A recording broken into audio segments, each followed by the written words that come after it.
Hello, everybody. Happy Monday. Happy Monday. Happy Monday to you. You get a happy Monday. You get a happy Monday. Everybody gets a happy Monday. Hey, Christopher, now you be the first today. Hey. Oh, boy, make I send you champagne. That Christopher make am today, oh. Hey, hey. Omo. Oya, receive virtual champagne. What? What? No. You have to receive virtual champagne. Are you kidding me? Eh, eh, eh, eh, eh. How is everybody doing? How is everybody doing? I hope you guys are all doing wonderful. I hope you're weak. Can you guys hear me clearly? When I feel hear me clearly, I beg you, please indicate because I'm working with a different system today. As the other systems decide, say, we don't have time for you. I have to, you know, get another system to stream from. I almost cancel today live because my computer just dey make shakara for me anyhow. Area, how na dey? Eunice, my love, my sister, my village sister, welcome. I appreciate you. Na well done. Highly favored. Christopher beat you today, oh. Hey, Christopher clock in early. I'm so excited to see everyone today. One day be like say na 1 week, be like 2 weeks, be like a month. Na wow, this our family come be like say we no dey fit do anything without clocking in with each other. Romani, my darling, welcome. Veronica, welcome. Aret, welcome. Good to see you guys. Happy Monday to you and everyone. I appreciate you guys. Thank you for joining me once again on this wonderful Monday evening. How na day? How has your day been? How's your day been? Anyway, today we go jump right into am because there's no time to waste. No time to shekini to waste. So good to have everyone. I hope everyone is doing well. I hope everyone is doing very well and your day started with a bang. Mondays are usually like difficult days. Sometimes we just tell each other the truth. Sometimes Monday they do me one kind. Let me see. Make una wait oh. Pem, pem, pem,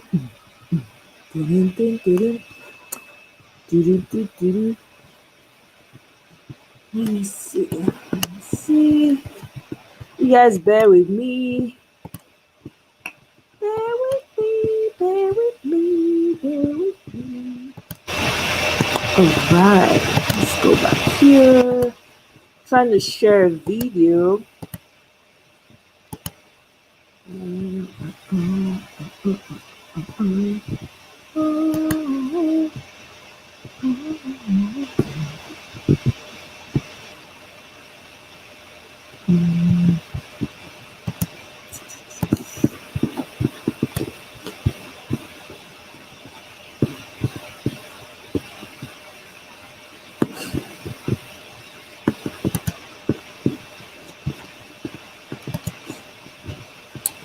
I love vex so I want monitor I take dey work, so all the kwa get as e be.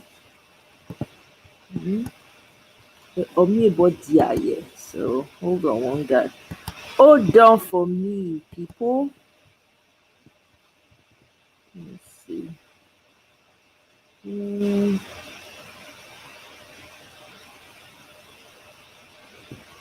Okay. Let me see here.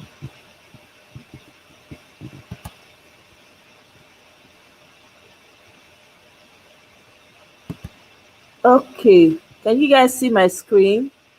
You guys can see my screen, right?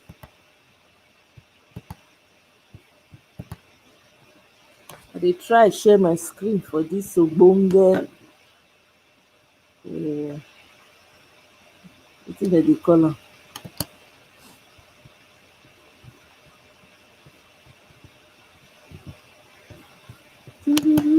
Can you guys see my screen? Let me know if you can see my screen. Okay, you can see my screen. I'm trying to share a video. I'm going to go ahead and play a video and then you guys tell me if you can see it, okay? Bear with me, oh. Now one monitor I dey use. Let's see how this works out. Yeah.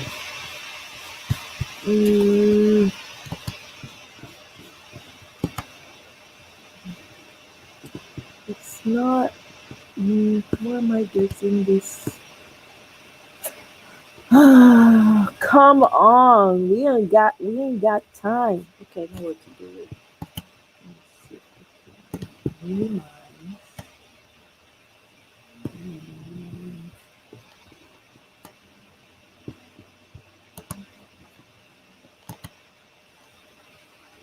Breached.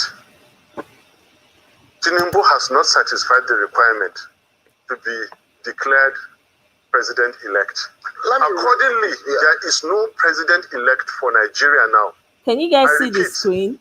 Accordingly, there is no president-elect for Nigeria at the moment because the declared one violates the Constitution of the Federal Republic of Nigeria. And I know what I'm saying. But now they see the screen when they play from, or now still my screen they show. What is happening? Did you guys see the screen I shared? Did you guys see our vice president ObiDatti? Because it looks like if I share the screen, I can't see it. But as long as you guys can see it, if you can confirm that you can see ObiDatti on the screen while he's talking, awesome. So I'm going to go ahead and play it and just let me know in the comment section. Okay, awesome. Okay.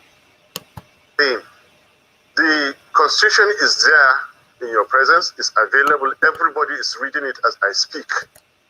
I'm not therefore behaving illegally or unconstitutionally. To the contrary, I am supporting constitutionality. It is in fact better for the powers that be to go and create additional 6% out of thin air and rig it back to Tinubu and therefore swear him in on 25% than to go ahead and take the risk of swearing in a so-called president-elect that has not met the constitutional requirements. Interesting. This conversation, what you started saying just for a moment, was one conversation I had with Mr. Bakuba a few months ago when he was one of those who raised it and said, INEC need to come out to explain to Nigerians this second part of the provision of the Section 134 of the Constitution about the 25% in two-third of 36 states is 24. Good. Plus the FCT.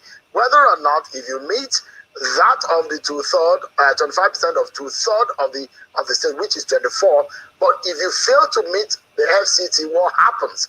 That it was one major issue which is raised. But for the benefit of our viewers, let me just read quickly what Section 134 says. And it says, a candidate for an election to the office of the president shall be deemed to have been duly elected, where there being only two candidates for the election, he has a majority of votes cast at the election. That is the first provision. Then he has not less than 1/4 of the votes cast at the election in each of the least 2/3 of all the states in the Federation and the Federal Capital Territory, Abuja. That is a second provision. Can I comment?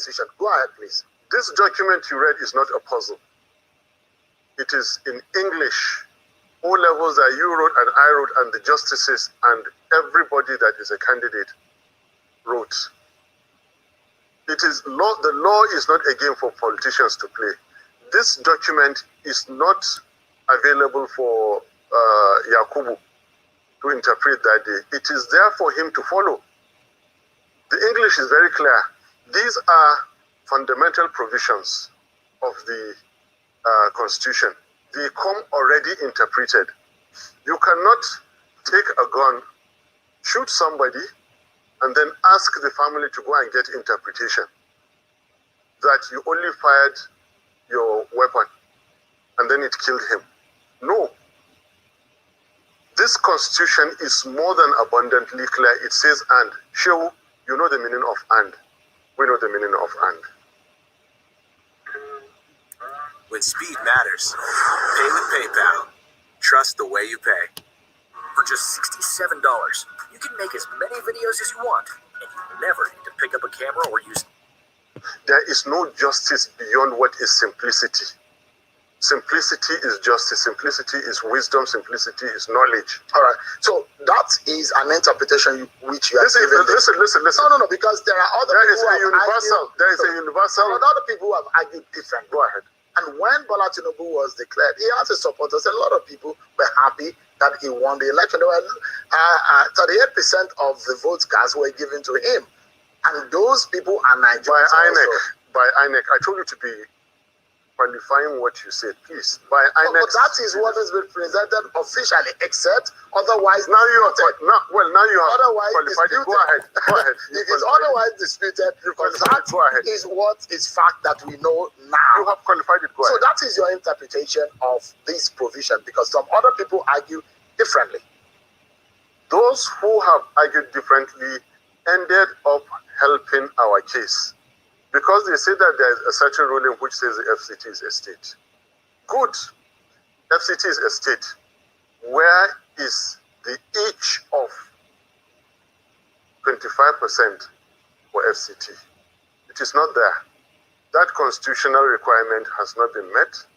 That certificate of return is null and void and cannot be sworn in as president. And let me tell you, the way they are going, disregarding the calls of the people, violating the Constitution, let them even go ahead, even if they swear in Tinubu Shetima on 29th of May. They are swearing in an unconstitutional government. Nothing will change it. I am not a careless, reckless speaker. I am working with the Constitution there, that document right you just read. I'm following it. And I dare to tell you that swearing in Tinubu and Shetima is as good as swearing in the Nigerian army on 29th of May. If you swear in people that have not satisfied the requirement, you have, by so doing, ended democracy. The crisis I'm telling you now is that this our democracy is going to end. By the way we are going, this democracy is going to end on the 29th of May, 2023. Please write it. Those are extreme, you know my those are name. extreme thoughts. I am very, very happy to say it. No, you know my those name. are, you know, you introduced me. Yeah. Listen, don't stop me. No, I will, because those are extreme thoughts. You know why? Because there are allowable language to be used on television, especially as it relates to our nation and the unity of this Put country. your question and let me answer you. Put your question. I know what I'm saying. If there is an official... If you reach the Constitution... But is it not left to the court to decide otherwise? This is already decided by the courts. But the authority in charge of the election gave a declaration. If you are afraid for some things, don't ask for them. I am not afraid. I will, as a citizen of the country, by the ethics and the guidelines of my profession, live by it. Yes. What is lawful? And I hope that you're a lawful citizen of the country. Very, very and so whatever the stipulation of the law guides, if you are aggrieved about something, you go to the court to seek redress, isn't it? This document is a product of the legal system. It has been signed into law by the President, Commander-in-Chief Federal Republic of Nigeria. I believe in this document. That is why I'm so lawful. That is why I'm so confident. And that is why however extreme it is, Shehu, I am saying it on national TV. I don't like to take risks. I'm not taking any risks. Swearing in a ticket that has not met the constitutional requirements of the Constitution, okay, is ending democracy. Quote me on it. That's your interpretation. That is my interpretation, and that is indeed a correct interpretation. You cannot swear people who have not met the constitutional requirement. You can't do that. If you did it, you have done something unlawful, something unconstitutional. And I'm repeating it. Whoever does not meet the constitutional requirement must never be sworn in. You said my name. If you like, I can say it again. I'm Dr. Baba Ahmed. I'm not taking risks with my safety and with my life. But I'm repeating, swear in anybody who does not meet the constitutional requirements of our country. You are engaging in an unconstitutional act. Mr. President, do not hold that inauguration. CJ and your lordship, do not partake in unconstitutionality. I am taking these risks for the sake of my country. Yes, it is extreme, and I'm saying it. It was more extreme for Yakubu to issue that certificate. It was reckless. He is putting all our lives in danger. All of us. We're already at risk. So what is there again in me taking risks again?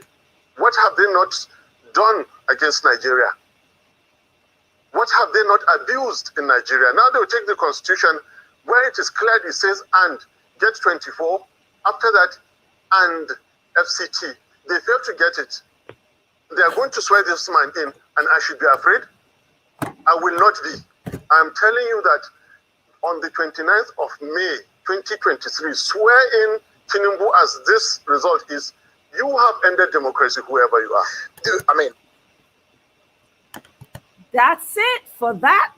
You guys know that this one is my anthem. It's my national anthem. Before we go into the conversation for the day, we need to be fired up. I need people that are sleeping, that don't understand the consequence of what these criminal and evil people are planning, the consequences of their actions, in case you are still asleep. That's why I've decided to make this my own national anthem. As we're coming in, we are listening to this man because he's telling us as it is, so that there won't be any confusion in case people are still sleeping and thinking, oh, it's all good, doesn't matter. Here is what you need to know. So let's go to the real McCoy for the day. Una know say anytime my principal talk, na only I now dey look. If to say I dey lis ten, if I dey follow some of us wey be Nigerians when dey stand for the truth, sometimes our strength is shaking, our courage, our faith is shaking. Omo, I mean sef I go just go sleep. I go say, what is there to fight for? Anytime I listen to Peter Obi, I hear even his comments that he drops. Omo, I'm like, I did this man back like Iroko tree, immovable. Hey, this Nigeria, we go connect the mandate, nothing go remain. Anyway, I carry go. Let me first of all let me move on to this. Let me know if you can see the screen with my principal smiling with his open teeth. Can you see the screen? Miraba, you say what's for dinner? And I made some pumpkin seed soup and pumpkin seed and what's it called? Sesame seed, like egusi. Fantastic. I don't know what it tastes so good. I think that's what I'm gonna have.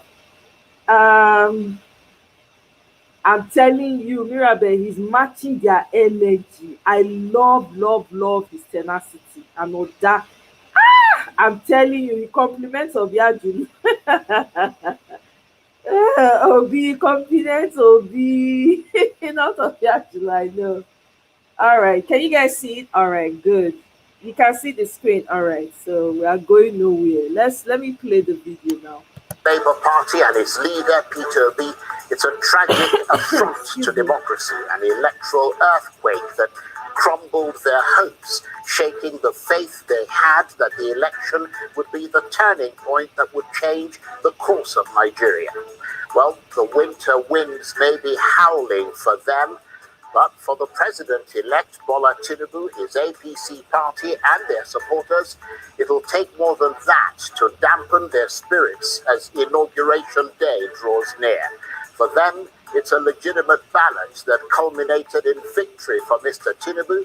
Never mind the fact that that victory is dogged by major national and international concerns about legitimacy, and by the APC's legacy of expanding insecurity, growing poverty, rising unemployment, an inflation rate that has ballooned in the last few years, and a currency that has plunged in value, giving way to much harder times, especially for those on low incomes.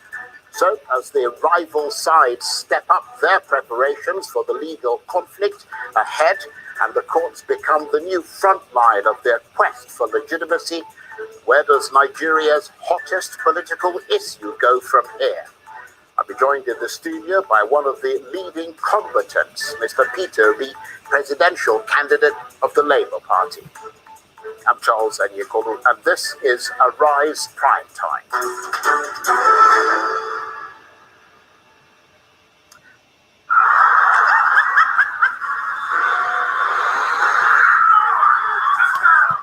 So, for the Labour Party and its presidential candidate, Peter Obi, the sky has darkened and the future has become less certain following the election and its official result. For them, that ballot turned out not to be about creating a new Nigeria, but about strengthening the ruling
I'm sorry about that, guys. I don't know. Let me start over. Now, there have been a lot of reactions trailing your answers that should come from the man in the eye of the storm himself. Well, let's not keep as many fans and opponents waiting, because joining me now in the studio is the presidential candidate of the Labour Party, Mr. Peter Obi. Very, very delighted to have you here. Thank you very much indeed for coming here. Thank you, Mr. Charles, for inviting me. And we know you've had a long day, because I saw you on the television at the Labour Day, the May Day celebrations earlier today, and you've gone from one meeting to the other, so we really appreciate your taking the time to talk to us. I like that. Now, there have been a lot of reactions trailing your apparent arrest in London by the British authorities. Some have said that you were being witch hunted by the APC, others that a petition was sent against you, and still others that you were being impersonated. Can you tell us the circumstances of your purported apprehension in London and what has happened subsequently, and sort of clear the air on that? Did you commit an offence for which you were being stopped? Thank you, Charles. One is, I was never arrested. I was never and I did not commit any offense. I was stopped for a routine immigration check because there appears to be a duplication of my identity. And all this lasted for maximum of 20 minutes. And I was treated in what I do with all due respect. Charles, I lived in the UK in the 90s, say from 1993 until 2005. I remember meeting you in London in that period. Yes. Charles, not just that I lived there, from that 1993 till now is a period of 30 years. I have never been questioned, arrested, detained in any country in the world. I've never even been, for any reason, found myself in any manner being questioned for any offense. I've not committed any offense. So it was a routine immigration check. And it lasted, like I said, less than 20 minutes. And I was actually given all the due respect by the border personality that interviewed me, who told me, your identity is duplicated, be careful.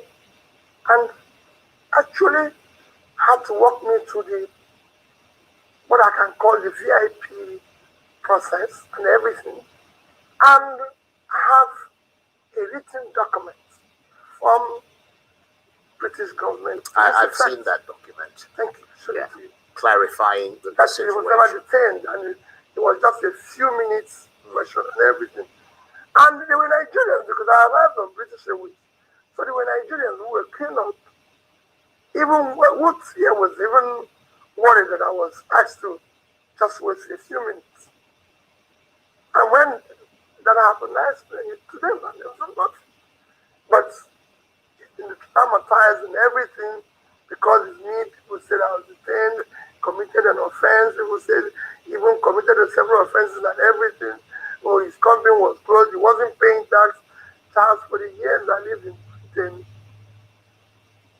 never have I had any day been questioned.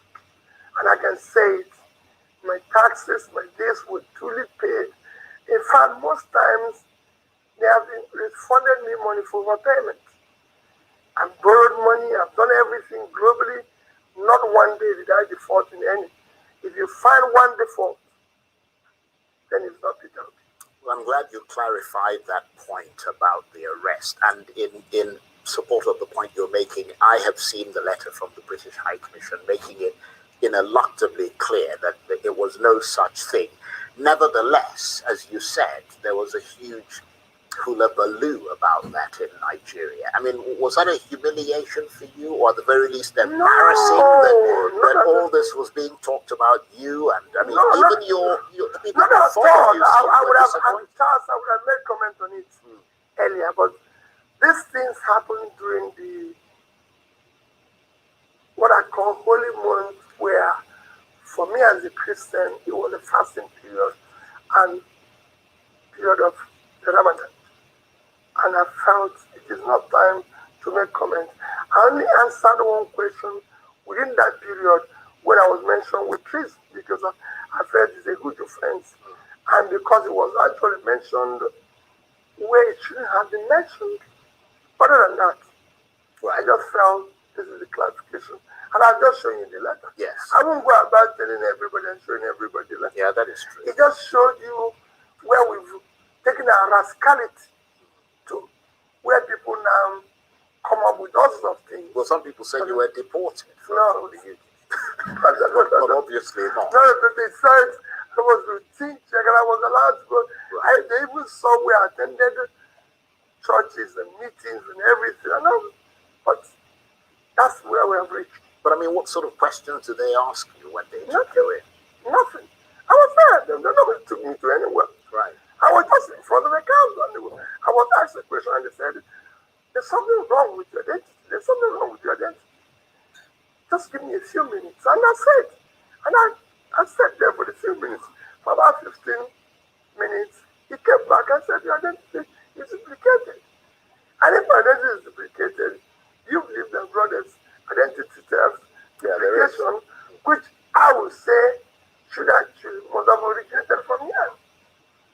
But that's another day. Yeah, I'm glad you've clarified that point. But there's also another question being raised about whether you are a dual citizen. As you said, you lived in London for a long time. I mean, do you have dual nationality, either British, American, or elsewhere? Because I was reading somewhere that you were conferred with the honorary citizenship of Dallas, Texas in 2022. Charles, you know what that means? It means nothing. Yeah. Even one of the presidential candidates said that it means nothing. It just shows that, okay, well, if you come into this city, you're welcome. It doesn't even give you a visa. If you apply for a visa, it can't even help you for your visa application. It means nothing. Charles, I've never applied. Right. And I will never apply for citizenship of any other country. Yeah, but I'm a Nigerian. Right. But I live in Nigeria. I lived in the UK for a period of about 12 years. I had a permanent stay. So you were a permanent resident in the In fact, I had indefinite stay, Right. Okay. which means I can stay there for the rest of my life. Yeah. But when I left the UK in 2025, I went back to them and said, take your stay. I'm no longer having, and I go to the UK with visa. And also to clarify the fact that even if you were a permanent resident, that doesn't make you a citizen of that. Well, I'm just telling you that even that stay, I returned it. Right. I've never applied, and I will never, as long as I live. Right. My family knows this, everybody knows that I was born in Nigeria. I'm a Nigerian. God created me a Nigerian. He would have made me an American, or a Japanese, or a British. But since he made it that I'm a Nigerian, I will want to live and die a Nigerian. Nevertheless, Asari Dokubo, who is a well-known person from Rivers State, says he can prove that you are a citizen of the Solomon Islands, and that the conditions for buying property there is that you must be a citizen. What's your reaction? Do you own property there? One, I don't know where Solomon Island. I've never been such a place in my life. I don't know. I've never been there. I've no reason to go there. Few places I've gone in the Caribbean, people places like Haiti. I was in Haiti when they had the earthquake. I was a governor. Then, everybody who is close to me knows that I've been to most troubled places in the world. So when there was earthquake in Haiti, I went to President Jonathan. He stood there. I said, Mr. President, I'm going to Haiti. They had an earthquake. I want to go and help them to rebuild. He was even surprised. He said, Peter, what? I said, that's what I've done all my life. I've been to most troubled parts of the world. As I'm speaking to you, Mr. President, I've withdrawn my son from school. We're going there to Haiti. And I went there. The High Commissioner then will tell you, I even met some police officers from Nigeria who were there, will tell you. I even traveled with some of the people who Bob Manuel, who used to be one of the actors. He saw me and said, I'm going to this place to help them rebuild. And I helped them to raise money then, over $200,000. So I've been to Haiti and I've been to Barbados. So other than that, I can't remember. I don't know where Solomon Islands is. Right. I've never been there. I don't own a property anywhere outside Nigeria except in the UK where I live. Yes. Other than that, any other place that there's a property in the name of Peter Obi, it is fake. It doesn't exist. And I don't need it. Why would I own a property where I don't live? Well, I'm glad you clarified that point, but I'm afraid there are other things that need clarification. The Minister of Information, Lai Mohammed, recently called for your arrest, accusing you of treason. Do you see any links between your activities lately and any treasonable offenses? That's the height of rascality. Height of rascality. That it was even announced in Washington. I committed a treasonable offense, and I'm in Onitsha. And my minister went to announce it in Washington. This is what I'm talking about. We are talking about waste in governance here. People don't want to understand. The amount it costs Nigeria for him to go and announce that in Washington can fix, I can tell you, I've been in government, can build a block of 6 classrooms in a primary school. I'm sure if you go to a village, there's so many places where children don't even have desks or classrooms to go to school. And instead of using that money to go and do it, he used that money to go to Washington to announce of treason of somebody who is non-nature. He doesn't need to do that. It is rascality of the highest order. These are the reason why we want a new Nigeria where things will work the way it works in other clients. From there he went to London, announcing the same thing. Well, I'm in Nigeria. He should have come to see me or invite me and say this is the offense. How did we get here? Yeah, that's a good question, but I'm afraid it will remain a rhetorical question at the moment. Some of your followers, just moving on from that, who are known as obedience, have recently engaged in a sort of caustic exchange of words with Professor Wale Soyinka, the Nobel laureate, and he said that they simply don't accept any form of criticism. And I think it was around the time when he made the comments about fascism and your deputy, Yusuf Datti Ahmed. What are your thoughts on that? Well, Charles Prof is a respected, revered personality in Nigeria and globally. And I've always respected him. And he's a dear father to me. And for me, I was very, very sad that there was such a change. Some of the obedience, I must tell you, or people they've, mentioned, but the obedience are not entirely people who are with us. The oppositions have also come into it and are using it at times. You mean other opposition? Other opposition parties. Right. But that is not to worry about.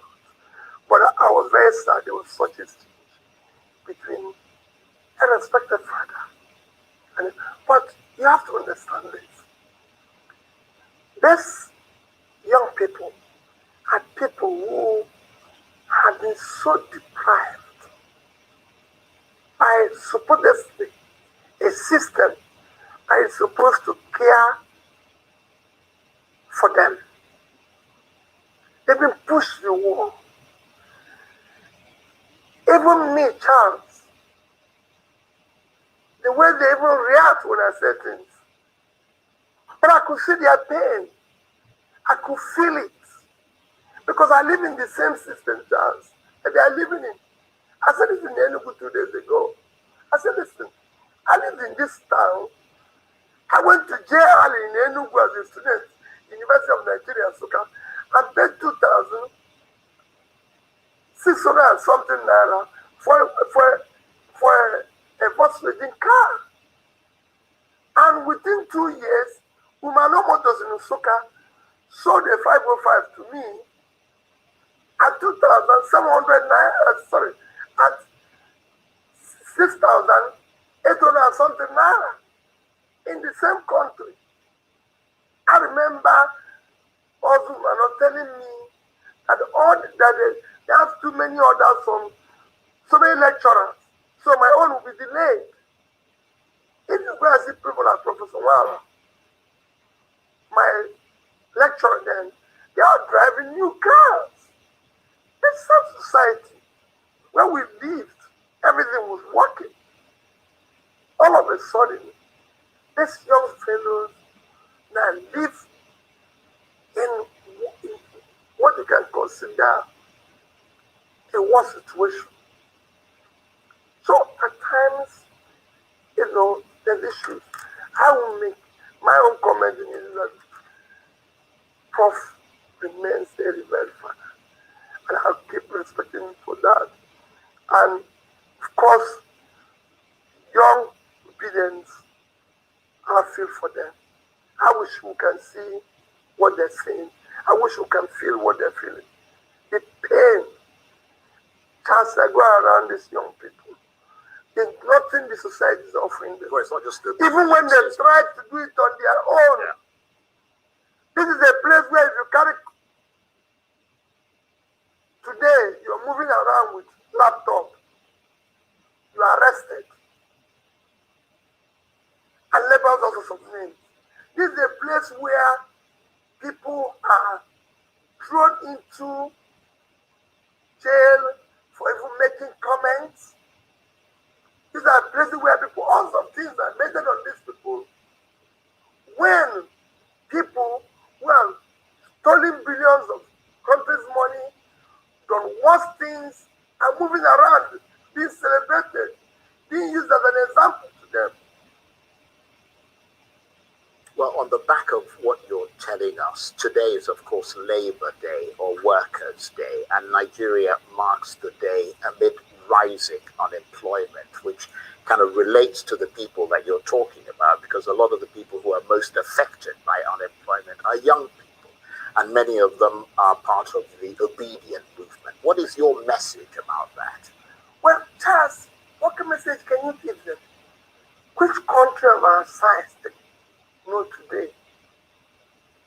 is going through what we're going? We have almost 40% unemployment and 65% youth unemployment. When you talk about 1 to 3 million people being grouped as multidimensional poor, huge percentage of these are young people in their productive age doing nothing without knowing where the next meal will come from. And nobody cares about them. And that's what is happening everywhere. And again, if I'm trying to say something, you will even see where I said, I will start fighting poverty from the north. And people say, oh no, he's insulting people from the north. Even when Nigerian Bureau of Statistics said that out of this 1 to 3 million people, 86 million is from the north. And I say that's where we have vast or cultivated land, and I believe that we can make more money from agriculture than we're making from oil. And the only way to put this about to poverty is to invest in these resources and invest in them everything. So for me, I feel for them. So that's how you think we should start reducing unemployment? Is it through agriculture as a first step, or what is your what are your thoughts on you have to move unemployment? the country from consumption to production. And that you start the basic thing is agriculture. Then you move it into manufacturing and then into exports. The country is not doing anything. The country is not producing anything. The population is increasing. You're not doing anything. That is a simple thing.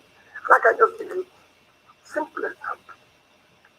In 2012, we were about 162, 2011, we were about 162 million.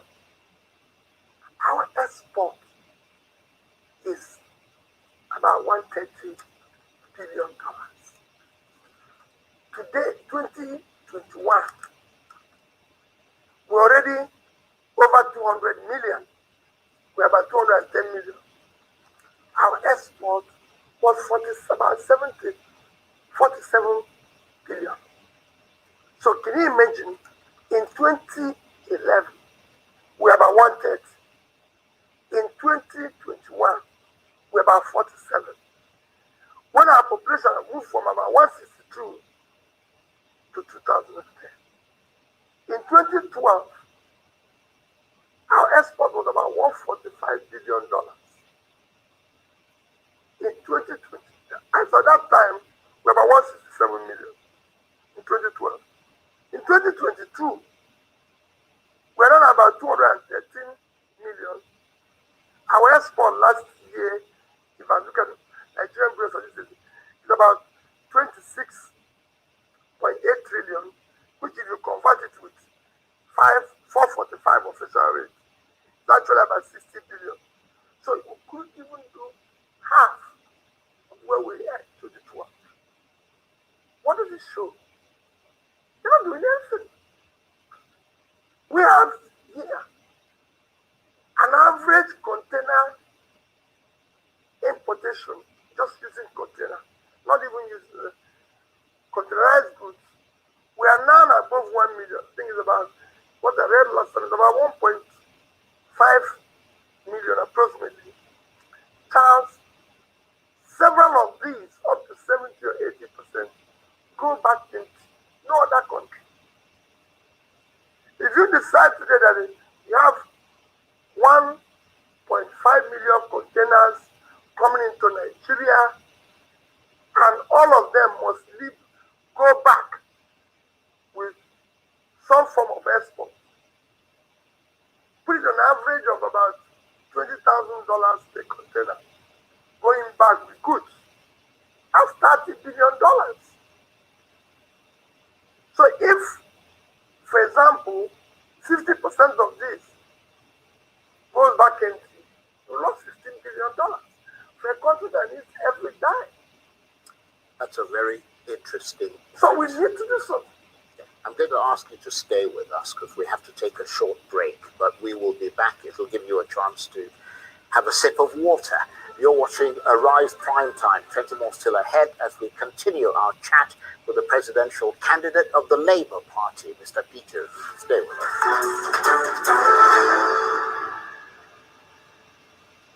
Welcome back to Arise Prime Time, where we offer perspectives on the news and talking points of the day. I'm Charles Aniekolu.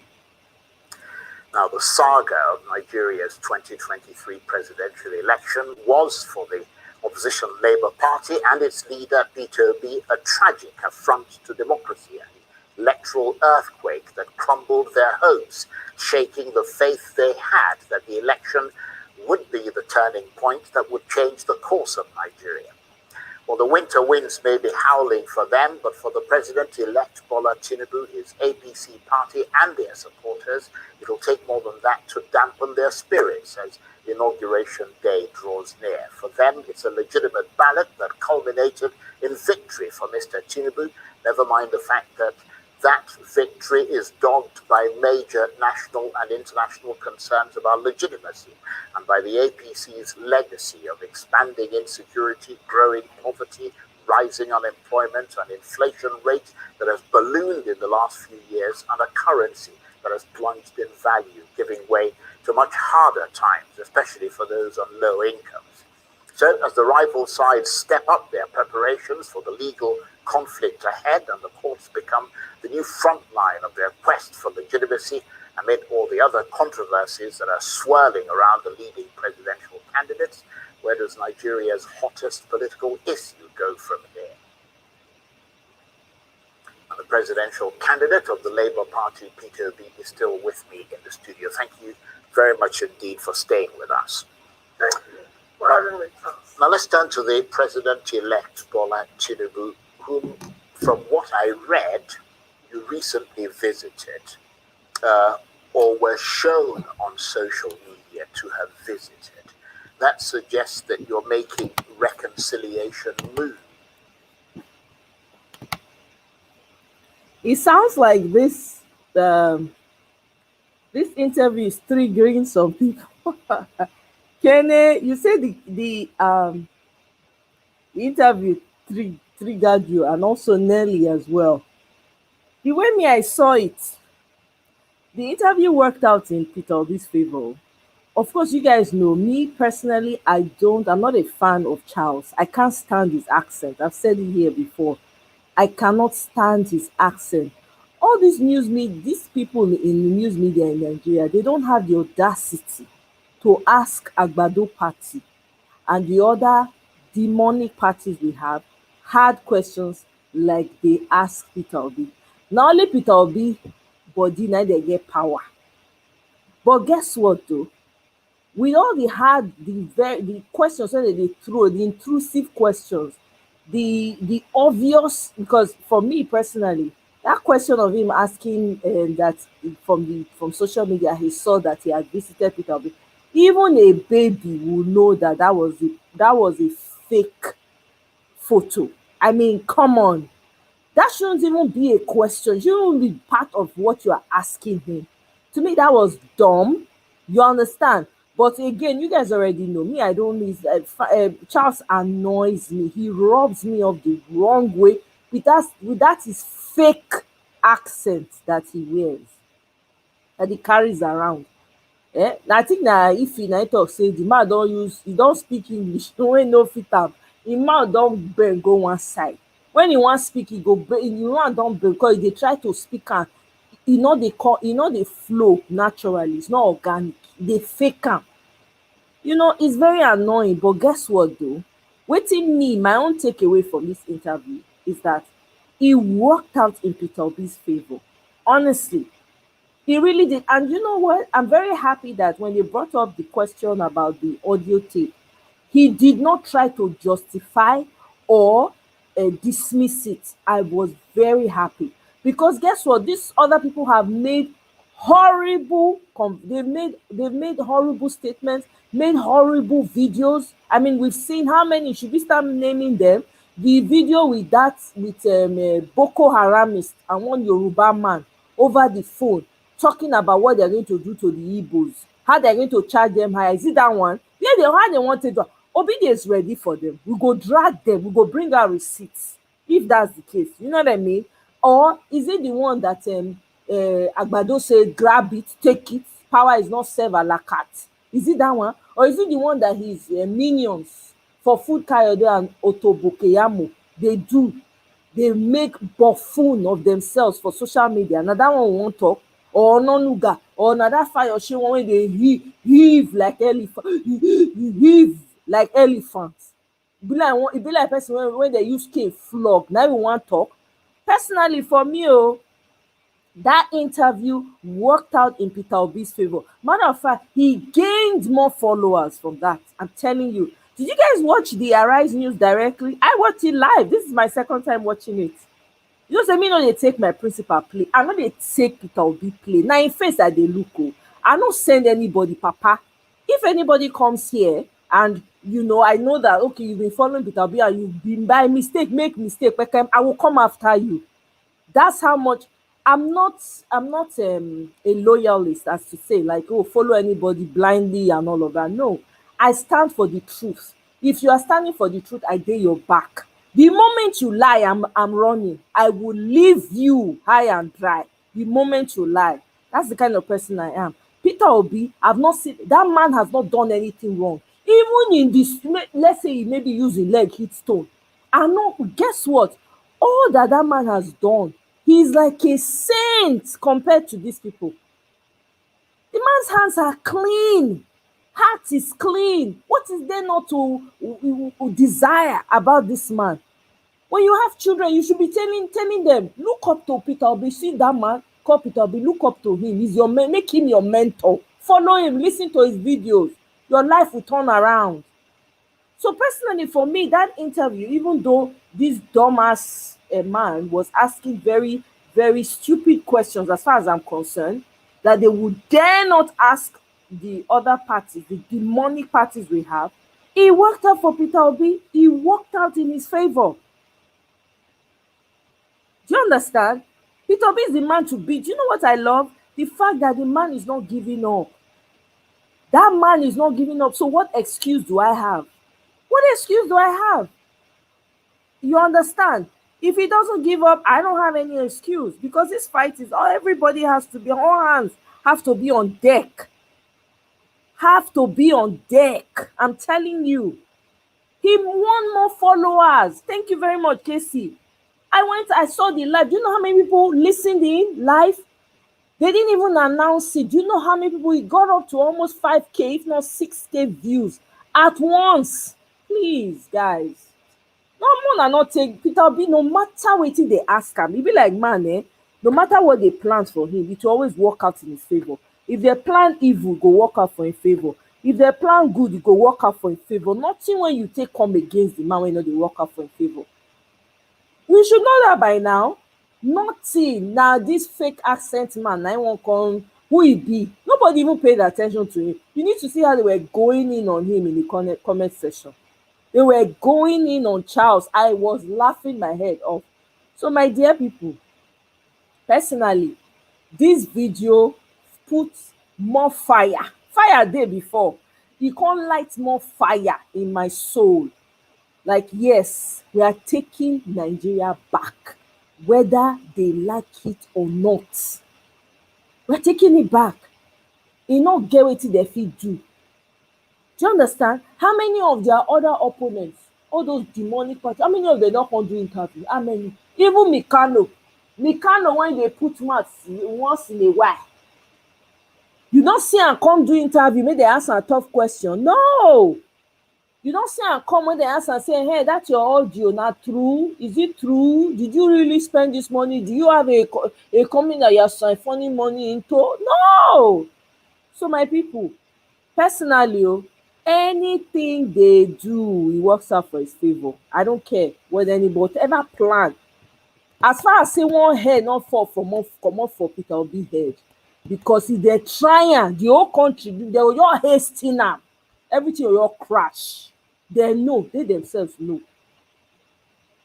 You understand? So for me personally, I don't see if that interview worked out. I mean, and personally, because everybody is very protective of Peter Obi, I am, because he stands for the truth. I would say I am. I'm protective of the man, because this is a man that does not have any evil thoughts towards these people. All he wants to do is work. And guess what? The man is not even interested in. He's not desperate to be president.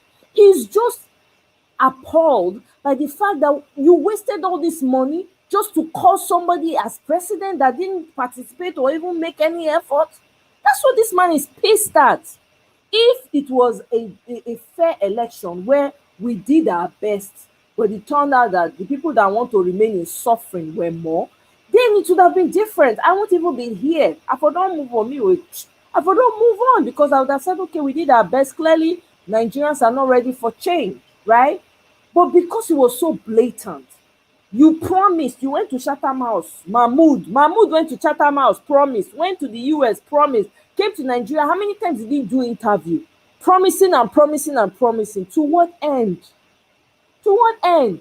So my people, don't be upset. This interview, for me, I thoroughly enjoyed it. He did excellently well on those interviews. He was very wise in his response.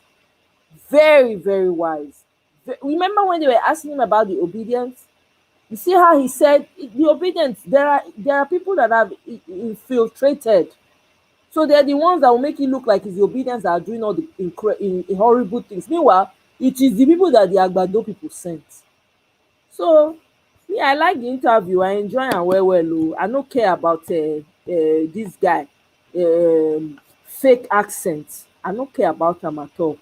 You understand? So, me, I will continue to play the video unless you guys want me to stop. If you guys want me to continue to play the videos, please let me know. Otherwise, I'll stop it here.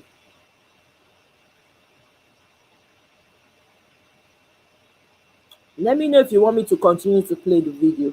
Hey, welcome. Wisdom Talk with Queen T. Welcome. Good to have you. Happy Monday. Exactly, Casey. He really showed that he understands the Nigerian youth more than the other. I'm telling you, he's connected to the youth. He sees their plight. Did you hear his story? When he was coming up, his Volkswagen car, 2,000 naira. Now he buy Volkswagen, my people. Eh? When you wan buy Peugeot, 6,000 something naira. Can you imagine that? Try carry 1,000 go market, make you so that you fit buy 2 cups of rice or beans. It's madness. The man is connected. The man just wants to work. He wants to serve his people. I keep saying it na Peter Obi me I dey look. If the man shake, if he shake, and then okay, I will say okay, there's a reason for me to shake. I'm not moved. Every time I listen to him or ObiDatti, I am fired up. You know? So it's giving me oxygen. Thank you very much, Nelly. He gives me oxygen too. Oh. If you see the way I was jumping today, you think say I hit jackpot too.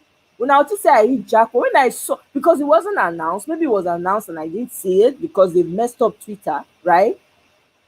It wasn't. When I see, if you see the race, omo, the race when I take enter Arise News, hey, I say I don't show. That's why they listen, they watch im body language, everything. Ah, no, no, no.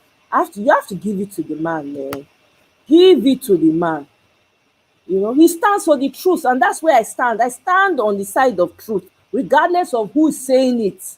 If you are even if you are an enemy and you tell the truth, I will say yes, that person is saying the truth, even though not my enemy. There go. We need change, and we don't see am.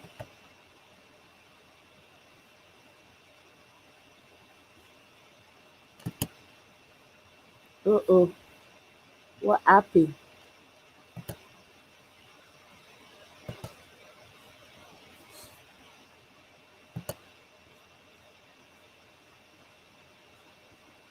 What the heck?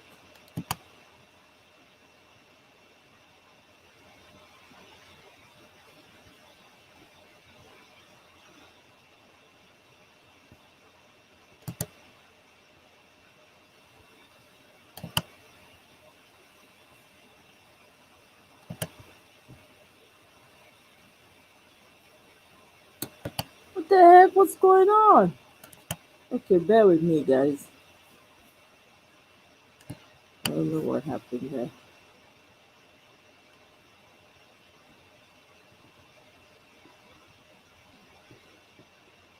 I think we stop here.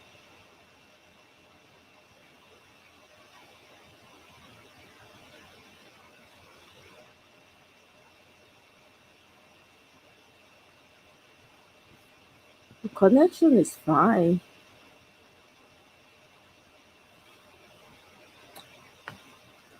Come on, don't do this. I ain't got time. Oh boy, what's wrong with all these my computers? Why are they all acting up? And the APC don't enter the line.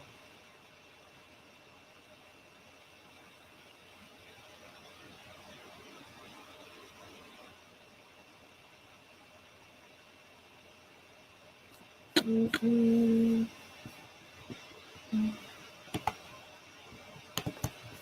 Let me play this and see what happens.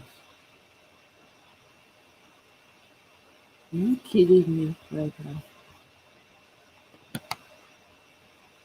Okay, hold on 1 second, guys. Let me try to.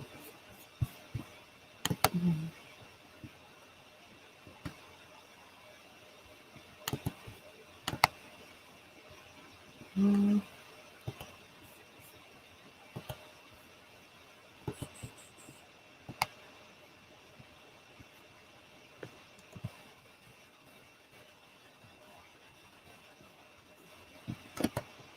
Bear with me, oh. I don't understand what's happening. I don't understand. Okay. Um, Life life. Okay, okay, okay. Abi, they can't take down this man's interview.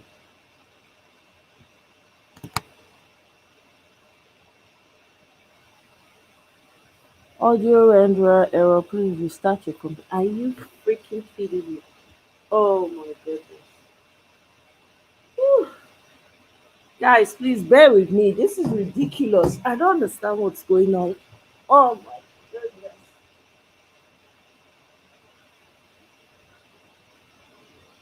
I have no idea what's going on.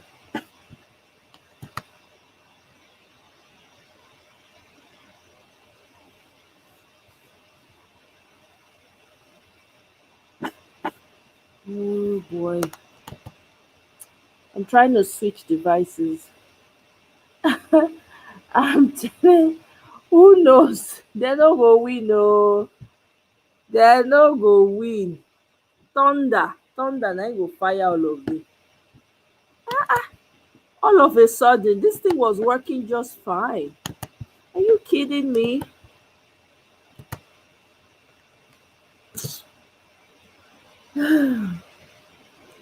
Please, while I'm trying to switch devices, please don't forget to like. Abeg o, make una buy me mango juice o. Ouch! Okay, let's see. What is wrong with you people? Come on.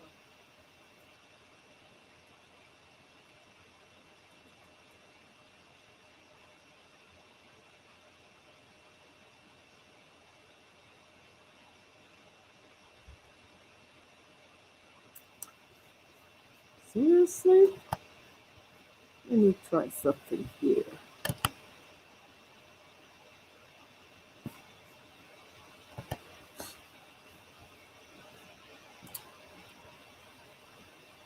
Okay, one second. I'm just going out of this completely, and I shall return.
hear me? I am so sorry. Can you guys hear me? Please let me know if you can hear me. Hi. Now, wow. You be like, say, they no one make we move forward today. Please let me know if you can hear me. Oh, let me know if thou canst hear me. What the hell? Can you guys hear me? Can you hear me? Can anyone hear me? Can you hear me, please? Oh my God. I don't know what happened with the other computer. Don't even ask me because I can't even tell what happened. What? Just like that. Yeah. This has never happened though.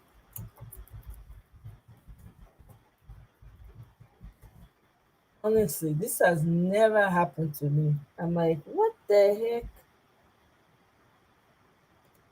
heck? Eh? Okay, you can hear me now. Oh my goodness. I'm so sorry, guys. This is crazy. I have never ever experienced this. Never. I don't know what's going on. Okay. Anyway, let's just continue. There's no need to dwell. Remove. No shaking. No shaking. Bring it to you guys momentarily. Oh, yeah. Okay, let's move this to. Okay, let's do this now. Wow. Really? Really? I cannot believe it. In governance here, people don't want to understand. The amount it costs Nigeria for him to go and announce that in Washington can fix, I can tell you, I've been in government, can build a block of 6 classrooms in a primary school. I'm sure if you go to his village, there's so many places where children don't even have desk or classroom to go to school. And instead of using that money to go and do it, he used that money to go to Washington to announce of treason of somebody who is non-child. He doesn't need to do that. It is rascality of the highest order. These are the reason why we want a new Nigeria where things will work the way it works in other clients. From there, he went to London, announcing the same thing. Well, I'm in Nigeria. He should have come to see me or invite me and said, this is the offense. How did we get here? Yeah, that's a good question, but I'm afraid it will remain a rhetorical question at the moment. Some of your followers, just moving on from that, who are known as obedience, have recently engaged in a sort of caustic exchange of words with Professor Wale Soyinka, the Nobel laureate, and he said that they simply don't accept any form of criticism. And I think it was around the time when he made the comments about fascism and your deputy, Yusuf Datti Ahmed. What are your thoughts on that? Well, Charles Prof is a respected, revered personality in Nigeria and globally. And I've always respected him. And he's a dear father to me. And for me, I was very, very sad that there was such a change. Some of the obedience, I must tell you, or people they, mentioned that the obedience, are not entirely people who are with us. The oppositions have also come into it and are using it at times. You mean other opposition Other parties? opposition parties. Right. But that is not to worry about. But I was very sad there was such a change between a respected father. But you have to understand this. These young people are people who have been so deprived by supposedly a system that is supposed to care for them. They've been pushed to the wall. Even me, Charles, the way they even react when I say things. But I could see their pain. I could feel it. Because I live in the same system, Charles, that they are living in. I said this in Enugu 2 days ago. I said, listen, I lived in this town. I went to JL in Enugu as a student, University of Nigeria, Nsukka, and paid 2,600 and something naira for a Volkswagen car. And within 2 years, Umano Motors in Nsukka sold a 505 to me at 2,700 naira, at 6,800 and something naira in the same country. I remember Ozumano telling me that they have too many orders from so many lecturers, so my own will be delayed. If you go and see people like Professor Wala, my lecturer then, they are driving new cars. It's some society where we lived, everything was working. All of a sudden, these young fellows now live in what you can consider a war situation. So at times, there's issues. I will make my own comment in it that Prof remains a revered father, and I'll keep respecting him for that. And of course, young obedience, I feel for them. I wish we can see what they're saying. I wish we can feel what they're feeling. The pain. Chance I go around these young people. There's nothing the society is offering them. Well, it's not just the even when they try to do it on their own. Yeah. This is a place where if you carry today, you're moving around with laptop, you are arrested and labeled all sorts of names. This is a place where people are thrown into jail for even making comments. These are places where people, all sorts of things are measured on these people. When people who have stolen billions of country's money, done worse things, are moving around, being celebrated, being used as an example to them. Well, on the back of what you're telling us, today is, of course, Labor Day or Workers' Day, and Nigeria marks the day amid rising unemployment, which kind of relates to the people that you're talking about, because a lot of the people who are most affected by unemployment are young people, and many of them are part of the obedient movement. What is your message about that? Well, Charles, what message can you give them? Which country of our size that you know today is going through what we're going? We have almost 40% unemployment and 65% youth unemployment. When you talk about 1.3 million people being grouped as multidimensional poor. These are producers' reactions to the samples in the producer growth kit. Yeah. Okay. Huge percentage of these are young people in their productive age doing nothing without knowing where the next meal will come from. And nobody cares about them. And that's what is happening everywhere. And again, if I try to say something, you will even see where I said, I will start fighting poverty from the north. And people say, oh no, he's insulting people from the north.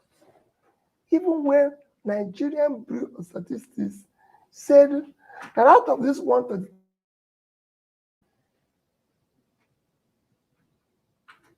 86 million is from the north. And I say that's where we have vast or cultivated land, and I believe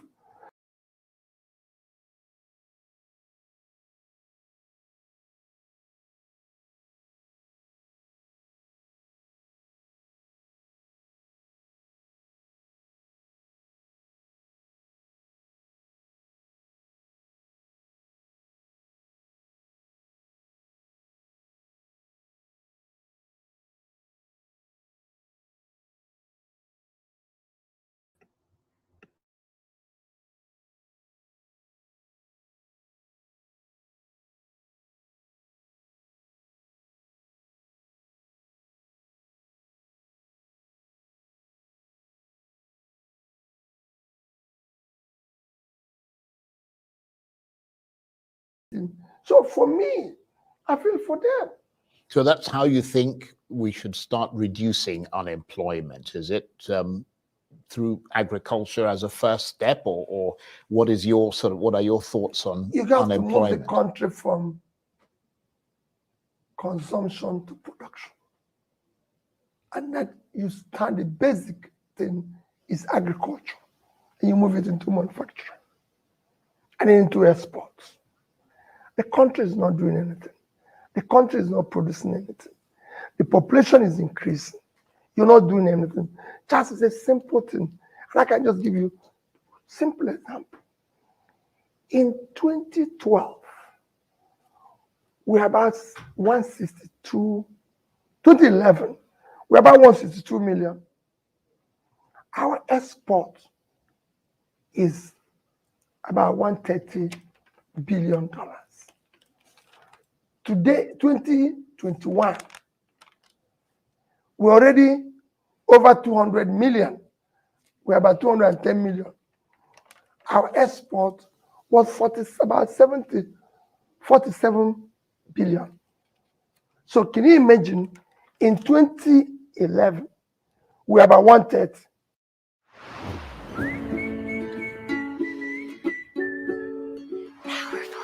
Come on, chameleon. In 2021, we're about 47. When our population moved from about 162 to 2010.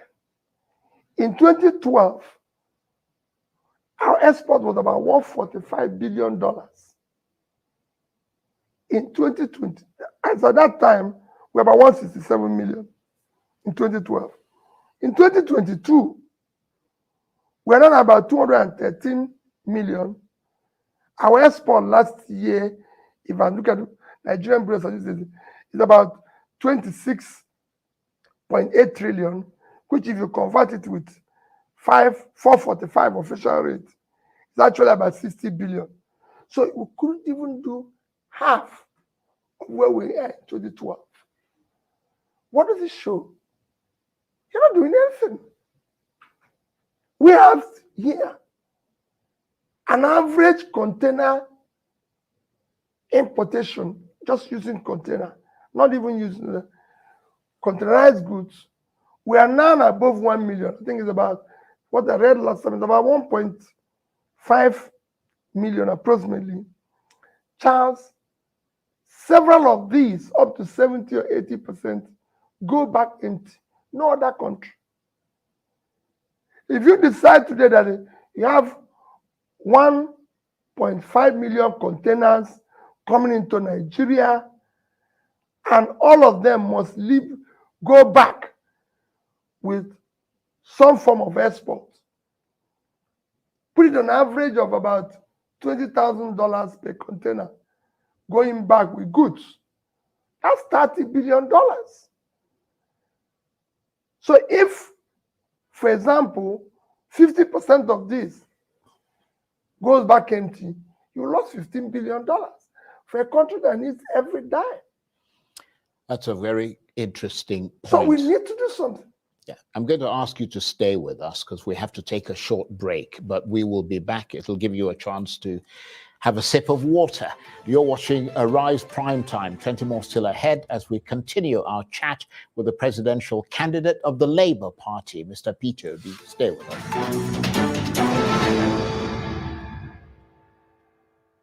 Welcome back to Arise Prime Time, where we offer perspectives on the news and talking points of the day. I'm Charles Aniegolu. Now, the saga of Nigeria's 2023 presidential election was for the opposition Labour Party and its leader, Peter Obi, a tragic affront to democracy, an electoral earthquake that crumbled their hopes, shaking the faith they had that the election would be the turning point that would change the course of Nigeria. Well, the winter winds may be howling for them, but for the president-elect Bola Tinubu, his APC party, and their supporters, it'll take more than that to dampen their spirits as Inauguration Day draws near. For them, it's a legitimate ballot that culminated in victory for Mr. Tinubu, never mind the fact that that victory is dogged by major national and international concerns about legitimacy and by the APC's legacy of expanding insecurity, growing poverty, rising unemployment, an inflation rate that has ballooned in the last few years, and a currency that has plunged in value, giving way to much harder times, especially for those on low incomes. So as the rival sides step up their preparations for the legal conflict ahead and the courts become the new front line of their quest for legitimacy amid all the other controversies that are swirling around the leading presidential candidates, where does Nigeria's hottest political issue go from here? And the presidential candidate of the Labour Party, Peter Obi, is still with me in the studio. Thank you very much indeed for staying with us. Thank you for having me, Charles. Now let's turn to the president-elect Bola Tinubu, whom, from what I read, you recently visited or were shown on social media to have visited. That suggests that you're making reconciliation moves. What are the reasons for that? And what would you say to your followers, the obedience, who might, in a sense, feel betrayed by that move, if it did in fact happen? PayPal works with the tools you already use, like BigCommerce. Charles, it did not happen. I've never visited him. I didn't. You know, these are one of the things I'm telling you. They've turned the whole thing into a joke. So what it is now is, what are we going to do to crush this person? What are we going to do to label him this?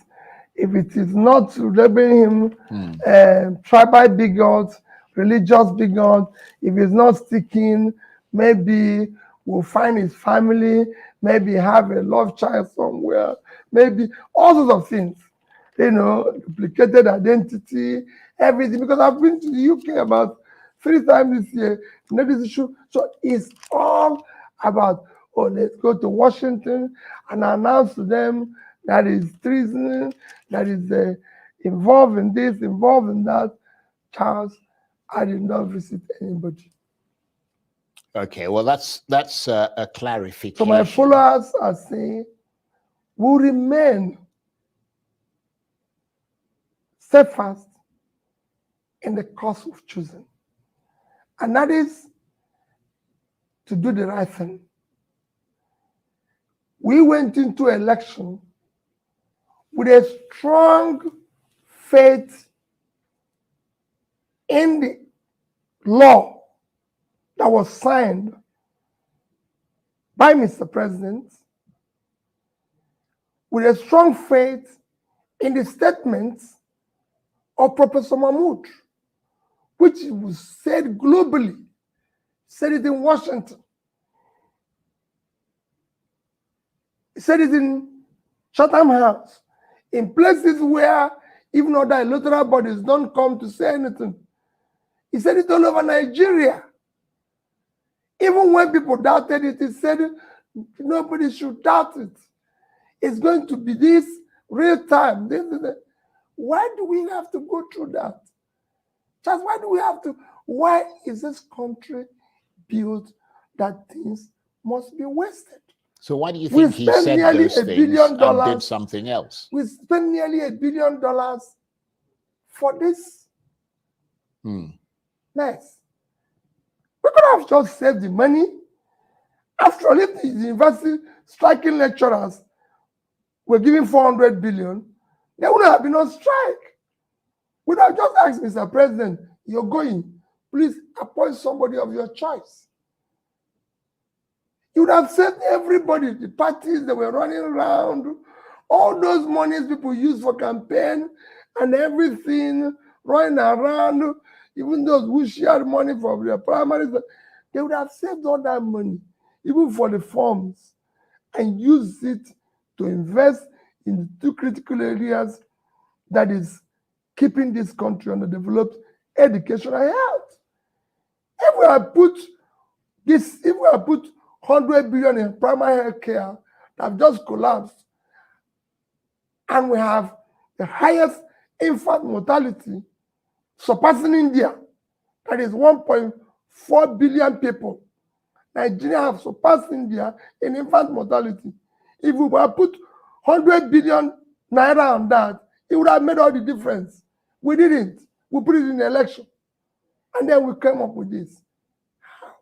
But why do you think he went to all those places, Chatham House and all the places around the world? I don't know. That's what I said. And said those things and then did something else. Yes, apparently. that's what I'm worried about.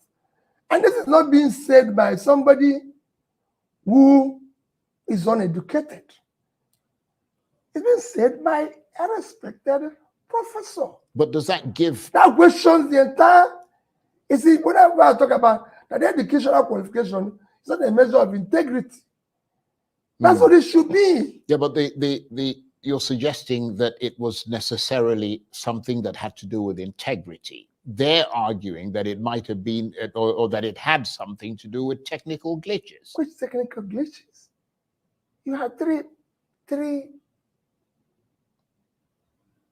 elections the same day.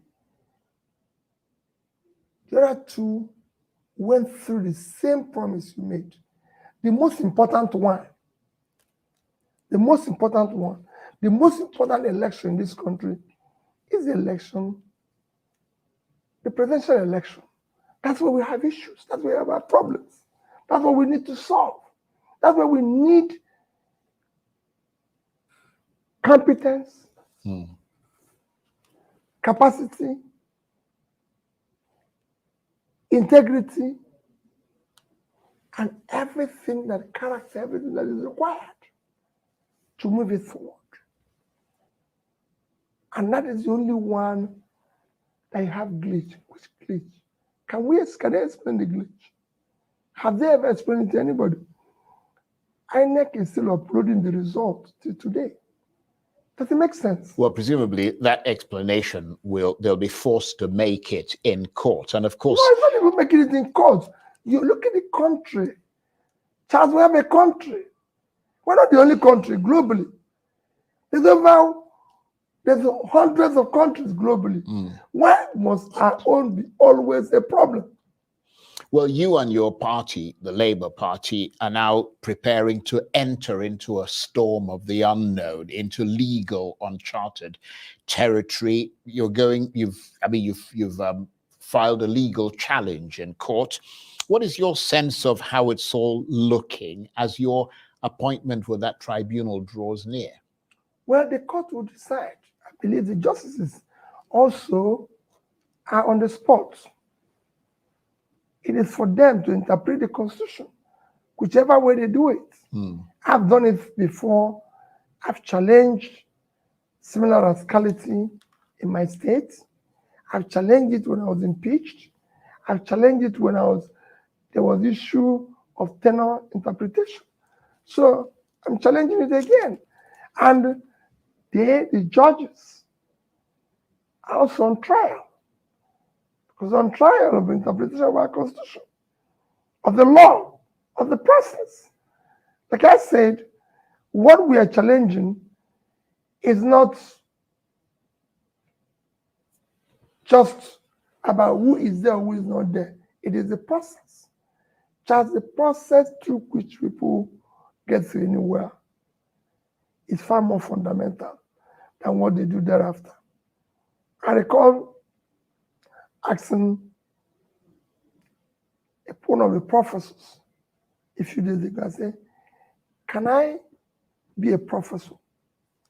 Can I start writing I'm a professor without having to do the necessary work of being a professor? He said, no. I said, okay. Who said I'm not probably more intelligent than most professors? But there's a process. And it's that process that I want people to respect. There's a law. That's why we went through that electoral law that we celebrated. And that's what we're challenging.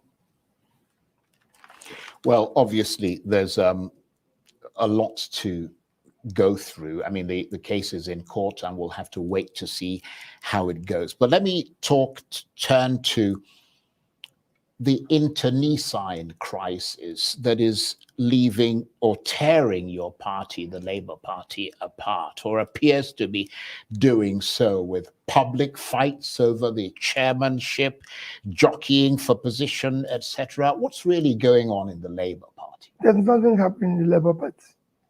I like what you said. There's nothing wrong in Labour Party. It's the same rascality that is going on all over the place. The chairman of Labour Party is Barrister Julius Abure. So do you see more of a trend where people are leaving their jobs, those traditional 9 to 5 hours, and doing their own thing? No, it's definitely bigger than that. I can tell you. But you have to admit that all this wrenching, wrangling, and sort of petty fights and quarrels over positions, etc. I mean, which position are they fighting? Well, I mean, we see it virtually every day. Because people are paid, people are hirings, being paid to distort facts and everything. For example, Charles, I've never met Mr. Papa.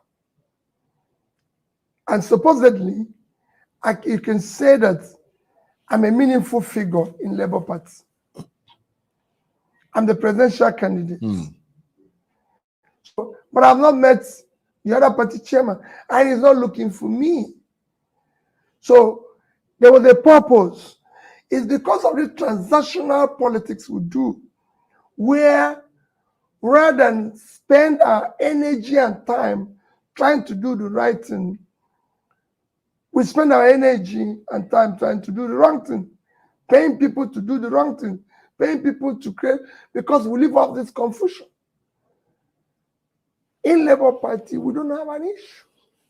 The party is intact. The party is working. The party was founded by Labour, NLC, TUC, the Labour organization. They founded the party. That's why today I had to quietly go and join them solidarity in what they're doing, because they are the owners and we're working seamlessly in as it's supposed. Well, I mean, but you have to have all these problems by paid agents and everything. And that notwithstanding, because we're a family, we're even trying to bring everybody, even those to say they've paid you, maybe you've done the job they wanted to do, please come, let all of us be a family. Right, because I mean, I'm sure you know that people, I mean, it doesn't inspire confidence in the public when they see a party that they believed in was going to reshape this country and repurpose things. I mean, you know, they were entrusting this country, or were planning to entrust, at least some people, this country to your party. I mean, and to them, and people have made a lot of comments about this. I mean, it seems like you're no different from the other parties that you criticize. Because those who live off the confusion, who are already in other parties, will not go away without tearing away, trying to, create confusion everywhere. That's what it is. They're not going to keep quiet. I've said it before. Whenever I talk to the people, I say to them, don't think these people are going to go away saying, no, we're happy. No, they're not going to do that. It's impossible.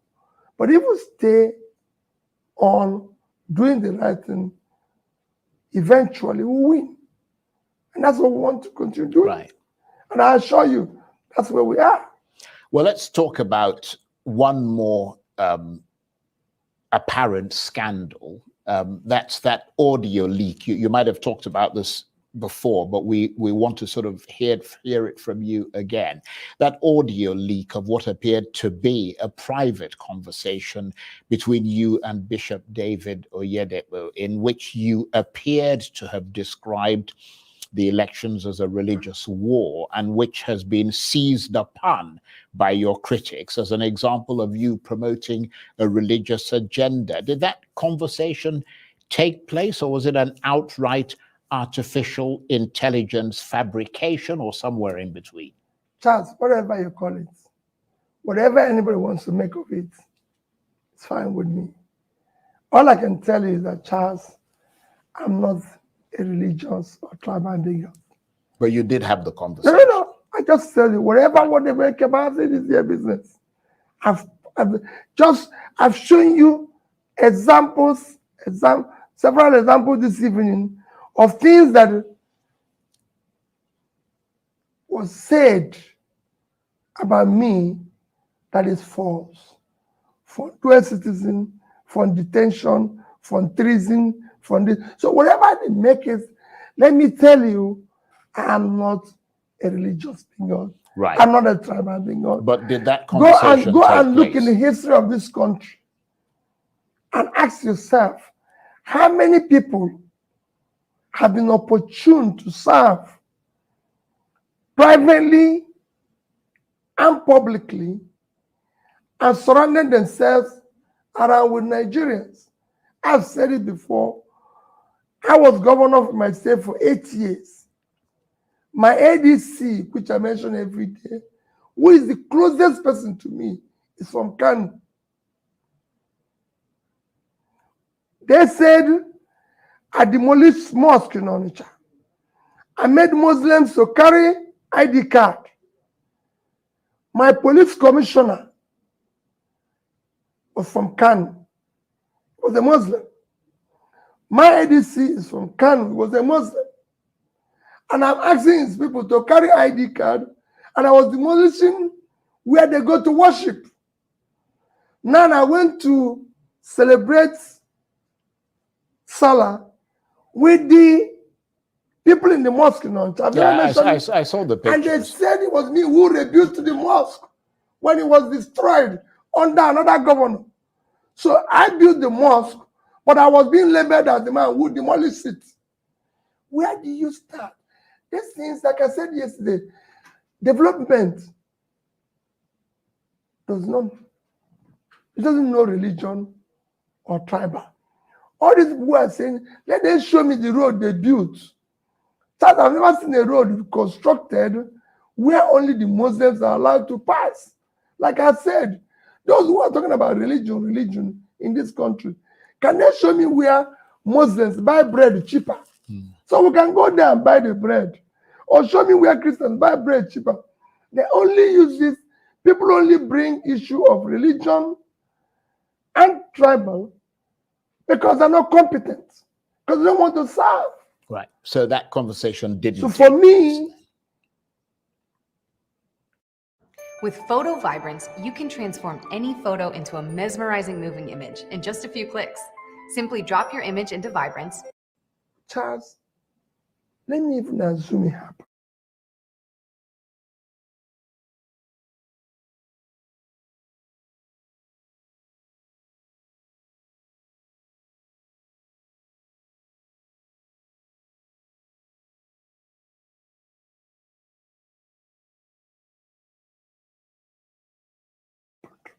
Do you think I can just pick a phone and say religious war? No. Well, we know there's artificial intelligence that manipulates. There must have been a conversation. Yeah. But we want to be clear on what you said and what you didn't say. Charles, even subsequently, I was even begging the bishop to help me to ask his people to vote, which is what I was doing for 6 months, begging. I wasn't saying snatch it, kill it, take it, force it. I was even begging. which is shows that I continue to look for vote by begging. It shows there's so many things you've tried to do, but everything okay. It's easy to manipulate. Let me tell you, those who have been manipulating people in Nigeria have been doing it, but it's coming to an end because even those that are manipulating are not dying of hunger. So they will soon know who is a religious bigot, a tribal bigot. I am not one. I've just given you an example that I built mosque. To today, no non-Muslim governor have sent more people to Mecca than me. Right. They said it when I went to Akka. It was them who I was saying it. Well, I'm going to assume... When I do pilgrimage, right, I send people to Israel, I send people to Mecca. I'm going to because assume... I believe right, that this is the way to go. I'm going to assume that you did not say that the election is a religious war, because you haven't answered that question. But if you choose not to answer it, I will assume, based on what you said, that I you can never did not say it's a religious war. Okay. Because so it's that, not.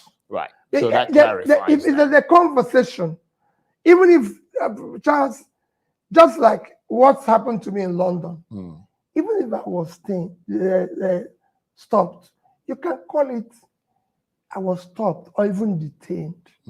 But to go and say, oh, he committed a crime, he did this, and he was arrested as a result of it. There's conversations around the election where a conversation can come. And I say, listen, this looks like these people are trying to do this. But I did not campaign that is a religious war. What for? I'm surrounded by people. If there's anybody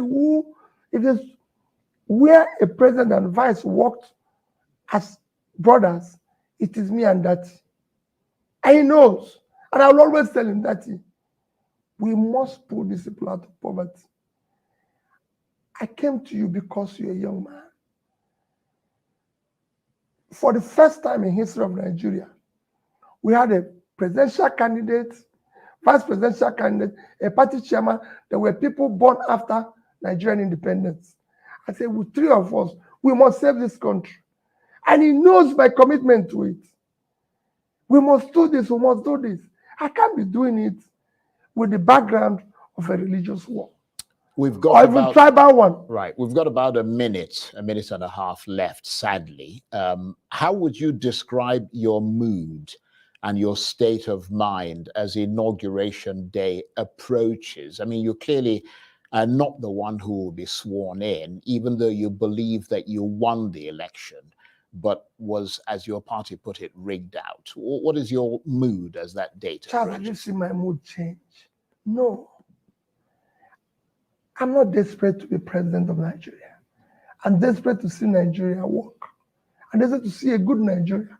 And I'm saying, for me, and that starts by the process through which people get into office. The process as it is today is not acceptable to me or those who are following me. We want to build a new Nigeria. A new Nigeria cannot be built on faulty ground. It cannot be built with this rascality going on. It will only be built on what I call transparent process. If you want to be called His Excellency, you must come through an excellent way. I, Peter, go and check my background. Go and check who I am. I have never one day given anybody $1 to vote for me. I don't know who is a neck wreck in my state. Go and ask him. I never met him. We only spoke once on phone when I asked him to do something. Ask Mahmoud, who is the chairman, whether he's met with me. He was given a job to build a new Nigeria. Go and ask anybody. Charles has served as 8 years as governor. I did not admit one person in the state university. I told them, anybody who didn't pass, don't take him, whether it's coming from me or not. We must start doing things rightly in this country. My mood remains the same. What it is yesterday, what it is today, and also tomorrow. All I want is a Nigeria where Nigerians will be proud to say they are Nigeria with a security, where we can create jobs for the young ones so they have a means of livelihood, where there's a future they can hope. And it is that future they voted in Daddy and I. And we were prepared, and we are prepared tomorrow. Whatever happens, we remain steadfast. We're not going to go away. I'm not going to go away. Like I told you, I'm not a citizen of any other country. I'm a citizen of Nigeria. I believe in Nigeria, and I've said it. If there's war outside Nigeria, if there's war in Nigeria today, I'm outside, I'll come back here. Because I'm a citizen of here, and I believe in it. I want to thank you very much indeed for taking the time to really talk to us and give us your side of a lot of these controversies. We really appreciate it very much indeed. Mr. Thank Peter you for Obi, having me. thank you very much, is the presidential candidate of the Labour Party. That's it for this edition of Arise Prime Time. Join us again tomorrow. From me and the entire team here in Abuja, bye-bye, and thank you for watching. All right, guys, there we go. Can you guys hear me? Please let me know. Yes, we can hear you, Moe. Good evening. Good evening, my welcome. How you see the interview now? How was your day today when you heard the interview? I'm not going to lie to you, right? I feel like some people still think that Charles was attacking Peter, but I think some people need to relax a bit, right? There's so much criminality and lies that has been portrayed on Peter for the past week and 2-3 weeks from after the fasting. So Peter needed to come out and clear every single one of them, and I think he did a really great job. Even Lai Mohammed Colette, the people who supposed to collect, everybody just collect on their own, and I think he answered well. So I don't think Charles. I think Charles was doing him a good favor, because before you know it, all these APC idiots, they will come and on Twitter and tell you Obi was deported, Obi was this, Obi was that. So and then this useless Showore will use his dirty blog to start saying that Peter has been lying and all this stuff. So I think him coming out to say everything that he said today, and you see that all the questions that have been going on online is what Charles lined up, so to help him clear his name, and also right.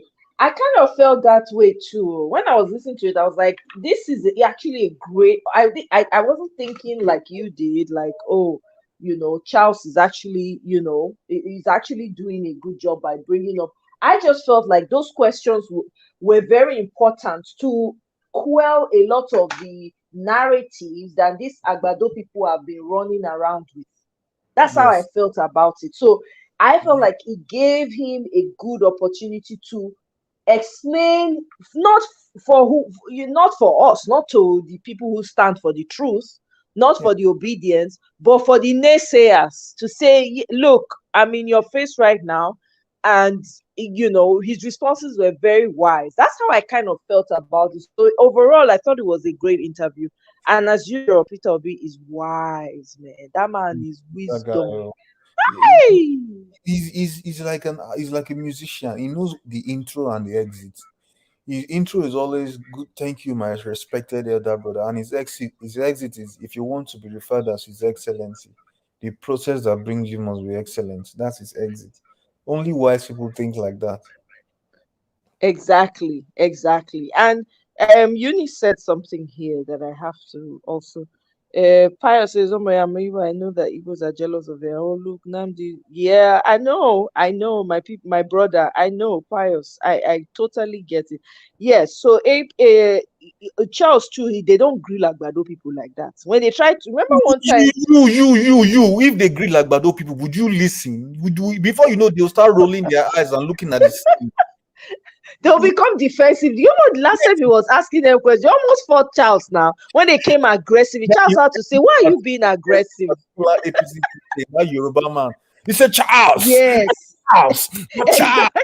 Charles. You know who I am? I have responded to this before as the APC guy. So Charles, if they remove that table in the middle of him and Charles, he would beat Charles up before the end of that interview. Exactly, because Charles was saying, why you every time we ask you questions from the Agbado party, you're always aggressive, blah blah blah. They were coming for him, so yeah, now let Peter Obi now they fit answer like human being, decent human being. May they Yes, now try ask the other we party the same see, thing. we are not obedience, we are not stupid. See, we know who we voted for. We know that Peter that we voted for would answer us when we speak, right? In the sense that if we complain about something, it is a people's person. That's how you know the difference between a democratic president and a criminal like the Batman and his group. You understand? So the processes are different, and we know who we voted for. We want somebody that we can talk to, like this Peter now. If Peter go recover a mandate now, he will still come to Arise News and still do interview like Trump does. Like normal person, Like exactly. person, you understand? That's what I would like. I want a president where the news would like we have be able to talk to you, not that you send by your nonuga, and that one will come and say that go back to where you belong. So that's my problem with the whole. Sometimes let Peter speak. I like when he speaks, because the truth is, if Peter didn't speak so much, Peter wouldn't have gotten 6 over 7 to over 10 million votes that he got in this election. I'm telling you. He needs to speak. The more he speaks, the more we see reason, and the more we want to actually vote for him and stand strong. And I like the way Charles brought up all those questions, because those questions have been controversies for the past few weeks. And it's a good thing that that Charles brought those questions up and made him respond to them one after the other. I'm not even worried about Peter's responses, because I know he will do well. My eyes is Yeah. on the judiciary. That's the place my eyes is on. Exactly, me too. That's where my eye really is. That's where my focus is as well. My focus is on the judiciary at the end of the day. But I'm also glad that he came out to say this. I'm also glad that he also made mention of the fact that he is not giving up. You know what I mean? Like, oh my God, the response he gave about not giving up, that really gladdened my heart. Yes, because I was listening to a space today, and I was telling the person that there's something going on that Peter has planned for these judiciary people, because the NLC's president came out and said that any judge that misbehaves, they will create a hall of shame for that judge. So I'm very certain that Peter has other things going on up his sleeve, because that guy will just hit you with surprises, you know. So Yeah, I'm that's excited. true. I'm excited. I'm really excited I because I was fired up after that interview. I'm already fired up, right? But I was it now put more. You know when you do. I don't know that for me. I grew up. We use firewood cook for my house. Large family. Okay, so I used to cook with firewood. So when the firewood not get enough wood, when the whatever it is, the fireplace not get enough wood, you need to add more strong um wood to keep the fire burning. yeah, yeah. That's That's exactly what he did for Peter me. knows I where was like, he wants to go. He's very say strategic, and that again. Sorry. Peter Obi knows when, because Peter knows when to look. Today is the 1st of May, and he knows that in a few days the election will start. There's no better time for him to come and speak. Where that noise they come from? Is it from you, Michael? No, there's nobody in my place. So It I'm be like just say person they do gbedu. Be like say person they gbedu. Person they party for this life. I dey hear noise for background. Nice here. I was watching basketball then, so maybe. Oh, okay. Kene has come to grace us with his presence. It's Kene a mouth lie. for comment section not be here. Oh. I, Kene I'm, say may his Gary not rise. if Charles soaks his Gary, may it not rise forever. He said, that's a good favor. I beg. Greetings to everyone. Greetings. greetings, Obibi. Sorry, Jare. Now I was trying to figure out. Yeah, welcome. Kene Bibi actually came before you. I want to hear you special. That make me call your name. That's okay. Bibi, go ahead. Welcome, oh my. Ezike, how now? I'm fine, though, and you? I'm doing good. I'm doing Yeah, good. I'm so pissed. I had to come in and just No, say my don't mind. be. No, don't be. You know what?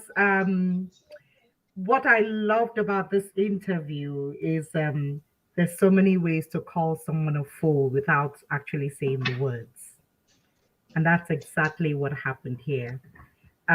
He served everybody breakfast, lunch, and dinner to the fourth generation of each of those people.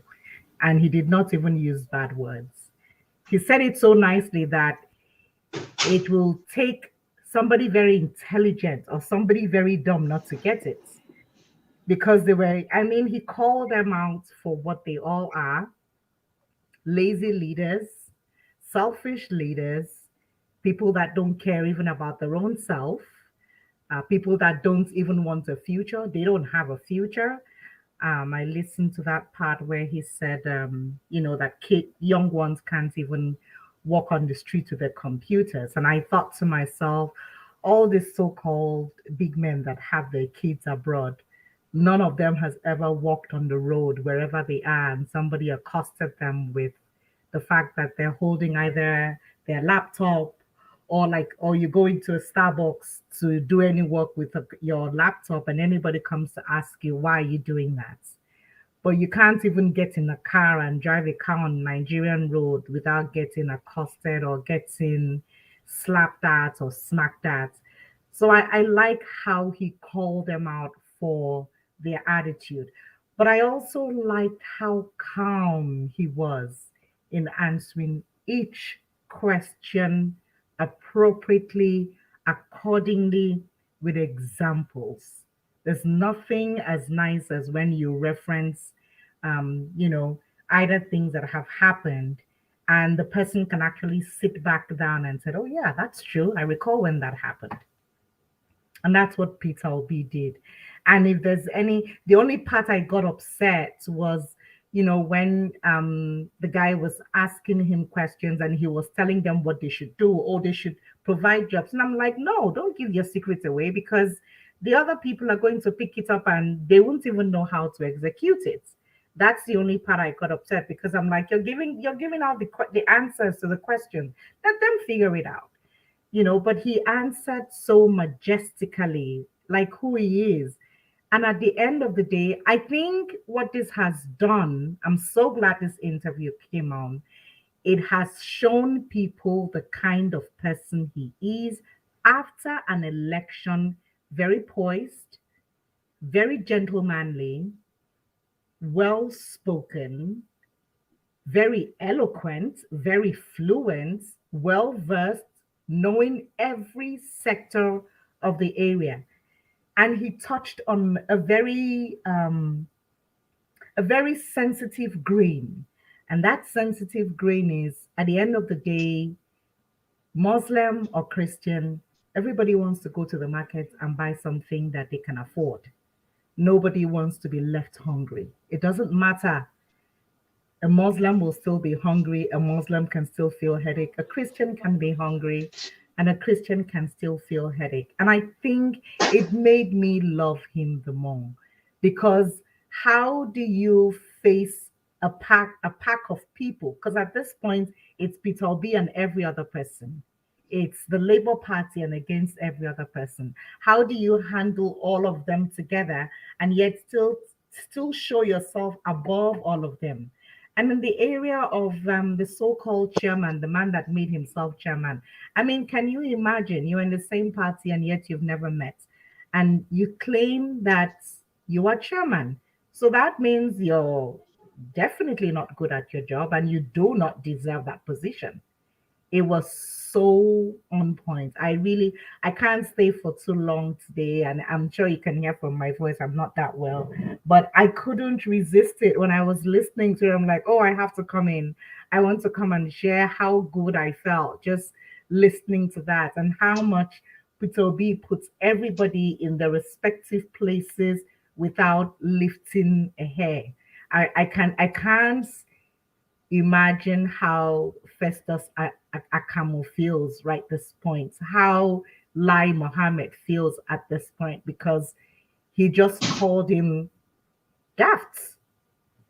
I'm right here in front of you. Why do you have to waste thousands of dollars? Because you're going to go in first class. You're going to stay in the finest of hotels.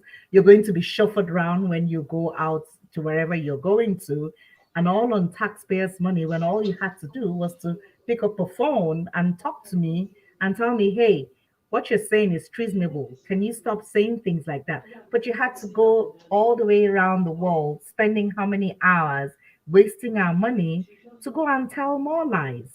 It was really devastating. But that's what I came to say. I see everybody in the comment section. I greet all of you, and Omoya, thank you for such a wonderful job as well. Thank you, my sister. Feel well, oh. We love Thank you. you. Sending virtual hugs and Thank healing you. to you. All right. Thank you, sis. Thank you so much. Take care of yourself. Okay, Kene, you have the floor, Kene. Kene, you want to vent, or you go vent away. No, the thing is, so just like you, I kind of stumbled into the interview while it was going on live, right? So then I finished watching, then I had to rewind and watch it again. My thing with the interview is, obviously, like Peter Obi will always do a good interview, right? We know that. My problem, actually, I was enjoying the interview till Charles decided to take a break, right? When he said, we'll go for a commercial break and we'll give you time to have a sip of water. So that was when it kind of like dawned on me that, okay, today is like May 1st, is Workers' Day, like internationally, right? And Labour Party had an event in Abuja. So that means that probably Peter Obi woke up maybe say 5 a.m., has been busy all day, right? Then at the end of the busy day, he comes to the studio, right, tired, and you're busy asking him about propaganda questions.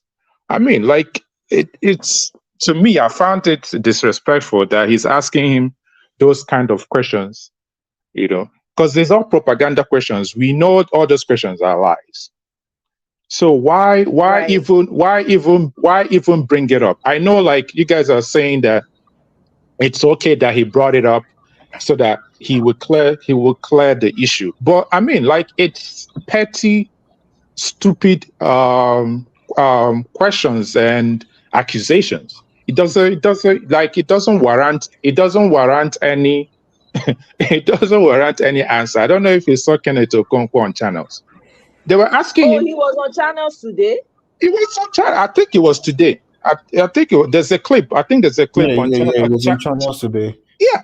They were asking him. It was today. They were. There's a clip. They cut the clip already. On their YouTube site. Okay. They were asking the stupid. Yeah, you can find. The stupid guy was asking him about the tape with Oyedepo. That he, Kenneth Okonkwo, came out and said that it was real. Kenneth told him, listen, I don't have time for these stupid questions. I'm not gonna answer you. I'm not gonna answer you this. I'm not gonna answer this question. It doesn't warrant any answer. It doesn't warrant any response. This question you're asking me doesn't even have any author. Like, we don't even know where it came from. The channels guy said, but you said that is a real audio, that is authentic, that it happened, that it went. Monkey sense. He said, Kenneth repeated himself again. While Kenneth Okonkwo was telling them that he was telling this guy that he wasn't going to answer him, no matter what he asked him about this stupid audio, that it's just useless. Then the channels TV now popped up Kenneth Okonkwo's tweet that day. Started rolling the tweet. The tweet Kenneth answered. You're watching You don't know that TVC is Channel TV is elder brother to TVC. It's like it's crazy. At the end of the day, Kenneth Okonkwo didn't answer that question. He told him, I'm here to answer any question you have for me about the Labour Party. Good. That's why I'm here. And I came here. I'm late already to the studio. We only have 10 minutes. You better ask me proper questions if you want me to answer you. Good, right? fantastic. That's But you know that Peter Obi snubbed Channels TV and went to Arise for that interview, right? Really? I didn't know that. Yes, I'm sure he did. Although You Peter think Obi is in so? Yes, he did. But Peter Obi is in Abuja though, and Charles is in the studio in Abuja. So maybe it's more convenient for him to go into the studio and do a proper. But Charles is in Channels is in Abuja too. Yeah, in Abuja, but I'm saying Charles, fake British accent Charles is in Abuja studio. No, you don't like this Charles guy at all. No, the guy done the best me since. When they talk say the man get fake accent, now they quarrel with me. Say I'm on British man now. Charles is British now. Who cares? See his mouth is bent to one side because he's forcing the accent. He's forcing it now. You can see he's twisting his tongue, he's twisting his nose, he's twisting his mouth. The guy don't really offend you. No verse. When you talk to making Gary no rise, I don't see problem, don't they? No. Like he would not be well with that guy because, like, he had opportunity. You know, if Mahmoud Yakub, if he behaved like a normal person, Charles would have been sitting across the president-elect in the studio tonight. Which president-elect? You know, see the president-elect when he come back. You want me to call 911 for inside studio? That's what I'm saying. I'm saying if they know still the election, now Peter Obi is supposed to be the president-elect, and he would have been sitting across the table with the president-elect. So he should have been asking him proper questions. The only time the interview went to a place that we really enjoyed or found informative and educative was when Peter Obi took the conversation there. Apart from that, Charles was busy asking stupid questions, like just rumors. There's nothing substantial about all the questions that he asked. You know, and that's what pissed me off. I know that, okay, yeah, he gave Peter Obi an opportunity to clear the air, but to me, it wasn't even something that there's no air to be cleared in all this thing. Let me say this, right? I know that you're upset. You see, when I first started supporting Peter, when he would go for these interviews, I would really get mad at the questions they were asking him. But after some time, I saw the reason why they needed these questions to be asked. See, Peter is aware they will ask these questions. That's why he came, right? The judges are watching these interviews. Don't gawk yourself. Oh, the way he's responding to this thing, they are watching the sincerity. They can see. Peter knows all this stuff. That's why he calculated and waited till after the fast, where there's no excuse for anybody. And when everybody will be watching. Where everybody will be watching, where they will say, oh, I'm praying, I'm fasting, I have to go. No. Peter sat there. He came at the time when he knew that the people will be listening, and he answered all these questions. So I don't want the judges are watching it. Those judges, make I not call them criminal yet. They never do criminal thing for my eye yet. But they are watching them. See. Yes, they can watch. They are watching these interviews. They can see. They know what's happening, and they can pick. They can realize that they know who's lying and they know the truth. They can see clearly where the people stand. But the judges shouldn't be, kind of swayed by public opinion or anything. They should be looking at the facts of the case. There's enough facts in the... If it's public opinion, Peter has won. Of course, long time ago. Peter has won. You see the test? Let me... Yeah, we can hear you. Okay. Let me tell you... So you say Kenneth was on Arise or Channels? Channels. Okay. Channels. He was on Channels. He was telling you, but he was sitting. He's the skinny guy. The skinny guy that wears high ankle pants. Did they cut out the interview yet? They cut it. Yeah, I think so. Yeah, I think they cut it. It should be on there. It should be on their YouTube channel. It should be short though. I don't think it was a long interview. Okay. And they find out more. Let me tell you, right, Ken. This petition that is in court, do you know that in this corner, one of the petition that Peter Obi and Datti filed and said that one of their petition that Shetima bin Laden does not have is not qualified to be a vice presidential candidate. Yeah. Do you know the response that have you been reading the petitions? Okay, I've read I read a few of them. Did you read the response that APC gave? APC responded and said that Peter Obi swore that he will not leave ABGA, that he does not have local standing in Labour Party. that he took blood covenant that he will not leave Labour ABGA. What you concern ABGA with Labour Party? This is real stuff. This is real. They are like real time response that useless parties giving. So in court, Peter wins. Public opinion, Peter wins. So the judges know. So except they won't mess it and use them. Now their problem would be, because if you allow Satan use you, now that time you go know. See, the people who Satan use knife food account, because Nigeria, I don't know how God did they do them. Because if me I be God, I for don't go rest. Just day one place, just they watch the way Nigerians say they treat each other. Because hey, Nigeria, crime scene.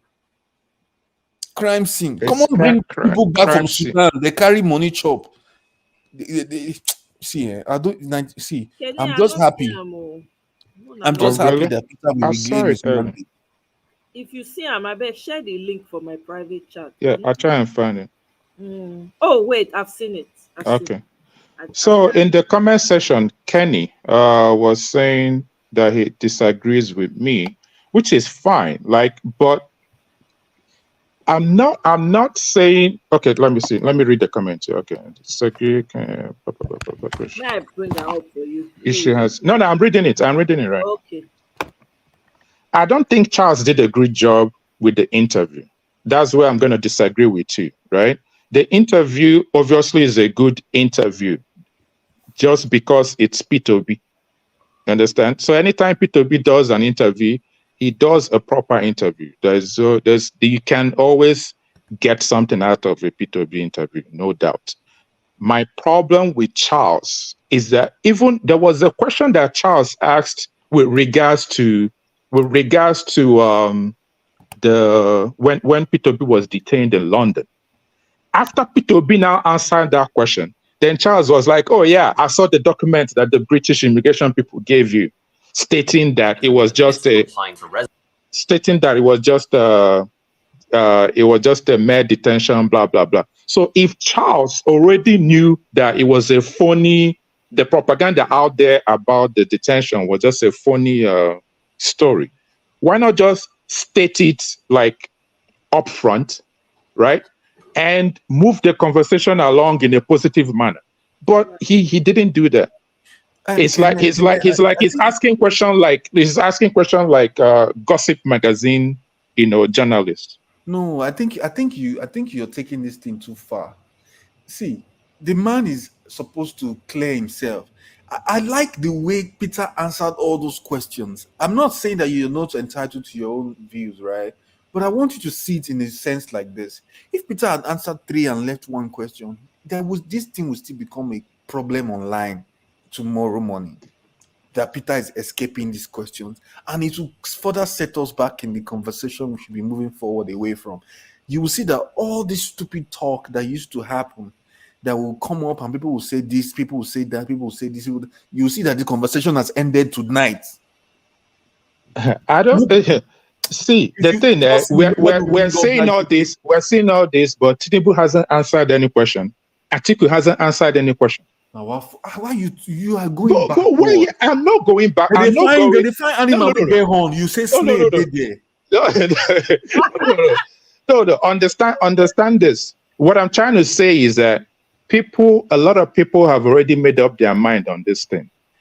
The people on the right side, the people on the right side of the situation are in the majority. So all we just have to do is just come together and just get this whole mandate thing back. Forget about exactly. We're ready to get that. Exactly. But we are waiting for this judiciary. We have started making graffiti of all those judges. You go see what people go use. I'm personally drawing my own graffiti of those judges, all those 4 or 5 of them. their face is already made. I will put their face according to their speech, according to what they stand with, where they decide. You see, hall of shame and hall of fame, now one of them go enter. The one we will go shame till he go grave, and the one we go be hero till he go grave. Now this is their lifetime redemption. They redemption camp like this. They don't know. That's true. That's true. Every speech you make in the judiciary will be put with your face on the graffitis. So they didn't. You don't know what's happening, no. You know it's in there. You know it's in there. It doesn't to me really. Kenny, I understand. Sorry, Michael, for interjecting. I just now something when I just think now something I just talk before I forget. See, Kenny, it not even matter how Charles, whether Charles bend the mouth ask the question or they had him ask those. Usually they give them questions to ask. Okay, it doesn't even matter Yeah, because I don't think Peter Obi doesn't give them questions. no, He's just not open. Peter Obi. I'm still talking about the channel itself. Oh, okay. They have editors or people. Sometimes it's from above that would give them questions. Okay. Executive producer will give Charles questions. Will give Charles questions to ask. Okay. Yes. So it's not directly. It's not entirely Charles's fault when he asks those questions. It's something that's been required of him to ask. Because those questions already come, they already know he's coming, right? So they already have these questions ready for him. Some of them is instant questions that they're asking him. So you can't 100% blame Charles for it. In as much as, yes, because he's the person we see, he's the fall guy. Just like they fired that girl, the person that tweeted out that false information about Peter Obi from channels. She was the fall lady. What's her name? Blessing Duru, Abi Jessica Duru, or something They fired her. The one that yes. Oh, really? They fired her already. The one who tweeted out that Peter Obi said that they should release Nandu. Yeah. The statement by the Sun guy by Nnamdi Nnamdi lawyer. So they erroneously said it was Peter Obi. So why would they fire her? Why would they fire her? Thank you. Oh, that was a fake news now. She's the fall person. The editor is the one who's responsible for asking them to do those things. So it is the editor that should be fired, not the girl. So that young girl has lost a job. It's crazy. So it's the same thing with Charles. In as much as, yes, of course, I don't like the guy, the way the guy they twist him out. They annoy me, and because we're also protective of Peter Obi. So anybody when we see when they do face-to-face contact with her, that person is automatically being on the spot. They watch everything. So I can't 100% blame Charles because some of those questions that they give out to her, and because even as they ask the question, you can tell that there's some likeness he has and respect he has for Peter Obi. You can't take that away because I saw that come through even while he was asking him those questions. So some of those questions, and I'm sure Peter Obi understands it too. Now make him respond the way he respond. I'm telling you. Now and he was very straightforward with his responses. Yes, because if you watch him for other channels, if you go like when you go, I remember when you go channels TV after this whole election debacle, and he can't go right. When this guy was asking him questions, the way he was fired, giving woto to the questions, he was not allowing. Sometimes when they will ask a question, the way he go tell answer, go be like say, you not fair here waiting I tell you, go be like say, you give person slap for face was for front like that. That was exactly what he was doing. But with Charles, there was an element of respect. So I don't want to blame, even though me myself, I can't stand Charles. Charles actually said in the interview that he met Peter Obi like 10 years ago, so in London. Thank you. So I don't think that is as the way we see it. So as much as yes, we want to, but no, we're not to criticize. Now work he do, but the guy need money, he get family, he need to take care of the children. For where Nigeria is right now, it's okay as long as we get our mandate, which is our focus. And I agree with Michael. The focus now the judiciary, those 5 justices when they go bring the matter come out. Now we need to focus on. So I don't see the interview. May I quick hear from give us our mandate before I proceed. And another person enter. Oh, son of Ubinu. Give us our mandate. Oh yeah, tell us your thoughts on this interview because everybody don't quarrel for the matter, especially Kenny. Kenny got the verse. Good evening to you, Omoye, and everyone on the panel. Greetings, my brother. Good to have you. Thanks Um, for stopping by. Michael, wetin happen to you? You don't run. everyone on the comment Please. section, greetings to you guys. Well, in as much as we feel that Charles Anyago, his name is Anyago, right? Or Anyagolo or Anyagola? Anyogol or something like Okay, Anyagolo. Mm. He did his best. But to me, that's a win for Peter Obi. At first, I was not happy with the way he was handling the interview, but when preparing for JAM in those days, you're like, oh, am I going to sit for this exam? Most if you have not prepared very well, or probably read very well. But Peter Obi went to this examination hall today, dissect every questions, answered everything with integrity and sense of responsibility. And one quote that he said today, educational qualification is not a measure of integrity. And so, to all of the Yoruba out there, and mind you, I'm a Yoruba person, so don't feel that I'm tribal sentiment or tribal bigots. No, I'm a Yoruba boy or Yoruba man. So before you Oh, begin, really? I think say you be Igbo. Give us a before you man. begin to cast your I could mind, you have go sworn that you were say, Igbo. before you cast your mind to the fact that, oh, maybe it's an Igbo man or someone talking, I'm a Yoruba person. I thought you were Igbo. I I, assumed you were Igbo. okay, thank you for that assumption, but Yeah, I thought your name was Chukwuemeka. It's Chinedu. Chinedu. no, it's Chinedu. I Chukwumerije. thought so. I thought it was Chinedu. Okay, good to So know. ẹ̀yin tẹ́ ẹ tí ì gbọ́ interview tèmi yẹn lọ gbọ́ interview yẹn ọmọ Yorùbá. Peter Obi sọ̀rọ̀ kan bẹ́ẹ̀ ó ní pé educational qualification is not a measure, kì í ṣe òṣùwọ̀n for integrity, fún ìwà ọmọlúàbí. And to all of you that are Tinubu crumbs eaters, the Lagos Abubakus and all of the Oshogbo Alumajiri, like Mayego will call it. You need to sit upright and know what you're doing. Honestly. If there's anybody that need to listen to the interview today, I personally, as a Yoruba person, dedicate this interview today to the Yoruba people. Go sit down, watch that interview, and then make your choice between Peter Gregory Obi, Tinubu, and Atiku. I am not a southeast person, I'm a southwest person. I'm from Oyo State.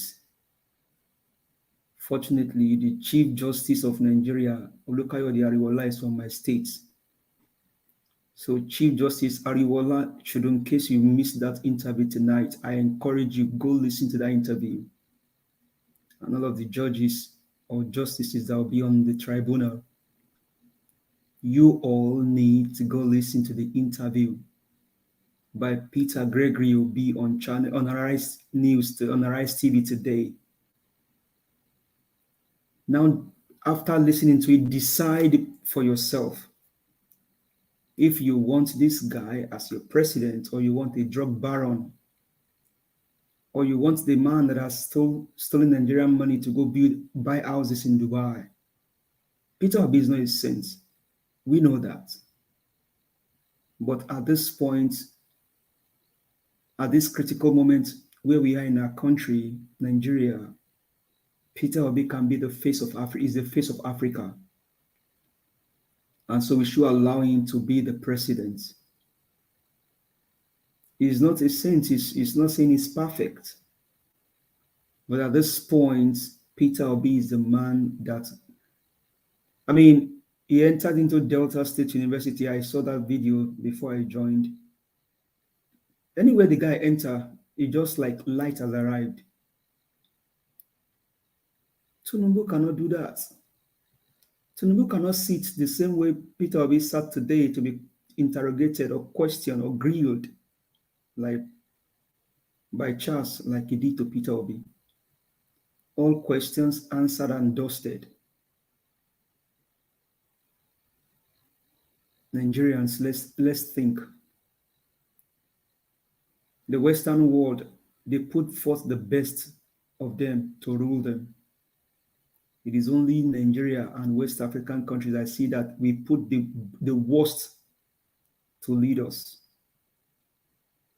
And Mahmoud Yakub, you're a professor. Only in Nigeria you see professors cheat on behalf of politicians, and his students cheat in the exam hall, they rusticate them. What a sad nation. But we're sure that with this that we saw today and we've been seeing before now, there's a light at the end of the tunnel. So let me sound again to the Yoruba people, my fellow brothers. Lagos, Oyo, Osun, Ogun, Kwara, anywhere, please go listen to that interview and then you decide. A man with honesty, character, and competence. They asked him today, you've never gone on rest. Charles said, I am sure that you granted over maybe 5 different interviews today. He said, yes. Can Tinubu do that? I am sure allegedly they said there are some doctors that we have flown into Nigeria today from France to come treat the INEC select president. You know, Wike invited him to Rivers. I'm sure in a matter of days, they're going to run him down. Tinubu, let me advise you again. You cannot do it. You know. Just sit down. Let Peter Obi just do this thing. You know you cannot do it. You cannot. One, character-wise, you don't have it. Physical-wise, you're not there. You cannot represent us. You are not just good to as a face of Africa. Is it your drug issue? You're 71, your daughter is 65. Allegedly, they even said the person that bears that name, Bola Tinubu, is a female. You forfeited $460,000 just because of your drug issue. And there are so many atrocities that you've committed, that you even committed during the election. You incited violence. Power is not served a la carte. You snatch it, you run, and you do whatever. And over 88 people died in this election, in the past election. Over 88. A young man killed himself in Plateau State because he felt that Mahmoud stole his destiny for you, Tinubu. Tinubu, just relax. Just go sit down. You cannot. At this time, you cannot. Thank you, Mr. Give Us a Mandate. I really appreciate that. Thank God for truth tellers, for people who are standing for the truth. Thank God. You know, can you imagine if we didn't have any truth tellers, if we didn't have anybody speaking truth to power? Do you know where kind of mess we'll be in right now? Just imagine if it was just Peter Obi and nobody pushing and fighting, and there was nobody speaking truth to power behind him. You know how frustrating it would have been? So I'm grateful, because this momentum is something that's never, never, ever, ever going to die down. It's going to continue to grow bigger and bigger by the day. So people are going to come to become believers in the end. Son of Ubinu, welcome, my brother, long time. Yes, sir. Good morning, good afternoon, good evening to anybody on the sound of my voice. Hope you guys are well. Yeah, it has been a while. Yeah, how? I've been well. I took a staycation. You feel me? Well, that's good. Yeah, I took a staycation. Okay, went to Colombia to chill. I was getting stressed, bro. Like, I'm not even gonna lie to you. But I watched the interview with Mr. Charles Ayangolo and Peter Obi, and I found it very interesting. To me, it looked like no, it looked like it felt, and from what I was through all the questions that I answered and all the banter between going back and forth, it felt to me like an exercise in debunking of conspiracy theories. That's what it gave.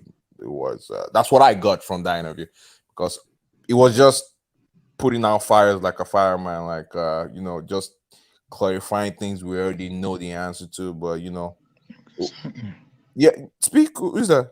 Who wants to say something? No, Someone? no, I was saying exactly. Like, Yeah. sorry, it's kinda, yeah. Oh, can I? Yeah, yeah. It's exactly what that was. You feel me? That was a exercise in debunking conspiracy theories. And if the party's responses were sharp and on time as they needed to be, he wouldn't need to have to do that. You feel me? For example, if let me give you a very simple example. If someone, I don't know, if someone calls you a ram or cattle, when you know you're not a ram or cattle, there's really no need to respond. You feel me? If you have to respond to the and say that I am not a ram or cattle, you feel me? You look stupid. You feel me? So the fact that he needed to have to do that is a separate problem in itself. But I guess it had to be done. You feel me? I really don't. I didn't see anything bad in that interview, to be honest with you. And if you guys didn't tell me Charles was faking an accent, I wouldn't know till today. The man sounds like somebody that is from the United Kingdom to me, but that's another thing for another day. We're not gonna go into that. You feel me? But yeah, that's what I got for an interview. But this interview with what's his name, the gentleman in channels, you feel, with what's his name? Somebody tell me his name. The channels guy and Is it Sheon Okimbaloye? yeah. Sheon. To me, that dude is not a journalist. Not this man that I'm looking at right here. The short dude. That's Sheon, right? No, this one is not Sheon. Yeah, I know. This Yeah, man. the short guy is Yeah, Sheon. the short guy is the one I'm talking about. Gongon, like he he's the one that all these APC lunatics go to because he doesn't answer follow-up questions. Like, I, the, we need journalists to start asking, legitimate people cannot just tell you like people just tell Sheon anything and he just goes along with it. That interview with Fashola, yeah, Fashola. The interview that he had with Fashola was really disgraceful. The man literally just sat there and lied to him. Even something to ask him following up questions, he was giggling. Like, bro, ask this man a question, bro. You can see you caught him in a lie. Talking about imagine a lawyer, a son, asking a journalist a question about the constitution. Is that insane? That is. Doesn't he knows the requirement, constitutional requirements for somebody lying under oath and somebody having dual citizenship, voluntary dual citizenship.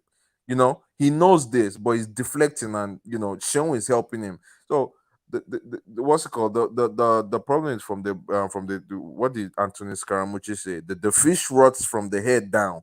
Even these channels of a station, if you look at some of their higher ups, you will find corn in their pocket because they give the airtime to the most randomest, to the most stupid people.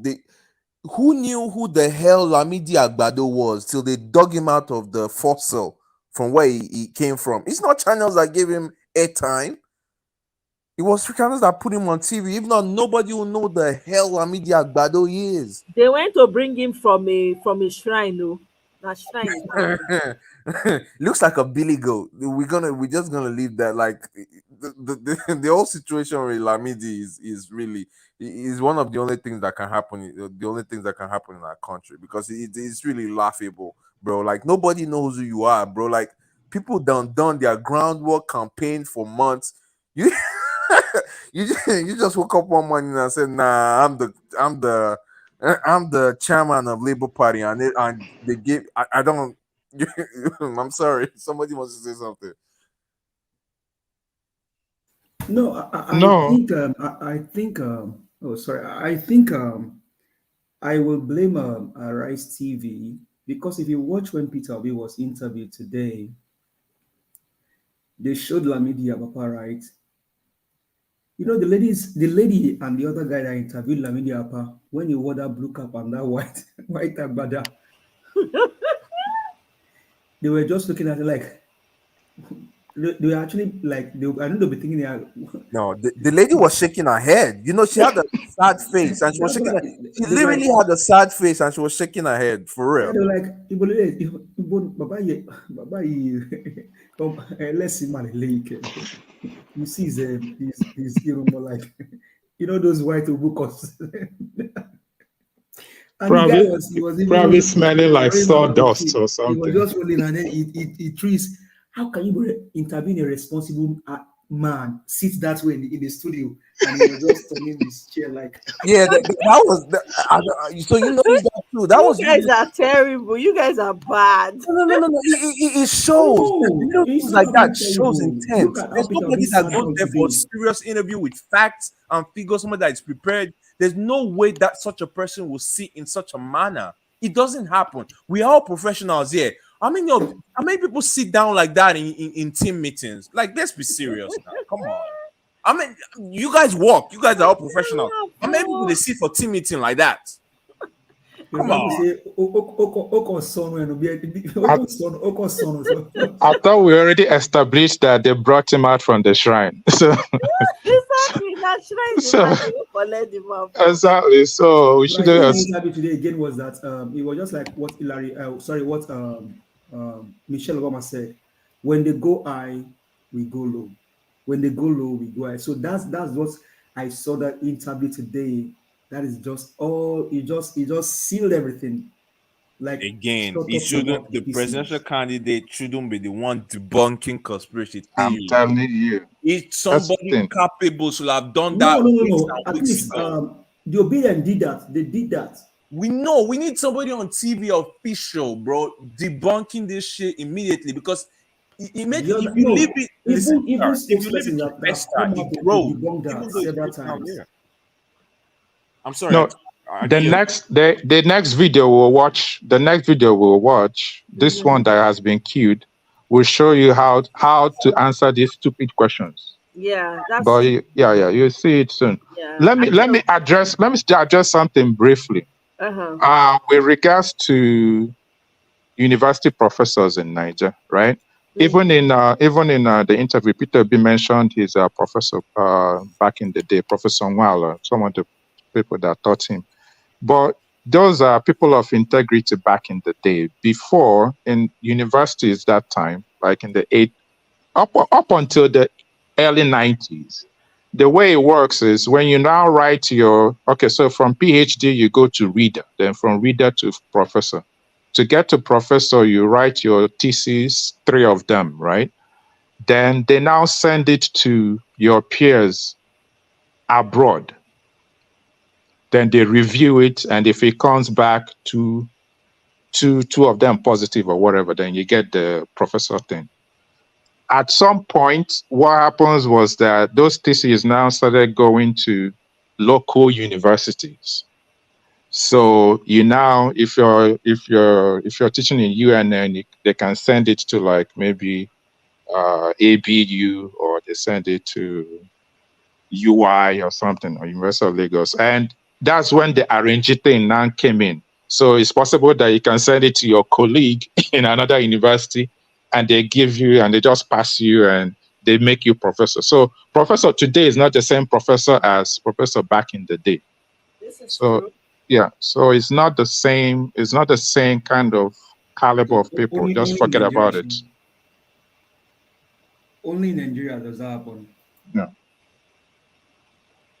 So this professor thing we're talking about, you guys know that there's international ramifications for all these people debasing the educational system in Nigeria. Like, you guys know other schools can see our quote unquote professors debasing the standard and really debasing themselves, but generally it's all of us, you feel me? Yeah, it's happening already now. You take your 2-1 from Niger, and you apply to a school abroad, and they just devalue it, right?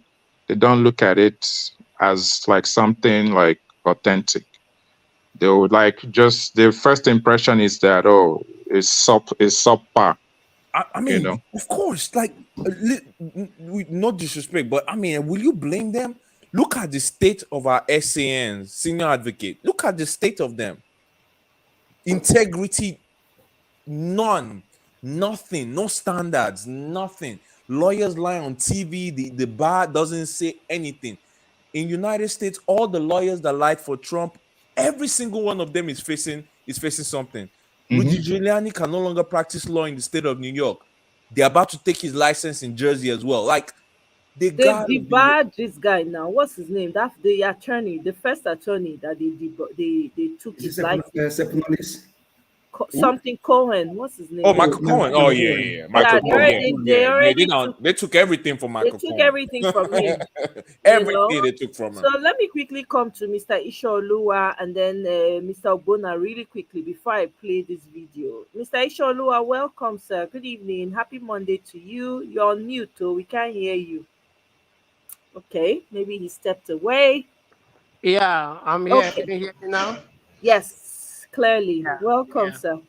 Good evening, my sister, and everybody in the house. Good evening. I greet you all. I've been enjoying the gist. Give us our mandates and Michael, right? Kene and Michael, yeah. So I've been And son enjoying of you guys. Ubinu. Yes. So regarding the today's interview with our principal, you see, when you hear our principal speak, you are confident that yes, that this is the man that we are standing, behind. You see, he said that, he's ready to go all the way. I told you all that this man is ready. He knew what he was going into. So we all should be ready and we all should be adamant. So when they come in the air, on the land, or in the sea, we'll give them what to the same. And I hear, some guys were discussing about Channel TV. Obedient have resolved that we cancel Channel TV. You That's cancel true. them. I think it was they were blocking Obedience too. We They said it because don't. Obedience were going after them because of that tweet that they tweeted, and then now because of that young girl that they fired, they are now going after.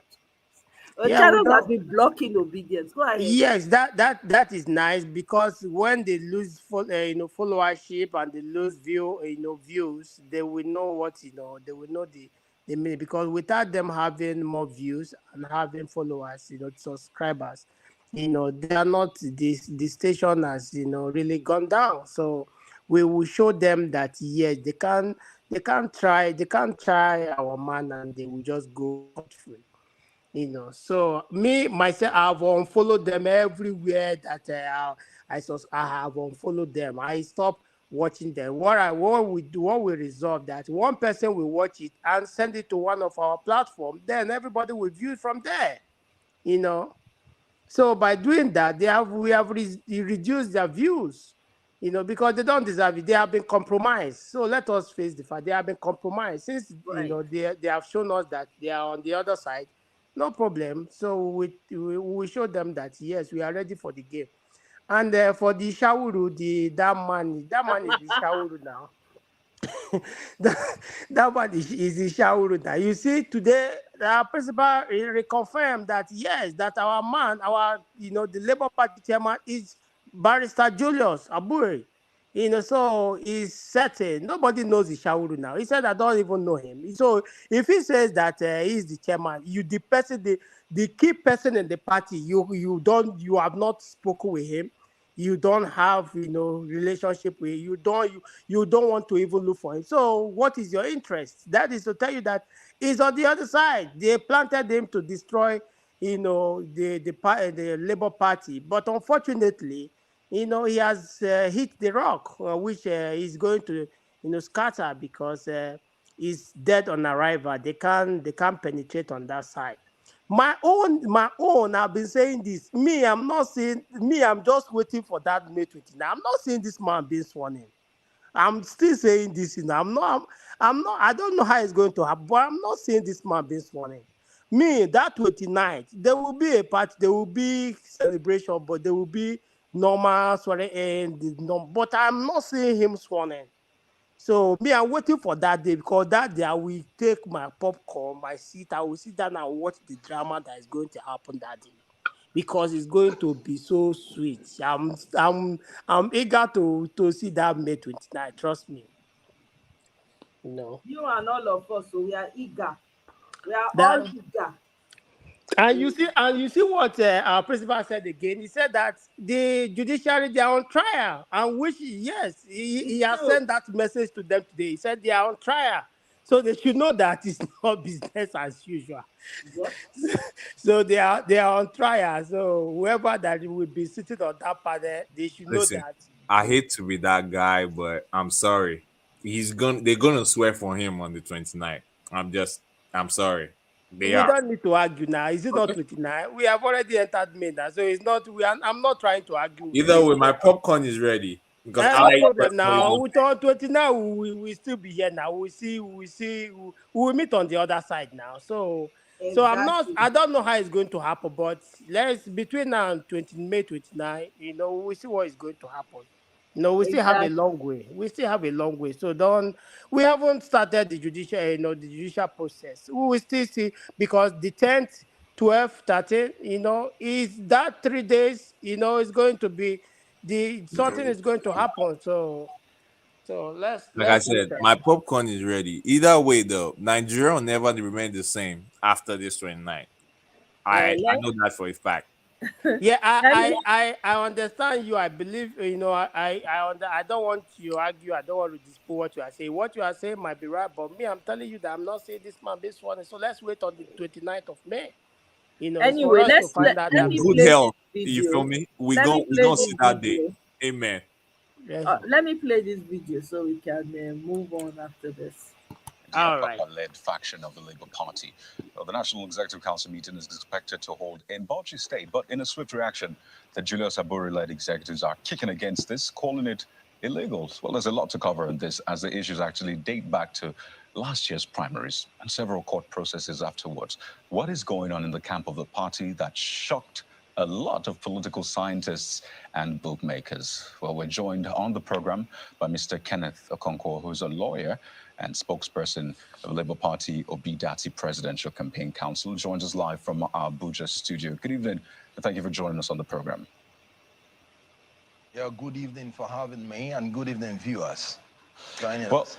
right. For a lot of people, this is the first time they're seeing you after that episode, because a lot of your party's supporters were unhappy at your seeming admittance that that leaked audio was indeed Mr. Obi's voice.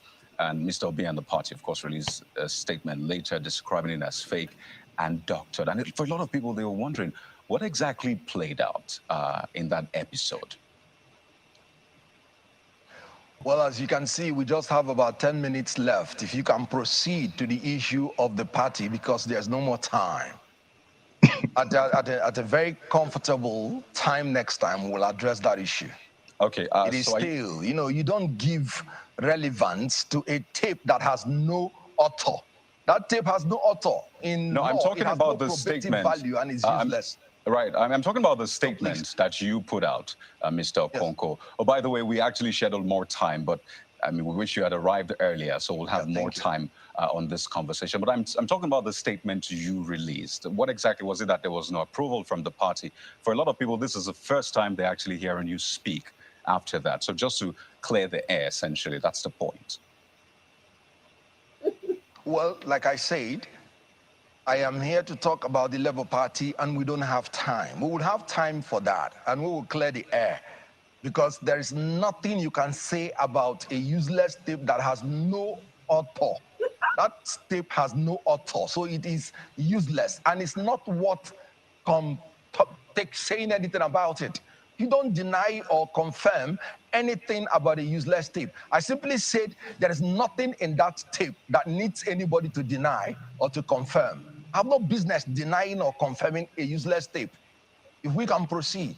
So essentially, you're saying that you did not confirm that, even though you said our attention has been drawn to the publication of this audio tape of a private conversation between Peter Obi and Bishop Oyedepo. So you're saying that you didn't mean to confirm that by using those words, essentially. I said the tape is not worthy of confirming or denying because there's nothing in that tape whatsoever. That is what I said. So it does not need my attention. It has no author, so it has no probative value in law. It is as useless as people saying there's anything in the tape. But I'm here to talk about the party, and if we may proceed, because there's no more time left. All right, Mr. Koko, it's okay. Well, you actually gave it your attention just to get you to speak to it. But let's talk about the leadership situation within your party, the Labour Party. Oh, by the way, that's the tweet you put out regarding that particular audio tape. So you actually spoke to it just for reference for our viewers. But let's talk about the leadership situation. ENEC has been called for Wednesday by the Lamidi Apakwa faction. So let's take a step back and get the benefit of your legal background to understand the court's ruling, one from Abuja, the other from Benin. What is the difference? Because a lot of people are saying there are courts of coordinate jurisdiction. The one in Benin trumps the one in Abuja, or the one in Abuja trumps the one in Benin. You're a legal practitioner, so you have at least better understanding. What is the difference? Yeah. First of all, it's an insult to common sense to be calling Lamidi Apapa's, political gerrymandering, to be calling them a faction in Labour Party. Please, they are political clowns, not worthy to be mentioned with regards to Labour Party. They are politicians of convenience. Mr. Politicians Okoko, of I'd like us to measure our words. Mr. Okoko, please let's measure the words and speak to the issue. So describing someone as a clown. Good. It might insult their sensibility. So let's speak to the issues, since they're not here to defend themselves. That's what I'm saying.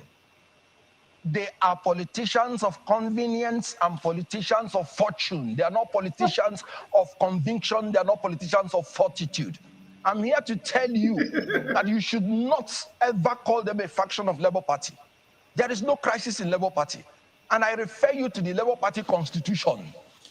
Article 13, 1B, IV, says it is only the National Convention that can elect or remove the national officers. And then Article 13, 2B, XVI and XVII, he said it is only the NEC that can replace the vacancy in any national office. And it is only the NEC that can discipline any national officer. So please, these people you're calling that they are a faction of Labour Party, who brought them in as leaders of the national, as the national officers of Labour Party? Please, they are not in any way any Labour Party national officers. Having said that, you rightly pointed out that there were two orders of courts of coordinate jurisdiction.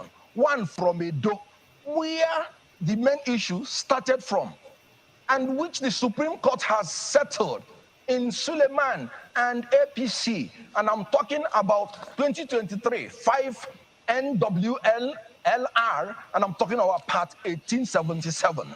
The Supreme Court made it clear that it is only the courts from where the cause of action arose that has jurisdiction to talk about any issue.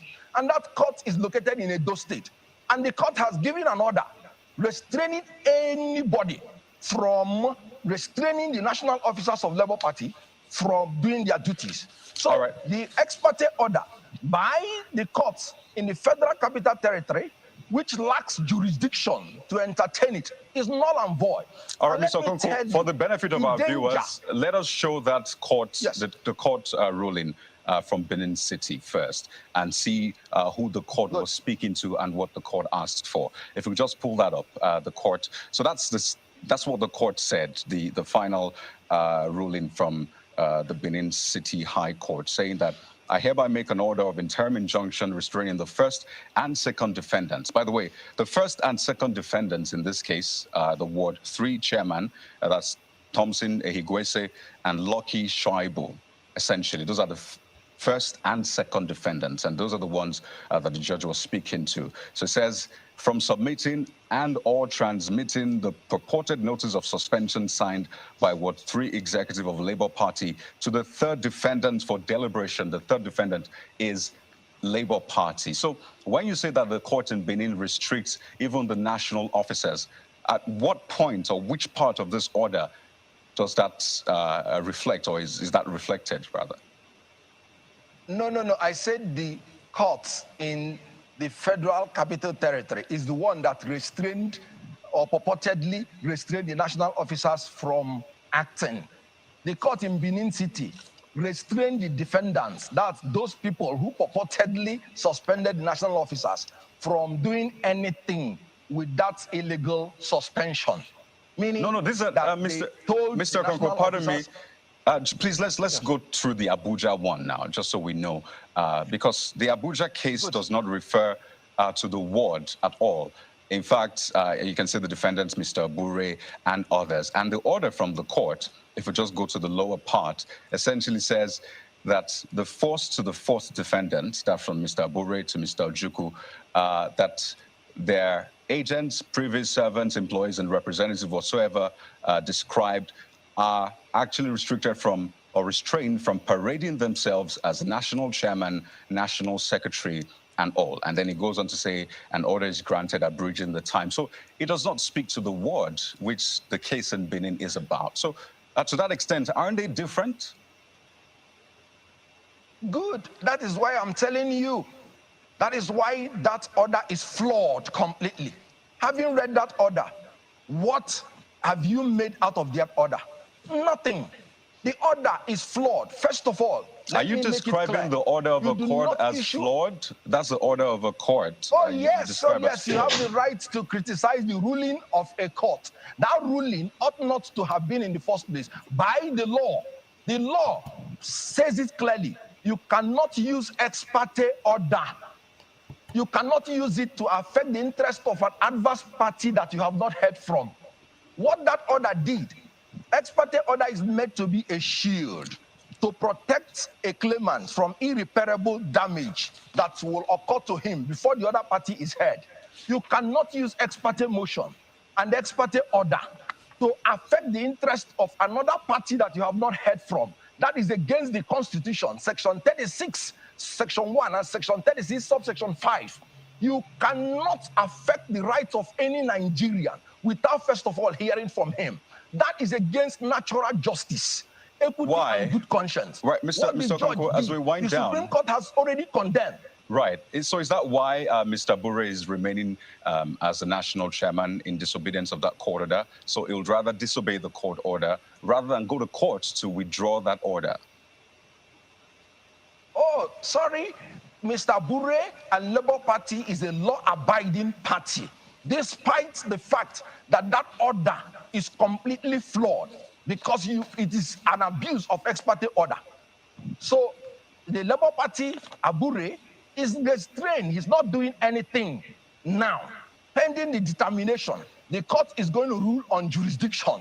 But the one from Benin City, isn't it an ex parte order as well? The one from Benin City is also an ex parte order.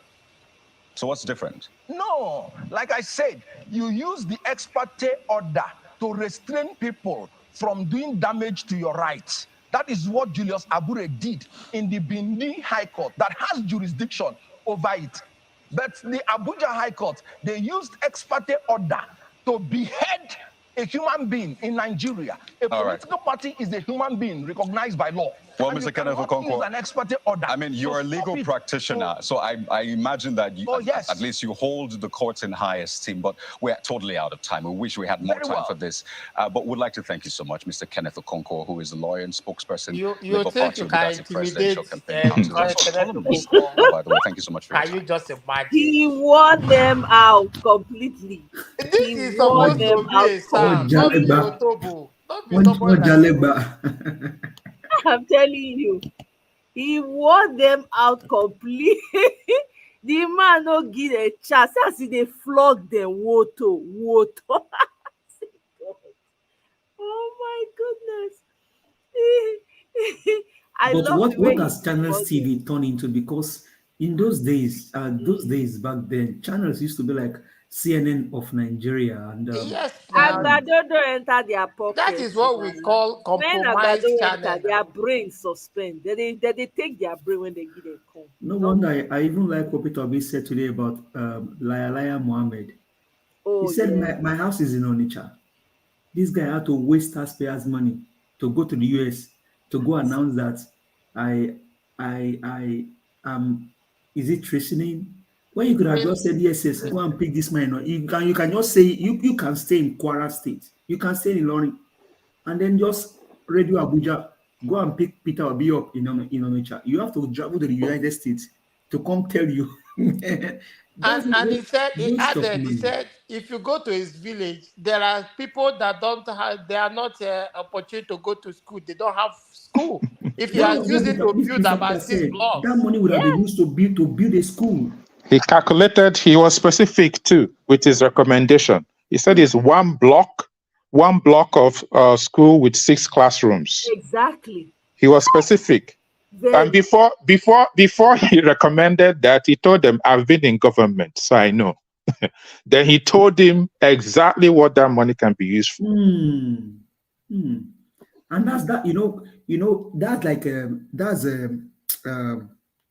they used to call it is it honorable insult or something, that this man is just being foolish.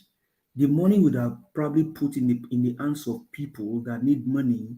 You spend that money because you are placed in a position of power. The Nigerian gave you that will. You are not a minister. You just wasted that money. The money was burnt, and you just go announce in the United States that Peter Obi committed treason. Now you'd have just sat there in Abuja and said, the DSS, go and pick Peter Obi in Onisha. Ah, man. I don't know the kind of and people that... these APC people, it's like whenever they join APC, even when they are sound professors, it's like they lost their brain. They are So secret when they courts. went It's a to secret take, court. It's a when they court. went for that expatriate order, did they know that is you can only go for that where you want to defend yourself from being against defend yourself from any person to remove you from office instead of using it to behead another They know that already. All they want to do is just cause confusion, right? No, And they just don't know. muddy the whole water so that everybody will just be running katakiti everywhere. No, That's what they they're don't. trying to do. They They don't know. know. I'm sure they know. They don't know. Why is it that No, if they they don't know. knew, They know. They you see, one thing is that if you look at what is going on, because APC is using them, APC know that Abuja is the seat of power and they are in charge of Abuja. So they went to Abuja when this whole thing is started in Edo State. Why would you go to Abuja to go and do that shenanigan? And so, like Mr. Kenneth said, they know. It's just like this NBA president today saying something about Tinubu, we will do something for workers. And people were asking them on Twitter, Oga, are you okay? Like, which Tinubu are you talking about? Is NBA even settled at all? How much have they paid you guys? Come on. They know. It just shows that everything is being bastardized. Judiciary, everybody's been compromised, including military. no, when you don't understand the question. I know that they know because they should know. What I mean is that they are dealing with people with intellect. They are dealing with obedient. These people, that was why I told you that these guys, they are analog. They are dealing with digital people. So they should know that these people they are dealing with, they are more intelligent than them. That's the problem. Because if you are dealing with somebody that on the other side knows what you know, you should be more prepared. That is where the area I'm coming from. Oh, okay, and now I understand what you're saying. Yeah, because they cannot outsmart obedient and Peter Obi's team, right? Because They any cannot area they are outsmart coming them from, they are anywhere. shooting their leg. They are Yeah, shooting themselves by the leg. You know, Yeah. they are shooting themselves. Every step they make, they always, we always defeat them. They should know that they should be more prepared the next time. They can't be more prepared though, because say if your best chip that you have in your hand is a counterfeit, you can never win. Yeah. So yeah, you can never win. Mazi Ogbona, welcome, my brother. Good evening. Happy morning. Happy Tuesday na good day for that side. Good morning, yeah. Good morning. How are you? I'm fine. And you? We're fine, we thank God. I So greet what all do the you have panelists. Okay, yeah. There's light. That's good. Yeah. Good morning. Is generator. I'm in a hotel. Is the generator? Yeah. Okay. I'm still nursing my injury. Okay, Sorry. that's good. Sorry, I Thank you. hope you feel better. Yes. Hello, everyone. Good evening, everybody. Hello, Dr. Oji. Can you mute for a minute? Mazi Ogbona is talking. Yeah, I'll get to you. Oh, all right. Yeah. All right. Yes, sir. Thanks. No problem. Yes, sir. Yeah, so Mazi, what do you get for us now? Did you listen to Peter Obi's interview today? Yes. When I wake up around 2, I listen to it. Okay. Well, I was actually, maybe you have come online, then that you just put your flag, say you are coming on. Yeah. So I listened to our man, the main man that is terrorizing the whole Nigeria with good things, with a good character. In fact, it's not a person that you can just push over, like we all know. That's why some people like us, you people over there, are running after him. This man will perform, though he's not an angel. He will do something that people around will notice that something is going on in Nigeria. So all those evil APC that are just beating around the bush, trying to. I don't know how an old man, about 70, close to his grave, or 80, like Lai Mohammed now. I don't know his age, but at least that man is over 70. To be lying up and down. The mouth is full of lie. The name God is lie. So I'm not bothered about him. He's born to lie in life. He's left here, go to US where system is working, everything is working. He should go there and disobey traffic now. Let the US show him how they do there. But he can't do it. But when he come here now, he can blow siren and people will run into bush and they will pass away with the audio noise. So we're not bothered about him, but we have to keep our eye on that mandate. Like our man said, he said that it's not pressurized to be Nigerian president. I don't know how the English he used there, but I couldn't recognize the English he used there. But at least it's not his, but people, he wants. Yes, he's not desperate to lead Nigeria, but he wants Nigeria that is working. Like I used to say, if Tinubu win this election outrightly without rigging, I will not bother myself. I will go sleep. Whatever he does there, no problem. At least some other government has come and go. One day you go. You understand? But they are going there, they know what they are doing. Yoruba say Afobaje Kundukoba. I don't know why this man, he is the one that is installed, according to him, installed the Buhari with the help of people around him.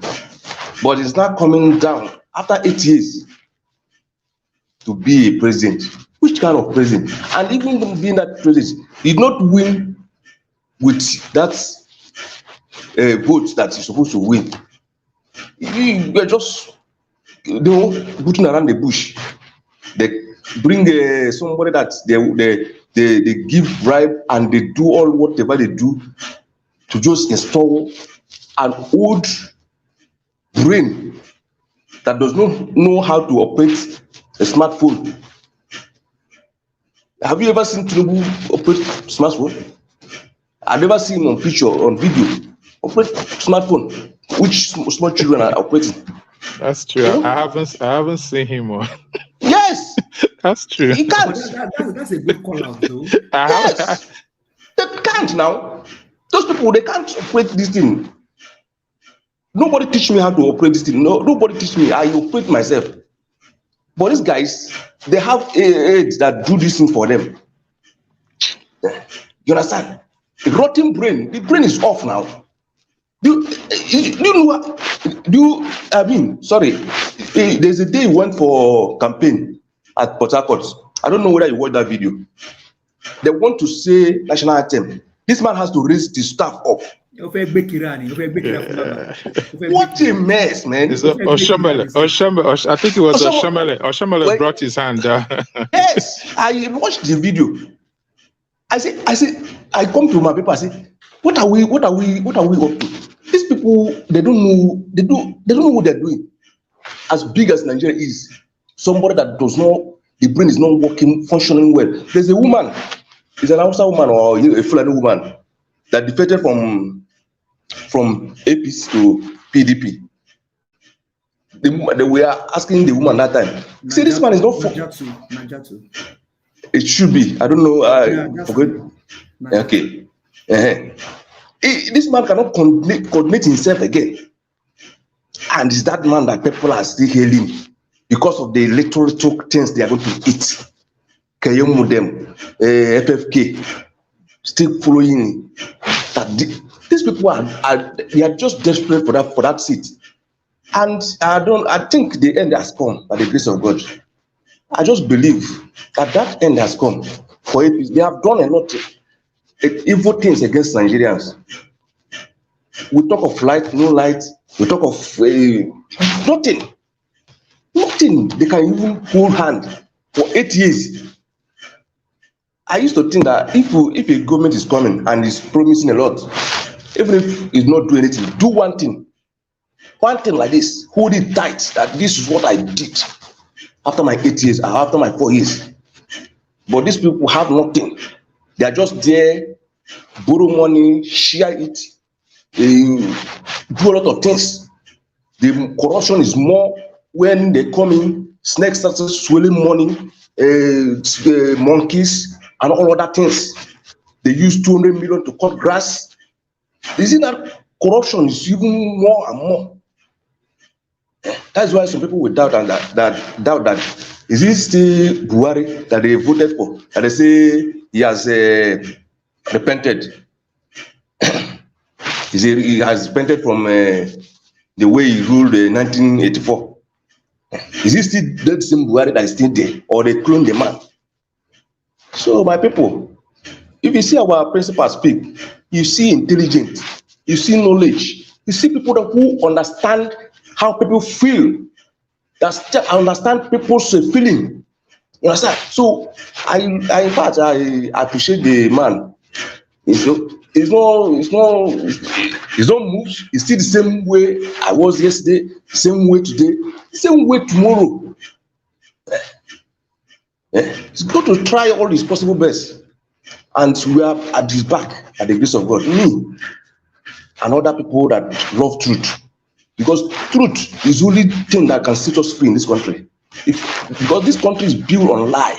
The foundation is built on lie. And there's nothing this country will not work. Let me tell you the fact. It will not work if we cannot say the truth. This is how it is. This is how it is supposed to be. It turn red to black.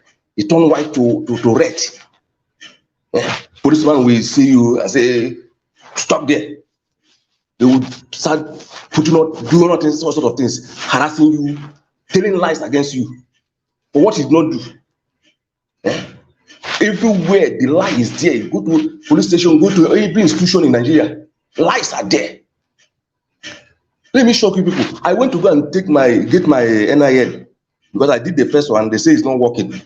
I went back to go do it again. They have to charge me extra money again. And even after charging me, the guy that is there, he knows me.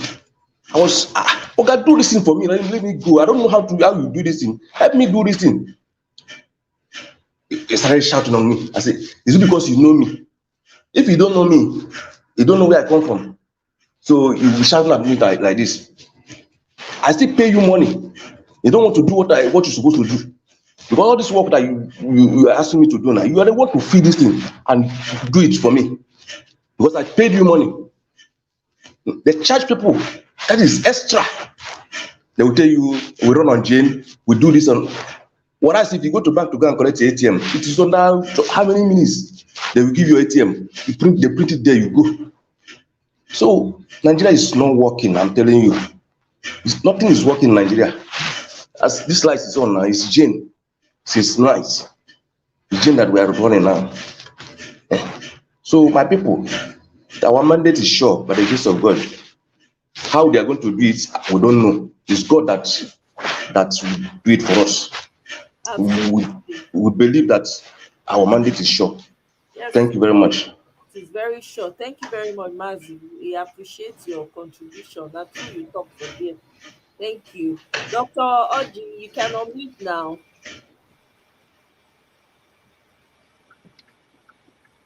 Can you all hear me? Yes, we can. Welcome. Happy Monday. Happy Monday. Thank you. Thank you so much for. I just got into my car to go home, and I was looking through, and I realized you were online. So let me. I'm just getting into my driveway now. So I'll just in a minute. All right. But I can still talk since All right. everybody can hear me. Yes, we can. All right. Good evening, everyone. Omoye, I appreciate the opportunity that your platform has provided. And this evening, I was listening to everyone on Niger Watch, and I was hearing everyone's contributions. And it seems there's so much that's going on. There's really so much that is going on back home. With Peter Obi, you can see that what he is about is the process. How we can do things, how we can, get the process working again in Nigeria. One of the banes of our country is that people have wealth without enterprise. People can get rich quick without efforts, without going through the process. People obtain things without being without deserving it. And that is exactly what Mr. Tinubu represents, grabbing things without deserving it.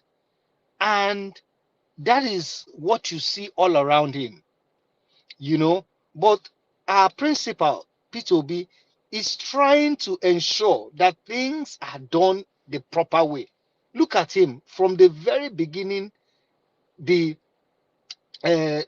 everything that is legally that has to do with legal indemnity must be taken care of, whether he's not qualified to be the presidential candidate. That you have to go to court, you have to get the things legally right. The process has to be such that by the time you get what you want, you will say yes, that the process brought me through this.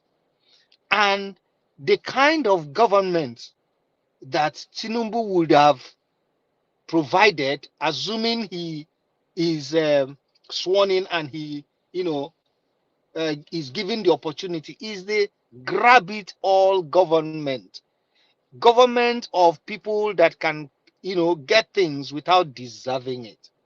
And so we are we're about this process, and we must ensure that we get this mandate back. Now, I remember the last time I came, we were talking about people going out on the days of these hearings to sit out, get their placards, their banners, and stay within the area, the court premises. Sit down there and tell, with banners saying, "We are watching you. We judges, we are looking at you."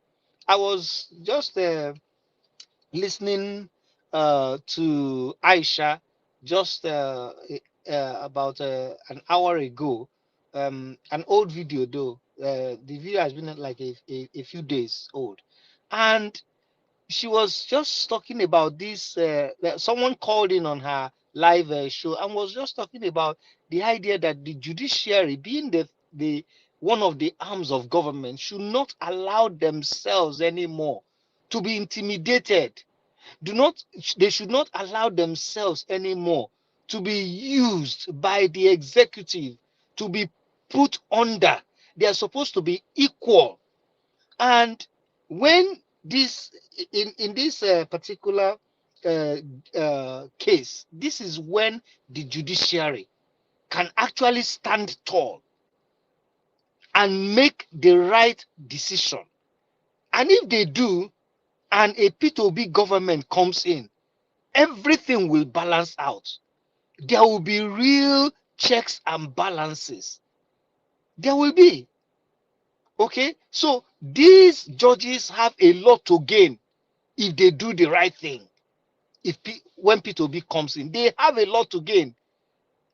But if they decide that at this time, with all the evidence that is before them, they are still going to allow intimidation from people like drug barons and Boko Haram and all of those kinds of people without integrity. If they are going to allow themselves to be intimidated, then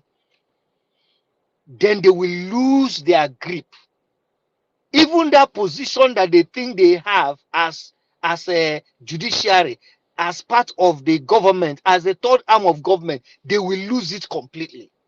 Look at their rulings. The Buhari government choose which ruling to obey and which one not to obey. They are already giving them they are already not allowing them to even exercise their authority as the third arm of government. They make rulings and the executive just ignores it. Is that what they want?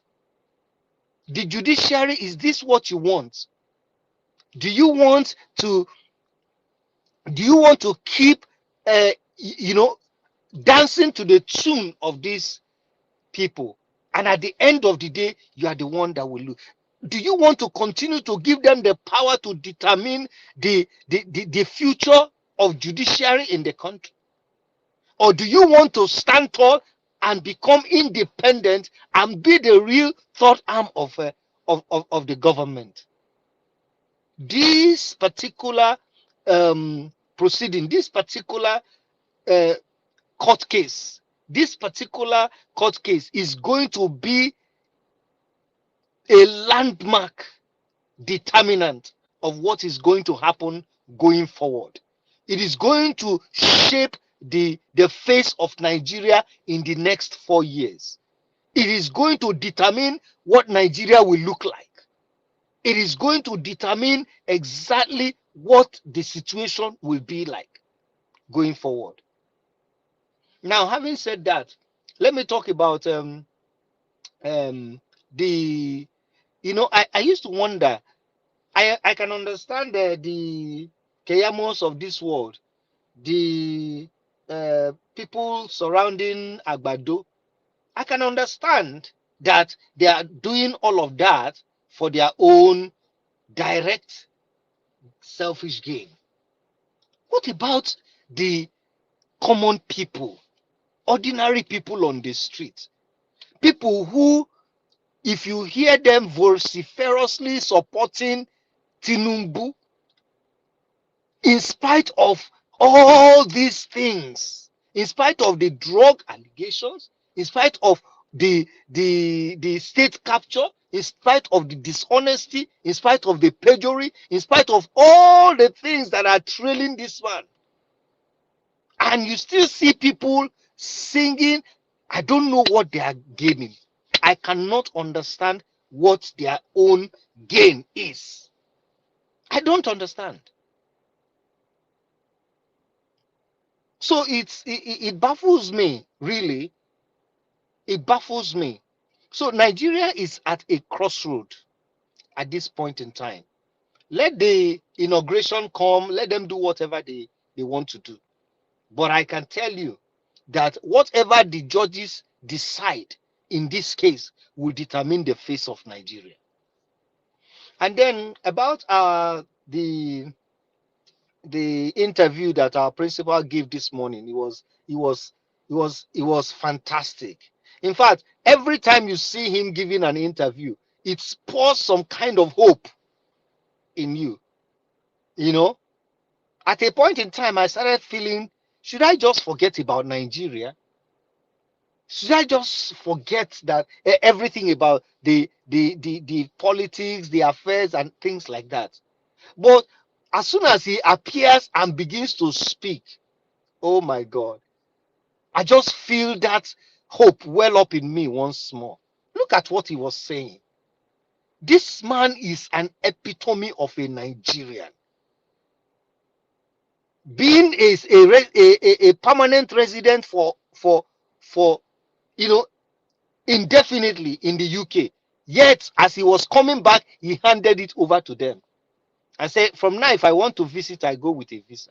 This is how you know a patriotism.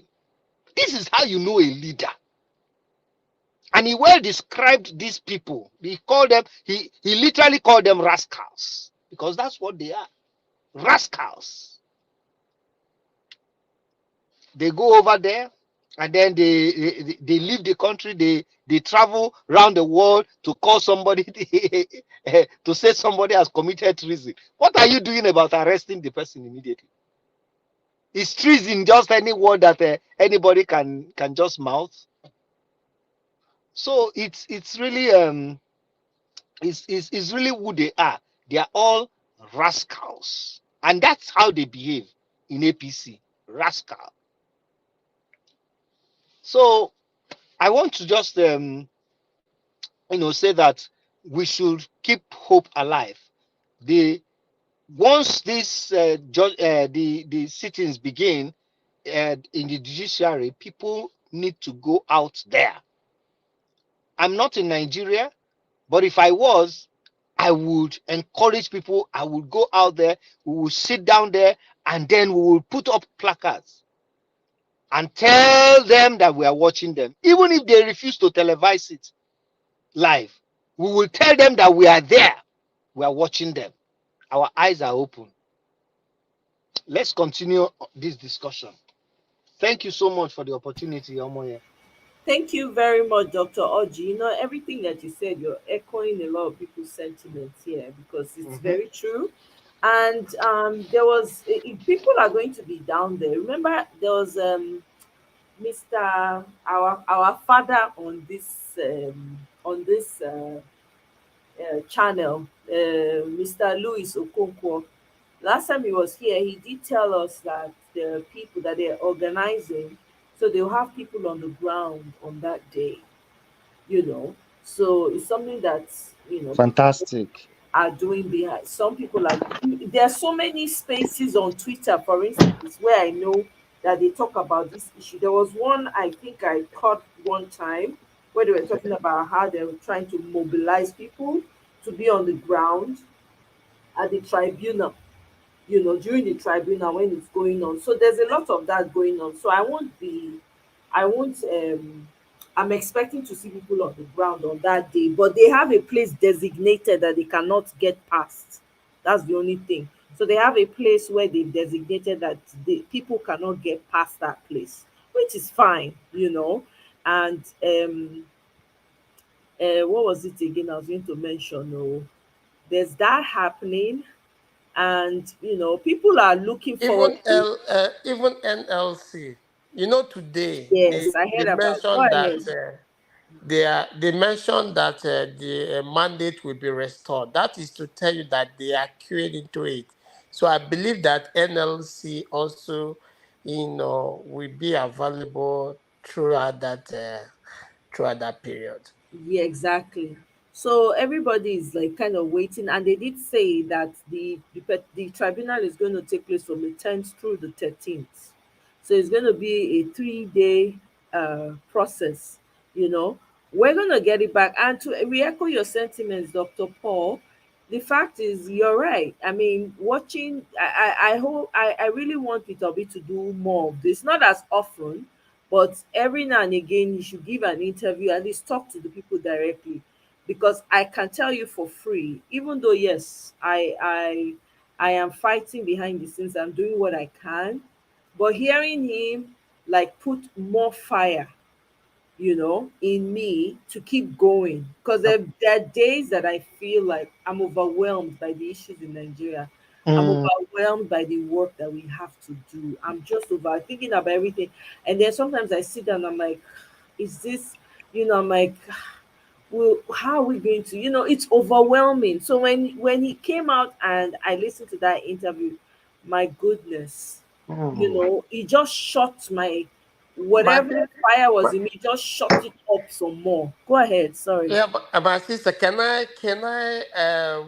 throw in, if you want to understand our principal, well, go and listen to all his past interviews and where he has showcased himself. You will understand, because that is why I've been so confident, because I listened to one of the interview that he had, with in Ginger TV. So it's like the guy was asking, that was before the election anyway. He was asking what of, such a thing happened after the election, and is something like this that we are experiencing now. He said that even when he won in Gigi, he said during that time, he said that all the judges, he said they were coming in the evening, they will be coming, to the government house. They will be, all of them will be drinking with Ngige. People will be coming to tell them that, you have to give up, because look at this judge, look at this one. They are enjoying themselves with Ngige. There is no justice. He said he kept going. But when the time came for that judgment, the judgment came on his went to his favor. He said not once, not twice, not even when they were preparing for election, after he came in, after 1 year he came in. He said they were prepared. He didn't contest, he didn't contest, he didn't buy from, he didn't do anything. People were saying that election, you are not contesting. He said, let them contest. They contested, they won the election. After they won the election, he went and even they have, I think they swore in the person. I don't remember that part. Then he went to court again to challenge that, for the interpretation of, you know tenor, and he got it again. So you should know the kind of person that we are following. From that, when I listened to that, that interview, that was when I drew. That was when I got my inspiration. I said, man, he knows what he's doing. This process, that was why when people said the judiciary, they might be compromised, but when the time for judgment, that day that judgment will come, that judgment will go to be Peter Obi's favor. There is no two ways about it. I am so confident that the day of judgment, anytime, whether the court of appeal, whether the Supreme Court, any day the judgment, they will rule the judgment. It will go in favor of in our principle. And this time there is more evidence than even before, because before they can use incident form, there is no much evidence. But now, you know, but now they left evidence everywhere. Absolutely. In fact, it appears that because our principal, Peter Obi, is a very intelligent man, he knows what he's doing. Every time he goes before the courts, he does not go with speculations. He goes with hardcore evidence. Hardcore evidence that is so incontrovertible that if you went against it, whether by technicality or otherwise, you will know, it will be so obvious to the whole world that you are ruling against him for because you are compromised. So just like you said, the evidence that is available on this particular matter is so overwhelming that by the time it is strategically presented by these erudite lawyers that he has assembled, I don't know any judge that is going to wriggle himself out of this matter. We shall see. And he said finally, he said that it doesn't matter who they are bringing, that he's not even worried about the joy, whoever they are going to bring. If they like, let them bring the devil himself, the Satan himself. He said that with what the evidence they have, by the time the day that the judgment will be given, I don't know what confident this man is so confident, like 150% confident. So he said it doesn't matter who they bring, he doesn't even want to know who is going to sit that day. But that day of judgment, that you will see that it doesn't matter who they bring, they should bring their best on their camp. That the judgment will go in his favor. So we shouldn't be worried. No, I mean, yeah, I understand what you mean, Mr. Isholuwa. As a human being, there'll be days like, yeah, I've listened to a lot of his interviews. I may not have listened to the specific one about how he went to court with Ngige in Anambra State. I may not. There's so many interviews of Peter Obi that I've seen that has given me enough courage, and I'm like a diehard, you know, behind him. Like, yeah, let's go. Anywhere you want to go, let's go there, right? So I'm that person. But at the same time, there are days like it's the amount of work that we have to do in Nigeria that overwhelms me. And the fact that the system is so corrupt, so rotten, everybody just seems to fall to the side of money. It's It's a who free has, for all. do you understand? It's a free for all. So of course, there's no way you're going to look at that and not wonder sometimes and not be overwhelmed, because I do get overwhelmed. So when he came out and he gave that interview, like I said, I look at his face. I don't pay attention to what everybody else is saying. When I'm feeling any type of way, I just go on his Twitter page and just see what's going on. And I just see how he's moving, like he's just living his life, like nothing happened. I'm like, my. That alone fires me up, right? Yes. But hearing him on that interview, Mr. Isholuwa, you want to tell me that hearing him today did not resonate more with you? Did you not No, enjoy the interview? That's man, exactly. the interview, I was like, I followed it live now. Like I Ehen. was just shouting. I say, yes. Exactly. That's what I I say, this mean. is my president. This is my president. Exactly. So you get fired up by that. You're like, man, this is a man. See, there's so many lessons to take away from Peter Obi. You see, whatever you do in this life, be truthful. Be truthful to yourself and be truthful to those around you. Because you don't know when that truth is going to catch up with you. There's no point lying. Just stand for the truth. It might take a while, but you will always win. Peter Obi is one man that people should, in fact, it already go down history book. Should be that they use and teach for other countries. You know how many African countries are looking onto this election? Do you know how many Africans have come to become believers that they too can have good governance in their country if they have a man like Peter Obi standing up? Do you know how the hope that he has resonated, not just in Nigerians, the Africa as a whole? It's not just Africa sef. Outside of Africa, the man has spread because people are watching him and say, what manner of man is this? Look at his interview when they were asking him, about Lai Mohammed, and he said, I'm in Onitsha. Why did he bother wasting the money to go to Washington to go and tell? And there, all he could have done, I'm a phone call away, could have even driven there. The money that he could have used to build two blocks of classroom for people. Now he take go Washington, go tell them, just to go tell them, say, that person dey commit treason. He said this is the rascality we It's see. a rascality we are talking. Exactly. The way he talks about it, like you cannot do anything to him. You know, before people used to be afraid that, hey, let them know. I said that man not be person wey they go fit just touch. No, I don't understand. This kind of man, they no dey fit touch am. You can't. If you try it, you go expedite the process of everything crashing at once. That's what's going to happen, because it's not just about one side now. The whole Nigeria, everything, every corner, everything will all crash. Is that what you people want? They know. That's why they can't touch him. They know.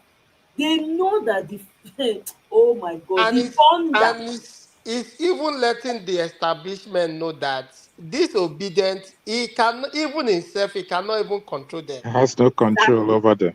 So he told them, he said that even himself, even when he says something, they with the way They they attack. respond. They attack him too. When he was talking about his senior brother Wole Soyinka. Exactly. When he was talking about his senior brother, that thing made me, I say, this man there, wisdom. Do you know that when I want to talk to people now, if I want to tell, if I'm trying to be sarcastic, that's what I use now. I say my beloved senior brother or my beloved senior sister. You know what you are saying makes sense. So, but you know, if I were the way I go take talk am, I say, I don't dey learn from you. Idea to insult somebody. I'm telling you, I go use senior brother take insult the person. Use senior sister take. Hey, I said, God, I don't learn from my principal, my beloved, my well-respected senior brother.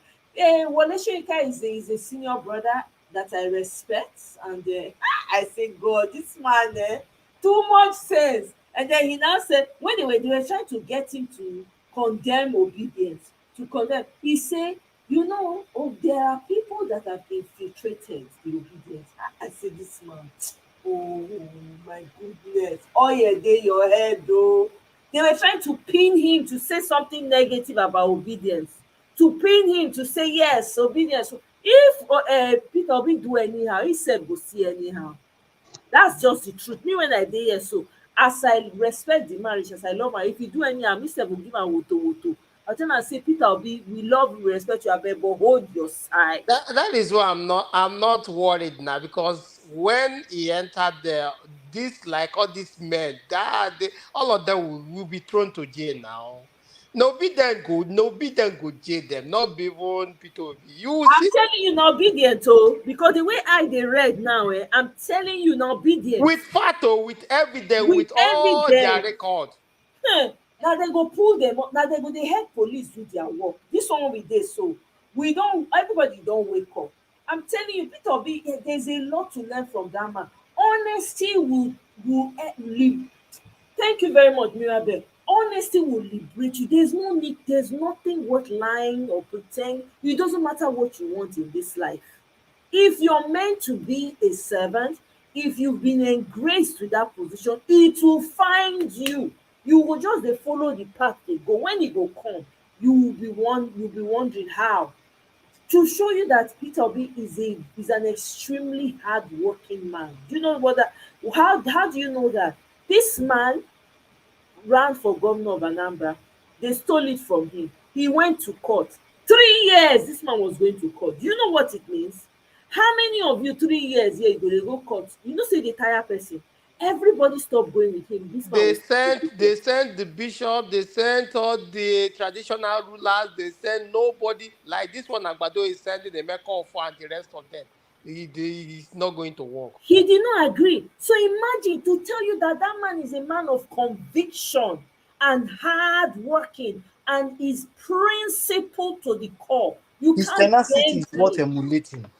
Is what emulating. How? Because it's not easy. There will be a time where you be like, abeg, abeg, Mm. abeg, abeg, abeg. No, by force. Abeg, they no want. Abeg, leave me. Abeg, make they carry they Expect, go. The man especially was with showing yeah, up. Sorry, go ahead.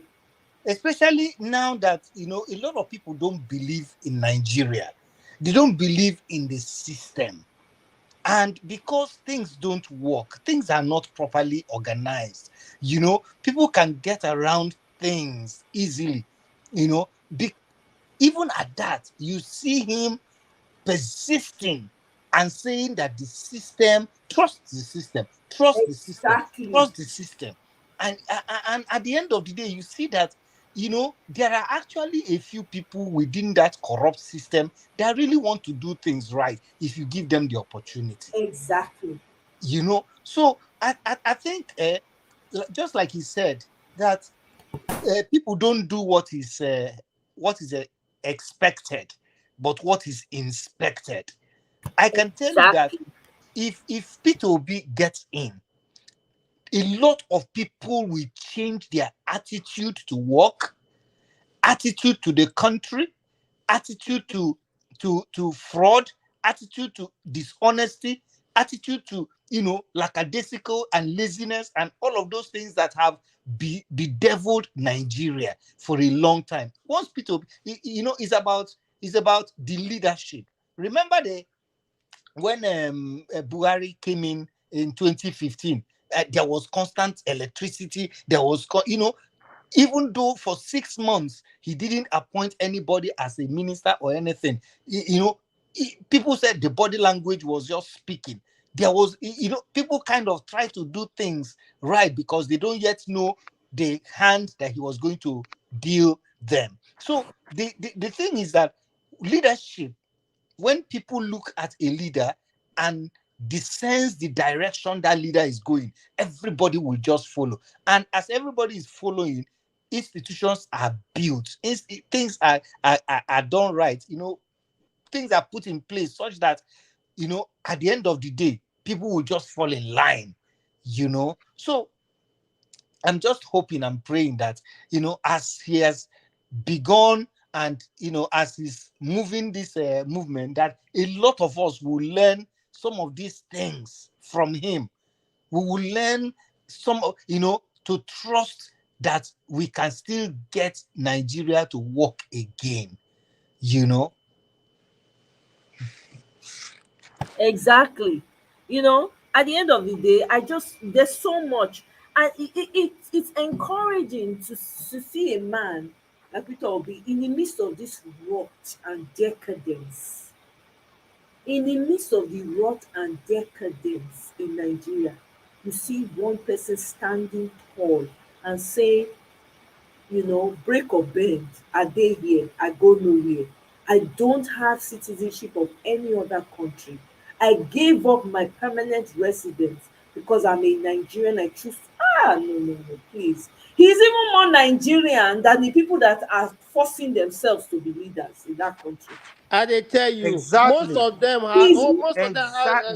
they have a dual citizenship. Yes. He's more Nigerian than Buhari now. Yes, the now one that said he will go to Daurati, he will go to Niger Republic to go and settle. Exactly. Do you understand? He's even more. He has all the. He is more legally. He has the legal right to even lead the people than those people because they are not Nigerians. Exactly. So what are we talking about? So, why would you not want to stand behind a man like that? Why would you not? And I like the fact that he's not giving up. That's alone, man. Not too much respect. He's not giving up, and he's telling you. You see that interview today? He's like, it was like a rallying call. It was an inspiration. How I felt. Damn. I'm sorry. What did you say? It was an inspiration. Inspiration. Like I go nowhere. I must connect. He has given Agbado camp now 20 days. Just behind. They have to go and look for something to come and twist again. We are here for them now. All those they are taking his pictures and putting him in between. I know, Agbado. It didn't work. Please, I want to ask a question, Abeg. Can you hear me? Go ahead, ask. Since Agbado I never come back to Nigeria. I never see him grant any television grant interview You they with talk him. during the Eh? time when the election they hot you see how when they got interview. Eh?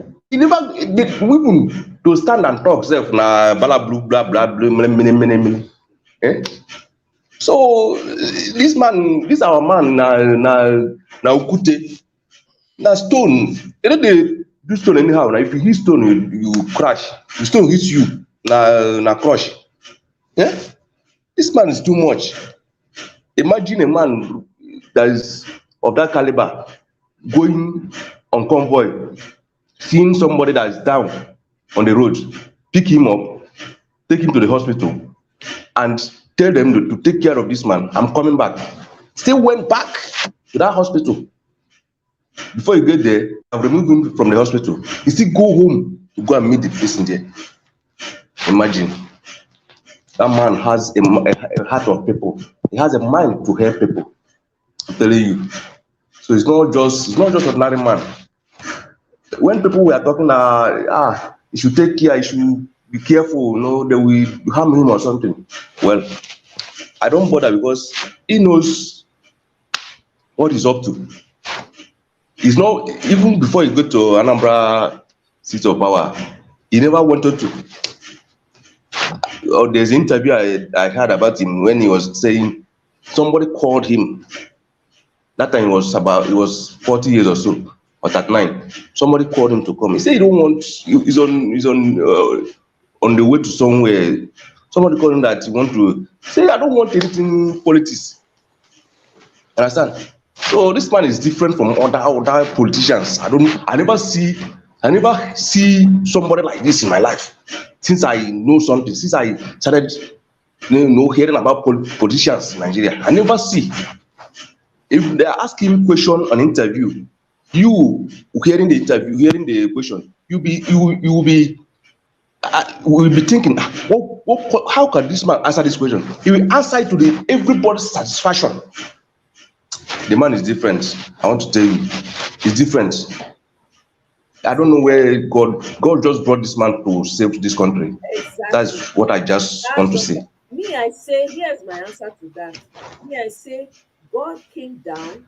You know when they say Christians will say the word became flesh.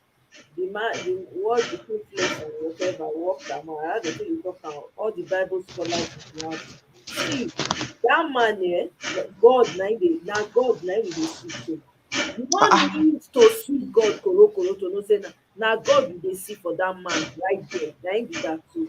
I'm telling you, that is God in action right there. Even he himself is not fully in control of what he's doing. You know that the fearlessness, the courage, the faith is not by his feet, it's the universe. I'm telling you, honestly, he's not bothered. To the bank. Take what I'm saying to the bank. That is, we don't need to look for God. That is God. God is within people. When a person, that's why they say I heard it somewhere. It was a man long time ago that said this. When he's talking to people, he talks to the God inside of them. So he doesn't talk to you like normal. He talks to the God inside of you. Every human being has God inside of them, right? Sure. Peter Obi is universe impersonated. Take this to the bank. That man is not an ordinary man. He himself, half of what he's doing, he doesn't even know. I'm telling you. So my own thing is this. You see, when he was responding about how this government just locks up people, somebody will be a young man will be on young person will be on the social media. You're picking them up, you're locking them up. In my mind, I say, God, this man, the way he take response. I know he was alluding to that Trudy's case. You know that Trudy on Twitter that they picked him up a second time or so. Yes. Right? I know that's what he was alluding to. It's ridiculous. Look at you when he was going up buying Volkswagen for 2,000 naira, my people. Peugeot for 6,000. How many people will buy new cars? That story is so accurate. You know what? Because so he said that was when he went to school in UNN, right? So that would be in the 80s. Me, I grew up in UNN, like from nursery school to university. Now inside UNN, I did. So he called Umano Motors. Umano Motors was the person that was selling Peugeot cars in Nsukka that time. So he's 100% correct. Even my dad's car was from Umano Motors. So, and when he said that all the professors were buying cars from Umano Motors, so that was why Umano, there was no way Umano would sell a car to a student before he sells to his lecturer. So out of that respect, he said he had to, push back his order. So he's very, very correct. That's the price of cars then. Back then, he said the lecturers were driving brand new cars because UNN at that time was actually giving car loans. And the car loans at that time can buy you a brand new Peugeot 504 GR, 505, depending on your ranking. So you see a man that understand. He said, he said what they enjoyed during their time. We the youth, we are not we are not even enjoying that. So if you see them being angry, And you that's why he shouldn't can blame them. understand the anger. That's why he can understand the Just to anger. tell you, a leader. This is a leader, somebody that understands the pain of a common man. Do you know what it take? You know what it take for a governor to have all the principals' phone number? No, students, not students. Okay, students. Okay. Yeah. You know what it takes? Senior prefects, all the senior prefects in Anambra State. He has their number. Yes. Till today. Have their number. They call him. This is what we need. And he said he would do it for the universities, that the universities in Nigeria, the federal universities are not too many. He can have the student union president's phone numbers easily. Sure. With him. Sure. Can do it now. Mine is too much. It's too much. I don't know. It's just too much. God in him is extra. That is, I don't know how to quantify him. It's just extraordinary. He doesn't get angry. He doesn't. When he even talk bad about him, those who talk bad about him will face problem. We face problem, serious problem. He doesn't get angry. He doesn't abuse people. So he's a leader indeed. He's a leader. I was hoping that interview today, like assuming they asked him something about like the Sudan situation, Nigerian hostages there, and when he answers, they could have presented him very, very presidential too. Sure. It would have been nice. He was the first person to alert federal. He told them that they should have responded earlier than that, even when they have not responded. By the time he will break it down, like if Charles gave him like 3 to 4 minutes to talk about the situation, he would have broken it down, cost, logistics. My brother, me and you, if somebody like even me, come on me here, I know what it takes to evacuate those people.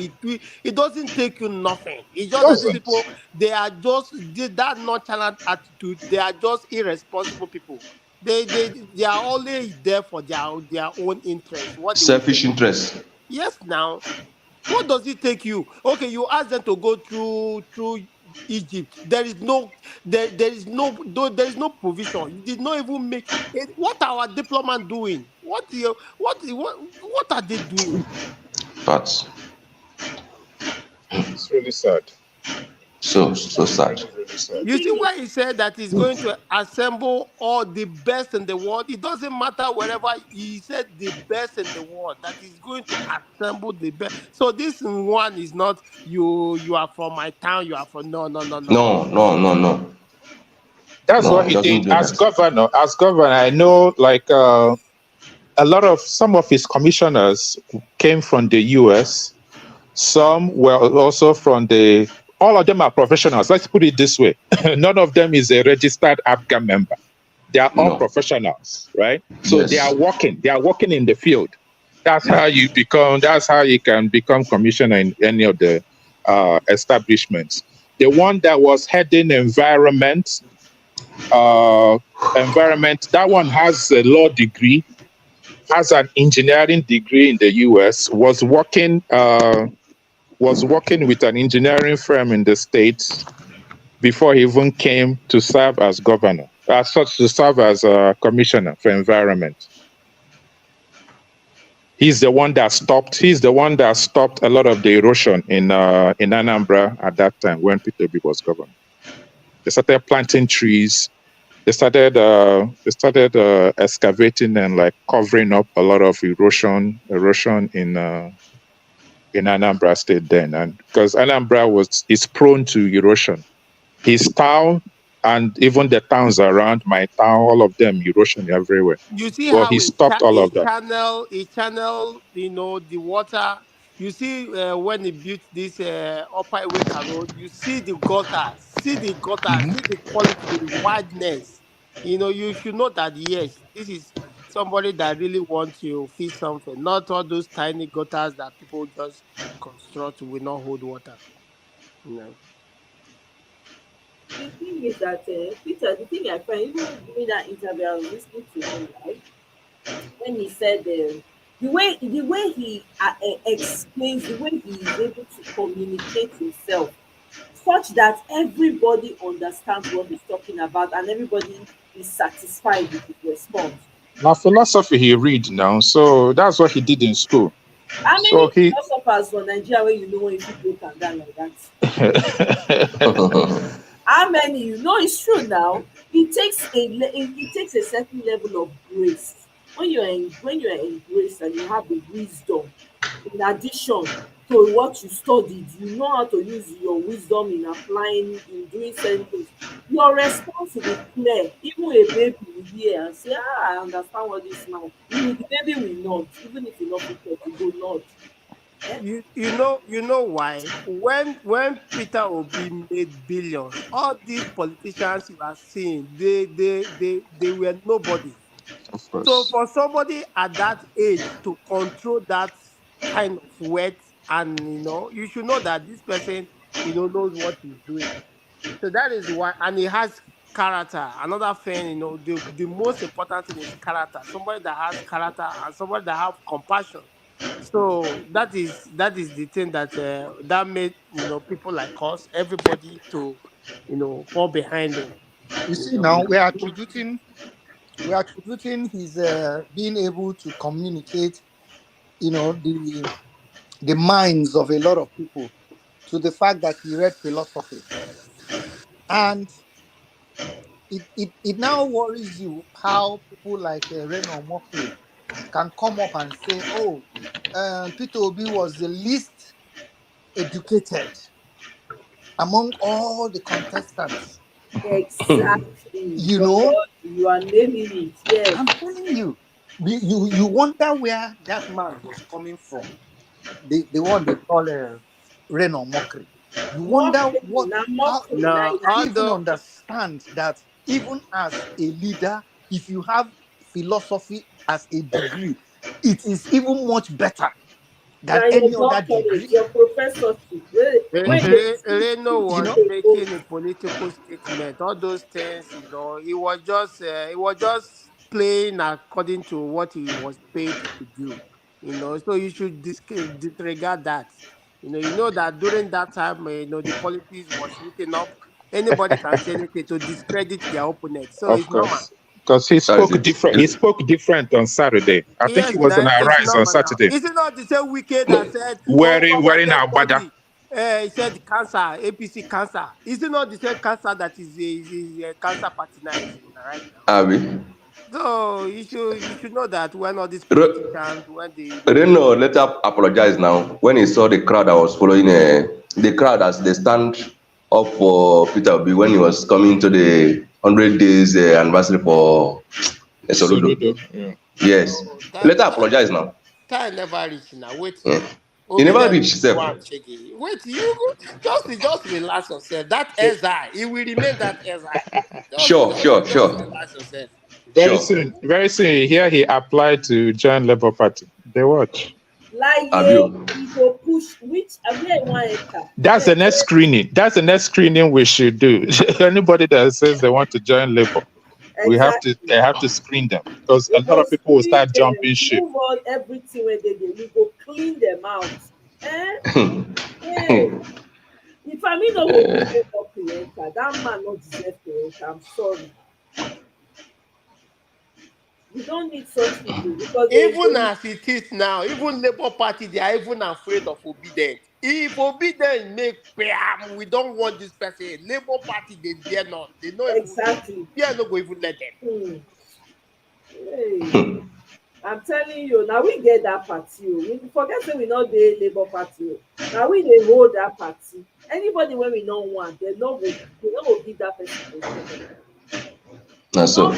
As we don't want mockery. Mockery not go enter. God forbid. You be like that. That's why we are wondering where this man they call our papa came from. Where he come from? Where From he nowhere. emerged He from. just showed up from nowhere. Exactly. Peter Obi has never met him.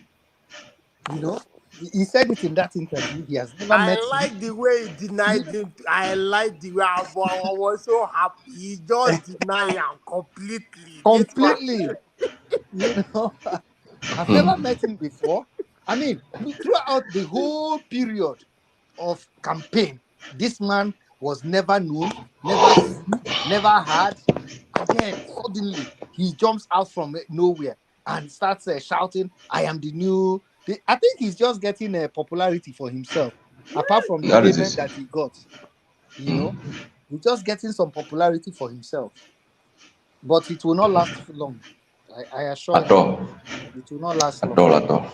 You know, we are moving forward. Sure. Now, Forward ever. we are this one Backward never. finish. We will wrestle this to the ground. We go nowhere. We are collecting that mandate, man.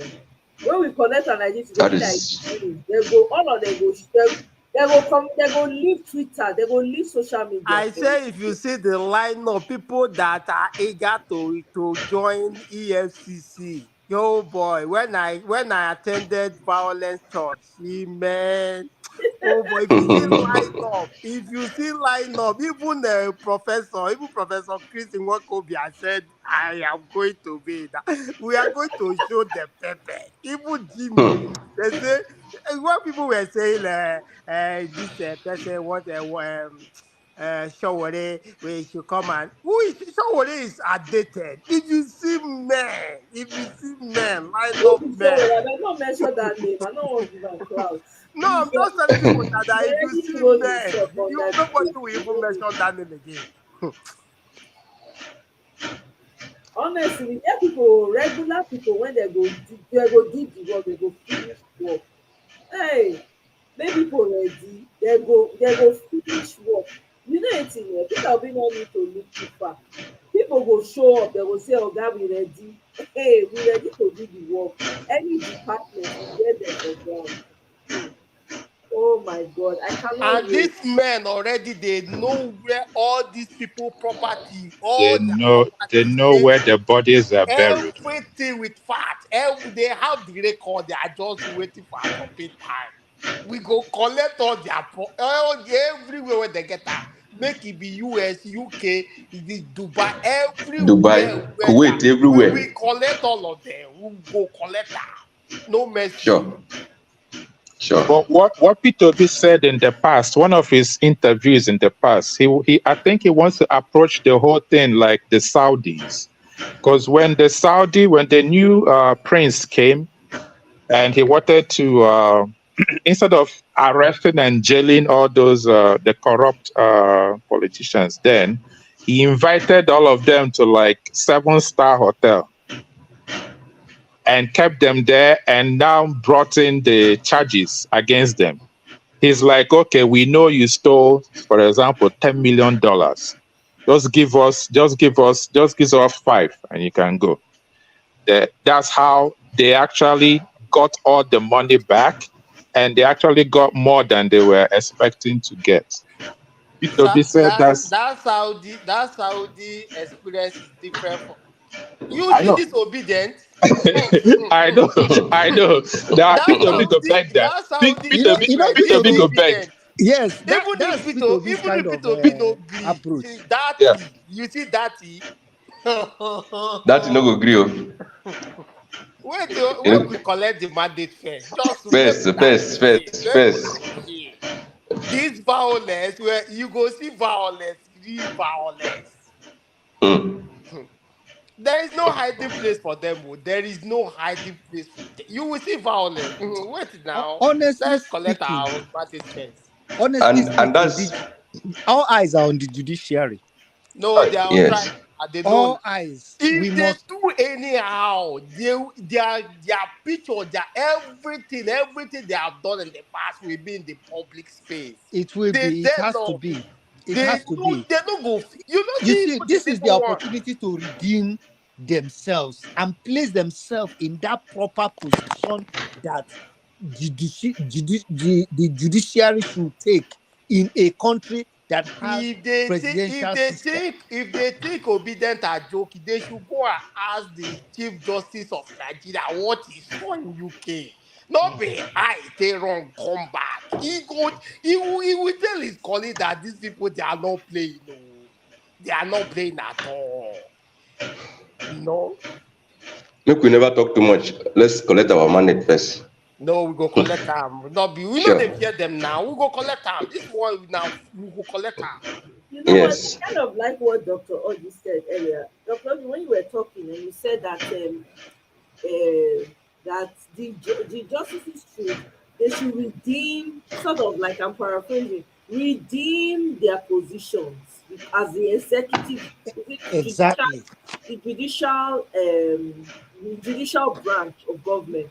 Because if they can do this, is the opportunity to actually do that, so that they can Exactly. stand apart and just remove themselves from this mess that's going on Yes. and set themselves apart. This is actually a good time for them to do it. You see, when you serve a particular office, you hold them in your hands. When you starve them of funds, then you have power over them. You know, and that is what the executive have always used to hold to ransom the judiciary. Look at Wike in River State. He goes about, he's building courthouses, he's building, he's giving them vehicles, he's buying them this, he's buying them houses, he's doing all of those. At the end of the day, whatever he commits as crime, he will say, go to court. Yes. Because he knows that he already has those judges in his pocket. He has been able to You know use why the it has been power. succeeding? Because the people has not even put their eye on the judiciary. We have been so nonchalant, in the judiciary. We don't care. After election, everybody walk away. But this time, the people that have the ultimate power is the people. You See, know, when if Americans say we the people, it was we the people that they fought and got to know they are where they are today. So now the yes, people have realized their strength. So you know, that is why yeah, you're right. If our eyes were on the judiciary during the Hope Uzodinma declaration, it is likely that that declaration may not have happened. yes. If our eyes were on the judiciary, you know, these were things that they did in a hurry and in secret, and nobody knew until they just declared and said, this is the ruling. And by the Yes. time that happens, nobody has gathered any momentum against the judiciary to say anything. People are just asking, what happened? What happened? What happened? Before you know it, it has happened. So now this is different. And because this is different from after this judgment, even more eyes will now be on them. Because it has always been, okay, the executive and the legislature. The executive and the legislature. we talk about the executive too much, and we talk about the legislature. Oh, they are sharing money. Oh, they are increasing their allowances. Oh, they are increasing their constituency project allowances. Oh, they are padding budgets. Oh, with all of those things that we are saying about the judiciary, about the executive, nobody has talked about the about the legislator and the executive. Nobody talked about the judiciary. Mazi, yeah, go ahead, Dr. Oji. But now the tides have turned. And you know another thing, you wouldn't Mm. blame them much because the judiciary they don't have support. Like what happened to Onoge. So if the people, if they have confidence in the people that whatever happened, that the people will, We the people stand will stand. with them. Yes, now that they know that yes, the people will say, We okay, stand do the right thing, we with will them if they support you tell the guys. truth. They will have the strength to hammer these people. They won't tell them to go to court tomorrow now. Because Again, if they yeah, date with them, if they deal with them like you come to court, they will deal with you like they will hammer you. Next time you won't do something bad and tell people tell them to go to court. That was the exactly. greatest mistake these people did. I'm Yes. thinking that apart from approaching the judiciary at this point in time has to be with carrots and stick. We're going to not only, we're not only going to open our eyes at them and say, do the right thing, do the right thing. We're also going to kind of encourage them and tell them that that you have to stand for the truth for yourself and for your children. That we have to give them the reason, we have to provide them with the cause why they need to stand for the truth, how this truth is going to help them themselves, how it's going to free them from the shackles of the executive, how it's going to give them the opportunity to have a voice when it comes to power sharing in the government. Because a P2B's government, it has the the capacity to create that ground where the judiciary can become financially independent of the executive, and that is the whole crux of the matter. If the judiciary is financially independent of the executive, then they can do their jobs without the fear of intimidation, without the fear of inducement and things like that. Look at the judges of the Supreme Court in about how many years ago? About I think it was last year when they were writing a petition, open petition against Tanko because of the welfare and the condition of service and the repairs that were supposed to be done and things like that. Judges of such high standing are not to be seen. They are not even, you don't even know where they live. You don't even know who they talk to and things like that. Yet their lives are supposed to be like, more secluded lives. But look at them. They openly wrote letters of protest, a memo of protest against Tanko because of their welfare. And so what I'm saying is that while we are, barraging them, while we are pushing them and saying, and voicing our forcefully our demands that they must do the right thing, that they must be held accountable, that our eyes are on them, we must also use the carrot to tell them that this will benefit you. Look at it. It will And benefit you also too. we tell them that we give them support. Whatever that Yes. is going to come, Yes. That whatever will forces, support we you. will support Thank you them. very We will much. fight for them. Yes, that will fight. The people are behind you, judiciary. The people are behind you. Once you once you stand for the truth, we will stand behind you. We will protest on your behalf. We will do what we must as as the people to support you, to uphold your once they have that kind of confidence that the people will support them, you will see they will do the right thing.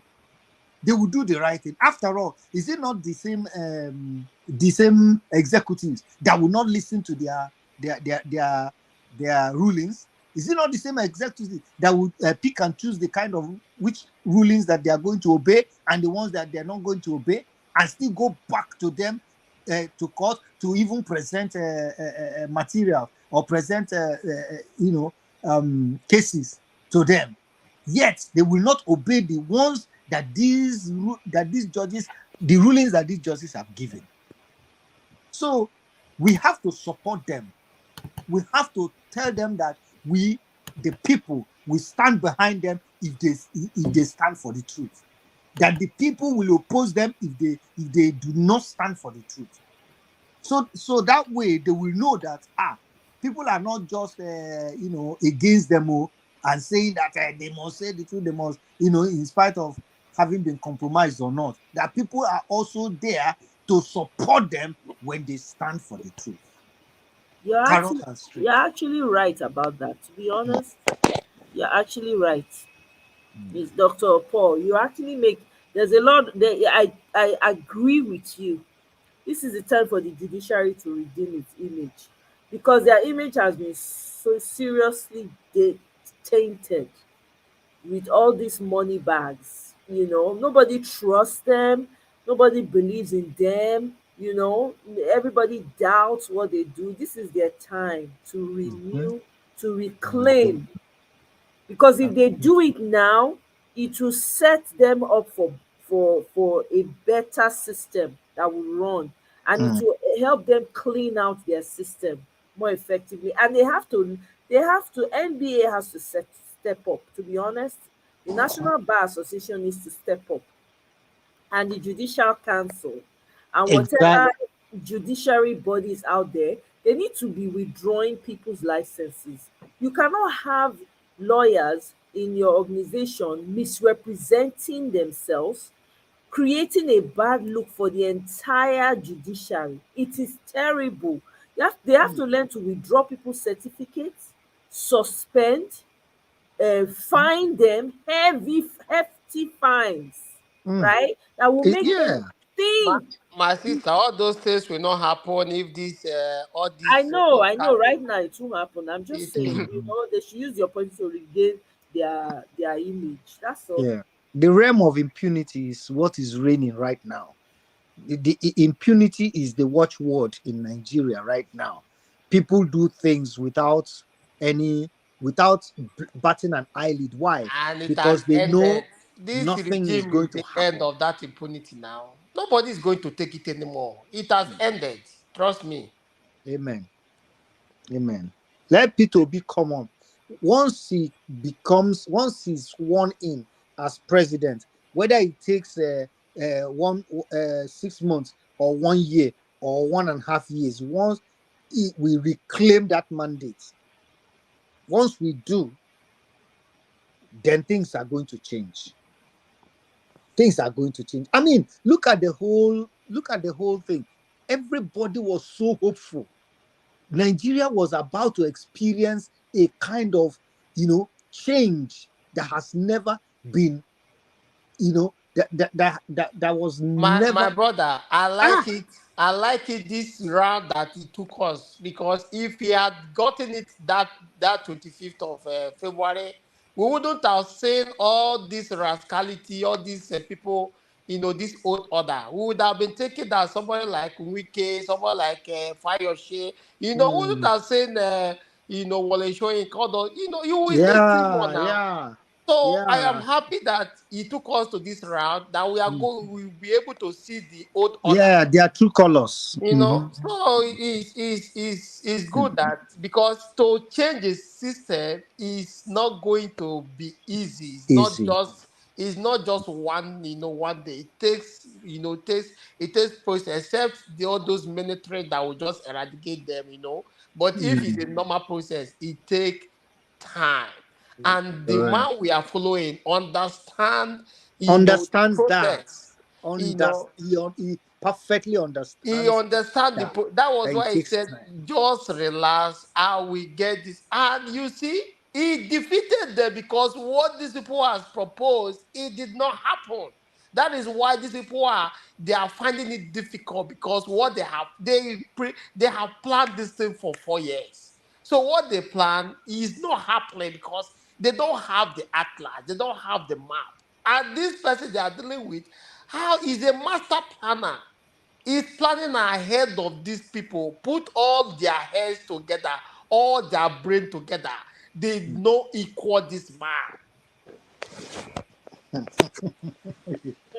It You see likes them, yoga. they no equal one man, just one man. Put all these people, you take all these people, all their thousands, they no equal one man, just one man. Anyway, now do well, oh. Thank you very much for joining me. Nobody buy me mango today, oh. Only one person, Mr. Eyel. Did buy me mango juice. But thank you very much. Yellow. Not only you now remember me. God will bless you. Everybody they some people they remember me, but all in all, now for the greater good we dey do am for. But my people, I know say time. Time they say na money. So I think I've tried today now. Abi, wetin una think? I You don't try, try. oh. No, Go and you You try. 4 hours, but Yes, try. that is wonderful. to say I go 1.5 hours. to say I dey do second work now. I know how much I for don. I dey tell you. Omar, don't worry. Keep coming. Keep coming. You will grow. I no get choice now. Do I Just have stay a choice? consistent, and then you will see how. We That's all stand of us no get choice. we stand strong for Peter Obi back, oh, my brother. Yes, sir. We stand like Iroko tree, nothing. That's All this one are just to encourage, not be anything else. When you person give you super chat like that, it dey encourage you. To make you Yes, feel you're like, right. oh, that's just it. It's not for oh my god. Yes. That's sir. Yeah, but anyway, may I take final comment? May I give the Kene go help me end the show today. So I go leave Kene. Kene, you wait, not vex. I know say sleep don dey catch you. Not sleep, oh. It's 1:30 a.m. Make I leave you. Ah, Okay. Ma give leave am you. now. Give am chance. Give me your final thought and then you can go and sleep. As for final thought, it's always good to hear Peter Obi speak, and it's always he always inspires. Now, the situation we are at right now is all about judiciary. So, campaign is over. That's why. Sorry, going back to my first statement when I started the whole interview thing, it started sounding like campaign too, like you're debunking another camp's whatever. Campaign is over. We know we won the election, but we know where the whole situation is, which is in the court. So my prayer is that with the evidence that the lawyer team has collected and put to the court, in combination with prayers, we believe that everything will work out, for good. Because this mandate, we really have to take it, and so that we can actually correct the country. We all love Nigeria, and we want Nigeria to work. It's crazy. Peter Obi has already changed Nigeria. Like, he hasn't even entered, but he has actually. People don't know what the man has done already. What he has done already. Like, there are people that have renewed hope about Nigeria. People that have lost hope about Nigeria. A lot of people in the diaspora too. There are people that have not only want to retire in Nigeria, but there are a lot of them have kids, that they want them to have some kind of roots in Nigeria too. And I've been looking for a way and opportunity to, establish that root. Peter Obi has, made it possible for them to see that, there's a possibility that, the future for their children will be bright in Nigeria and not in the diaspora. Yes, sir. So we we are very, very hopeful. I don't want to. I want to say 100% that we're gonna get it, but at the same time, I also want to say that there's a movement has started. Understand? So the thing with the movement is a process. We'll take it as it comes, and once the opportunity is there, we'll grab it and move with it. So I'm very, very hopeful, and I'm looking forward to, when is it? 10th, 11th, and 12th, or is it 11, 12, and 13th? It's 10, 11, it's 10 to 13. So 10, 10, 11, 10, 12, 10, 12, 13. 12, 10. 12, 13. Yeah. How? Okay, so we skip 11 because Yeah. okay, That's what it okay, looks like. Yeah. We skip okay. 11. So for 11th is anybody, another. 11th is another. Another case. Another case for Nnamdi Kanu. Another case. oh, Okay, okay, okay. so for all of una, wanna get different, wanna dey pray for, wanna dey pray una prayer, whatever you believe in, please. Not just come talk, action, but also pray is very important. Yeah, so that's it for me. It's been fun tonight talking with everybody. It's my first time coming on. I'm the master for Ade comment section. Ade, Ade, my canopy day. So Ade your joko day with kola Ade, my canopy day. But yes, it's been fun. Thank you, everybody. Thank you, everybody. Thank you for coming on, Kene. We really appreciate it. We thoroughly enjoyed you come again so that you can come and I'm always here. Say you can't do like say you can't like for some of us, for some of us, if you go person house now, for some of us they like just stay for backyard, just close to the kitchen. Now when I go there parlor, they watch TV. We go there for back, they break pancana, they eat. Yeah, so all of us did the same compound. So to say that I should come and join, I'm already here, so I don't know what you're saying. No, you're right. You're right. Nami not talk and well. Now you're right. You're always Exactly. are you be the king of comment section? So now I listen for where you like to be backyard, doing talking and throwing, giving woto from every corner when it's needed. No, but we appreciate you. Thanks for coming. Thanks for finding the time to come on the panel. Yeah, I came because I was angry. Actually, I had to voice out. Yeah. I know you wanted to vent. Everybody was but you know that Charles is not my favorite as well. So when you guys were like me, I don't really vent my own parts for the guy because I just feel like. But then again, when I thought about it, I was like, it's the editors that give them these questions. They don't It's really possible. I don't mind Charles, so it's just that the thing, what happened to me today, it was weird though, to be honest, because like I said, I was enjoying this interview, but it was when he now said, oh, we're going to go on break, then so that will give you time to drink water. I'm like, hey, why are you suffering this man? This man, May 1st, at Labour Party, he had an event the whole day.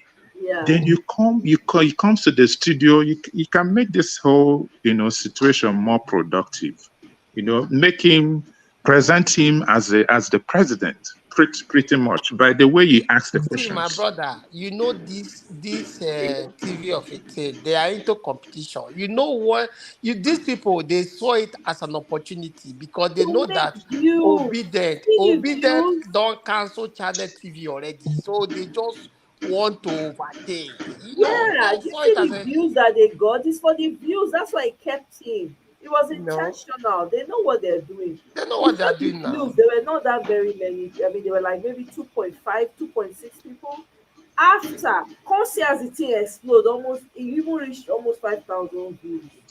It reached almost 6,000. I left at 4,600. Because obedient don't cancel channel TV. They don't cancel channel TV now rise because channels don't peace. They say channels they block. They say that they block obedient. Obedient go they give them woto. So anybody when give them woto, especially when they come fire that girl join, they go just block am. Can you imagine a whole channel, my baby? I go Hmm. dey. E be like now CNN go come dey block people. CNN go come get time dey block views. Hey God, I never see. Only in Nigeria. They Na come dey. Nigerian. So obedience will go Twitter, they go post their own blocking. They go say, see am o, they don block them too. Oh my God, what a joke, you Hmm. know. So my brother, it's all good. Charles na person wey dey grind my skin too, but I don't think that it's not 100% his fault. Even though they force that accent, I don't like that accent. I don't like it. He dey force that accent. May he left the accent. May he speak in language. You know, all these newscasters, I they need think to speak their language. Make them drop all this English when they speak. I think he probably lived a while in the UK also. Yeah. Maybe that's why. Yeah. Okay, whatever. I don't care, man. If you like me, go. But if you like say the first, because your man will then go one side. Because you the first. You don't to the first. Oh my God. Anyway, Kenneth, thank you very much. I appreciate you, my brother. Let me come to Mr. Ishaoluwa. Mr. Ishaoluwa, oh, Yes, give us your final thoughts. thank you, my sister. You are doing a wonderful job. So, my final submission will be for the judiciary. They should understand that we have three arms of government. And the question is, why is it that the one arm of government has not been functioning for a very long time? They should understand that, in a normal democracy, there should be a separation of power. So if there is no separation of power, one will, overshadow the other one, and that is where anarchy will set into the system. So the judiciary, this is the time for you guys to realize that you are one arm of government. You are independent of yourself. You are not dependent to any of the arm of government. You are independent body. You should stand up. This is the right opportunity, the right time to stand as one arm of government, to function as what your function as that part of the arm of government represents, which is to interpret. This is the time for you to interpret the law. And whatever the law says, we are not saying do us favor. We are saying if if if we won this election, which we know we won this election, do the right thing. Just don't favor anybody. Just do the right thing. Don't do any favor for anybody. And secondly, I want to talk to my senior, oh, not senior, my grandfather, Agbado. This time, you should understand that you are not fit for this job. Why not just give up this thing? Just return this mandate and you will leave. You will have peace. Because you know that you are not fit. You can't even survive this. And you run to defense house. There is no defense in that defense house. There is no defense for you. The only time you will have peace is to return the stolen mandate. How can a grandfather in that age be stealing at that age? What are you encouraging your children and your grandchildren? Grandpa, my little advice, please return the mandate of the people so that you will live and they will give you their blessing. Thank you, and thanks, my brothers. And let us keep the hope alive. Let us stand tall, and let us begin. Continue to speak. We will not go away. We will remain, according to our principle. We will remain until this old order, until they go away. They are going to go away. They must go away.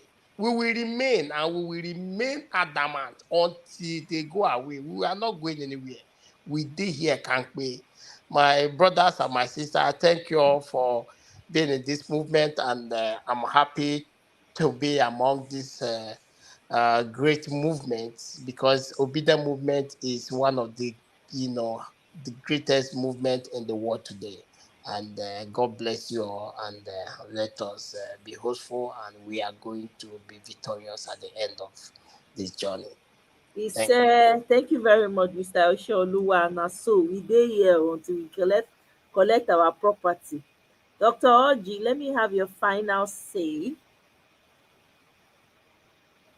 Okay. So we know that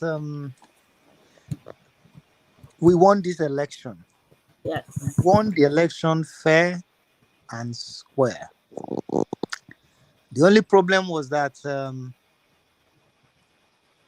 we had to battle the compromised INEC, Mr. Yakubu, and the rest, who decided not to obey their own rules that they set out, their own regulations. They had to go against it in order to steal what belonged to us. And whatever they stole, which is our mandate, they must return it. The Bible says that if a thief is caught, he will return what he has stolen, and he will be made to pay 7 times. That's right. So they will pay, because we won the election. We won in Rivers, we won in Benue. I was watching the analysis of a ObiDatti family, and I saw how we also won Benue. And we won by so much margin, both in Plateau and Lagos. We won this election, and there is no gainsaying of that fact.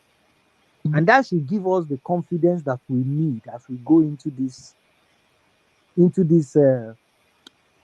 judicial adjudication, because there we will get our mandate. We will definitely get it back. We know that our principal is a steadfast, focused, tenacious human being, and he is worthy to be followed, and we will follow him until that mandate is returned to us, because we know what to do with it.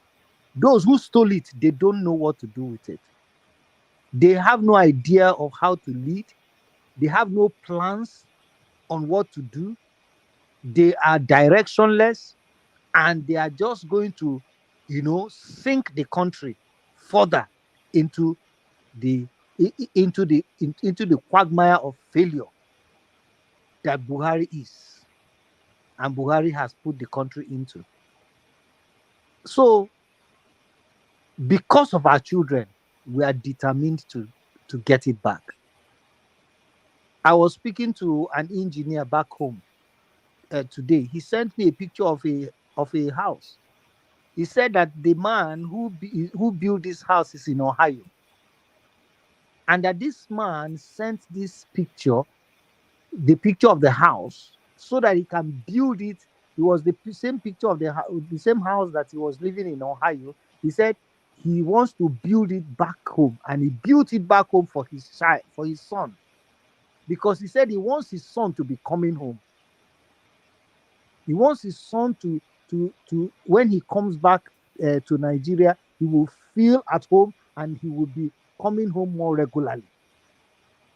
See, a lot of people are tired. They want to go home.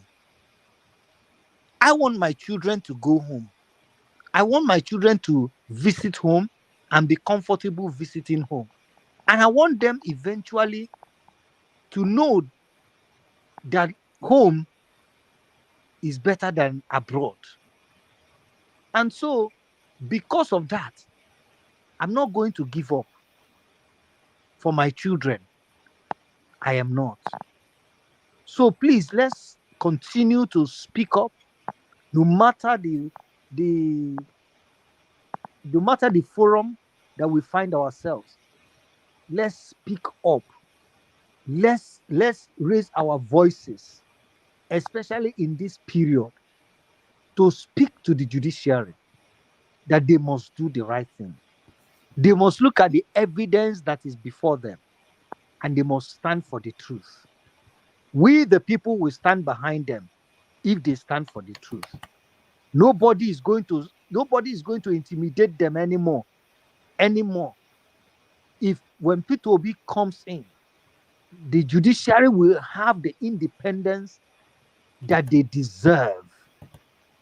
And when they do, the judiciary will become once more the last hope of the common man.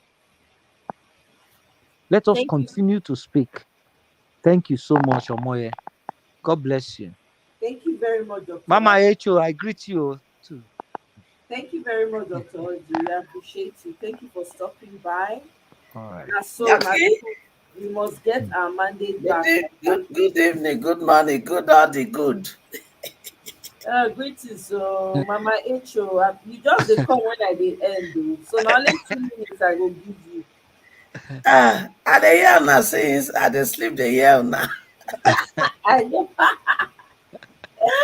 When you wake up now you say make you just make I just stroll in, make I just greet No, I don't wanna see, but I was tired, so I just say make I go nap because I know say I go wake up to work with my children for home. Yeah. Mama Echo, before you speak, this is the first time you and I are on the same. I don't see your face, so. I know Face. now. You Show know me your go know face, my make I face see your because face. okay, make I put. You don't go know my face because I know they come too much on all the other platforms. Okay, they hear me, they holla from I back. they hear you, they holla for Dr. Damages, for Dr. Damages, for for our brother Elvis channel. Everywhere they hear you. So They get button when they press for that. When I dey show they press one button. No. Okay. Welcome for coming I late. told my yeah, they backstage. Oh. Thank you, sir. Thank you, everybody. All I right. can hear you, Mazi Oguna. Can you mute? You come back again. Show down the end, though. I am Mama Echo. Talk to me. The truth is this, I'm very grateful to God for one thing. That the katakata, they bind us instead of dividing us. And it brings some kind of healing to those who knows the wicked one has set them apart. So normally when they come to studio before now, maybe we talk about it, but this they happen, but the understanding don't they come small, say, now everybody now they suffer the yawa when they for ground. And everybody don't realize say now only in one unity of voice and purpose. Now we go to get our mandate. And I'm also grateful to God, say, every step that they take every day, I mean, every single one that they give us evidence to win our case. And old Pale, when he thief mandate, when he go Paris, go they pump the blood and marrow small children for body, make it take leave. Now make it face swell like puff. When they fry, when children won't carry go school, take do lunch. So every step of them, he treat like I even can't give am belle when he want to go born for Aso Rock. Hey, I tell them say my children man they na hot coal of fire. When they put for hand, they not sabi. So if they do all treatment, make it take do young like boo, make it live long. You cannot live long with the study mandate. You know how many blood or do you know say when it buy during the process? So you can't say they go just cry, go hang the waka. They never rest all those by people during election.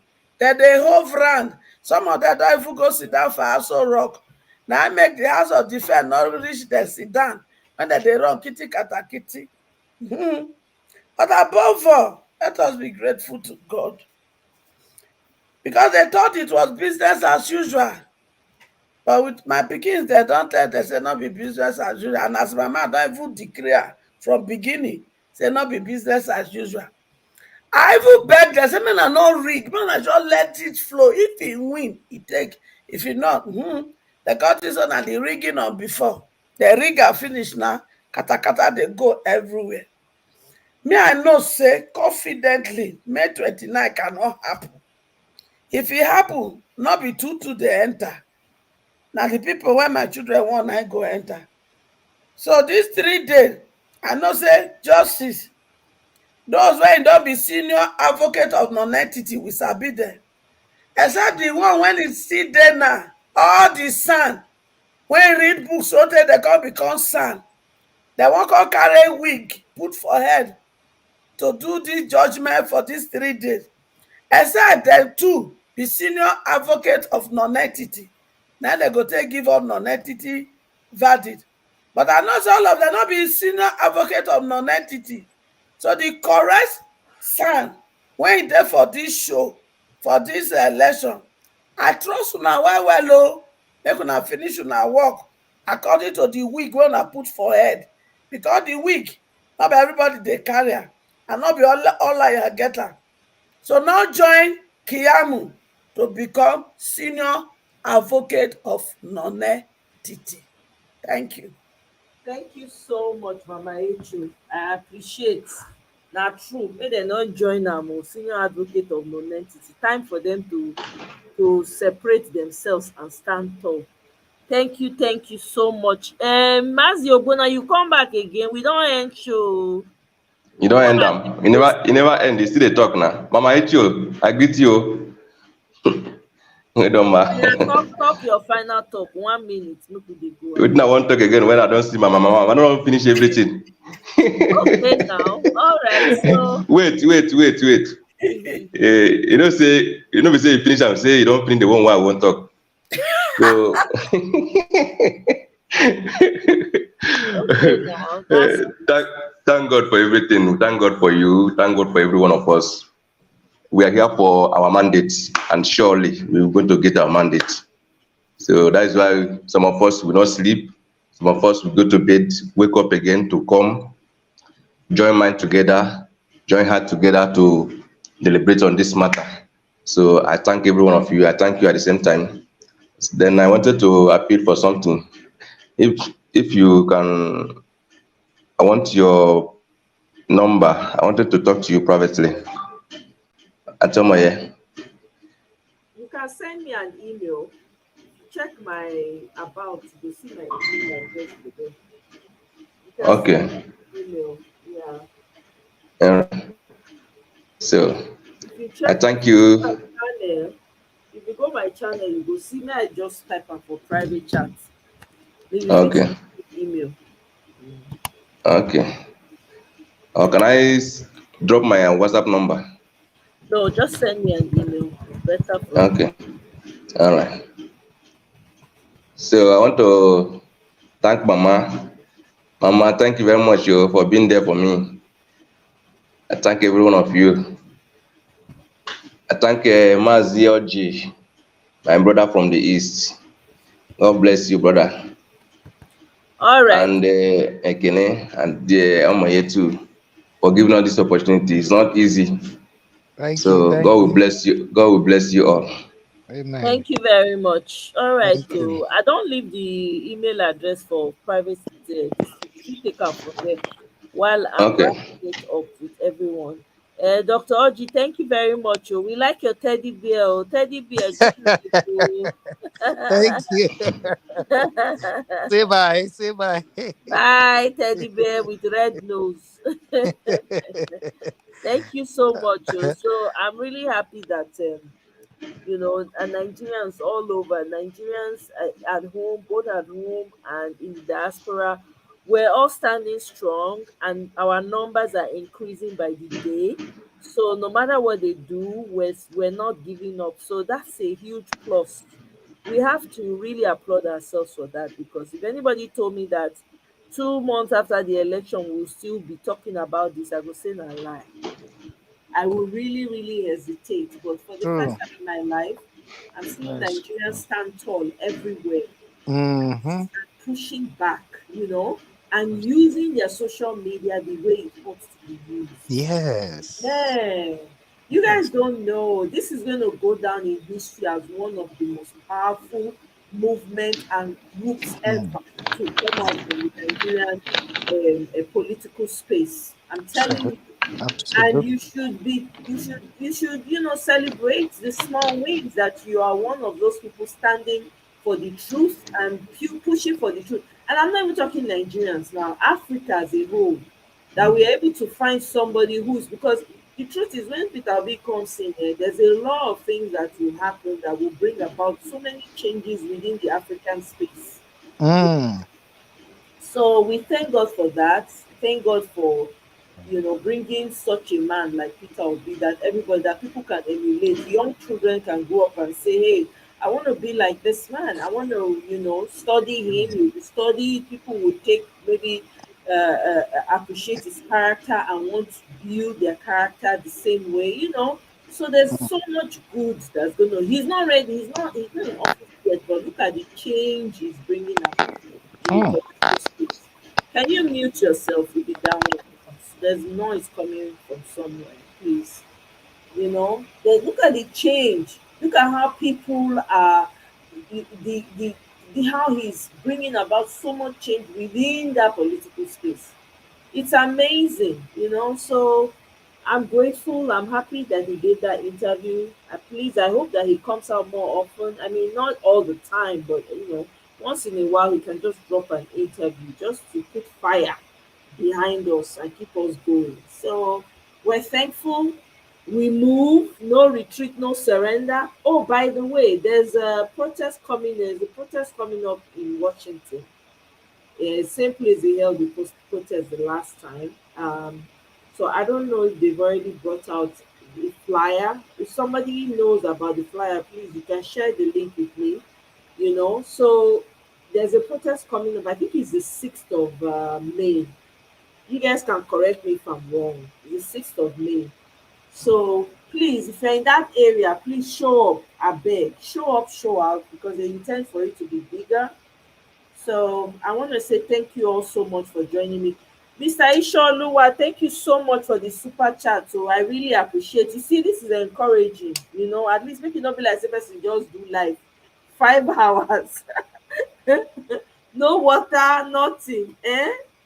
Guys, that's what super chat. Amoy, I hope you got my super chat last time. I did too. Oh yes, I did. Thank you so Mhm. much, Dr. Paul. I remember. Thank you. No, I appreciate whenever you can, because Yeah, it's encouraging, you know.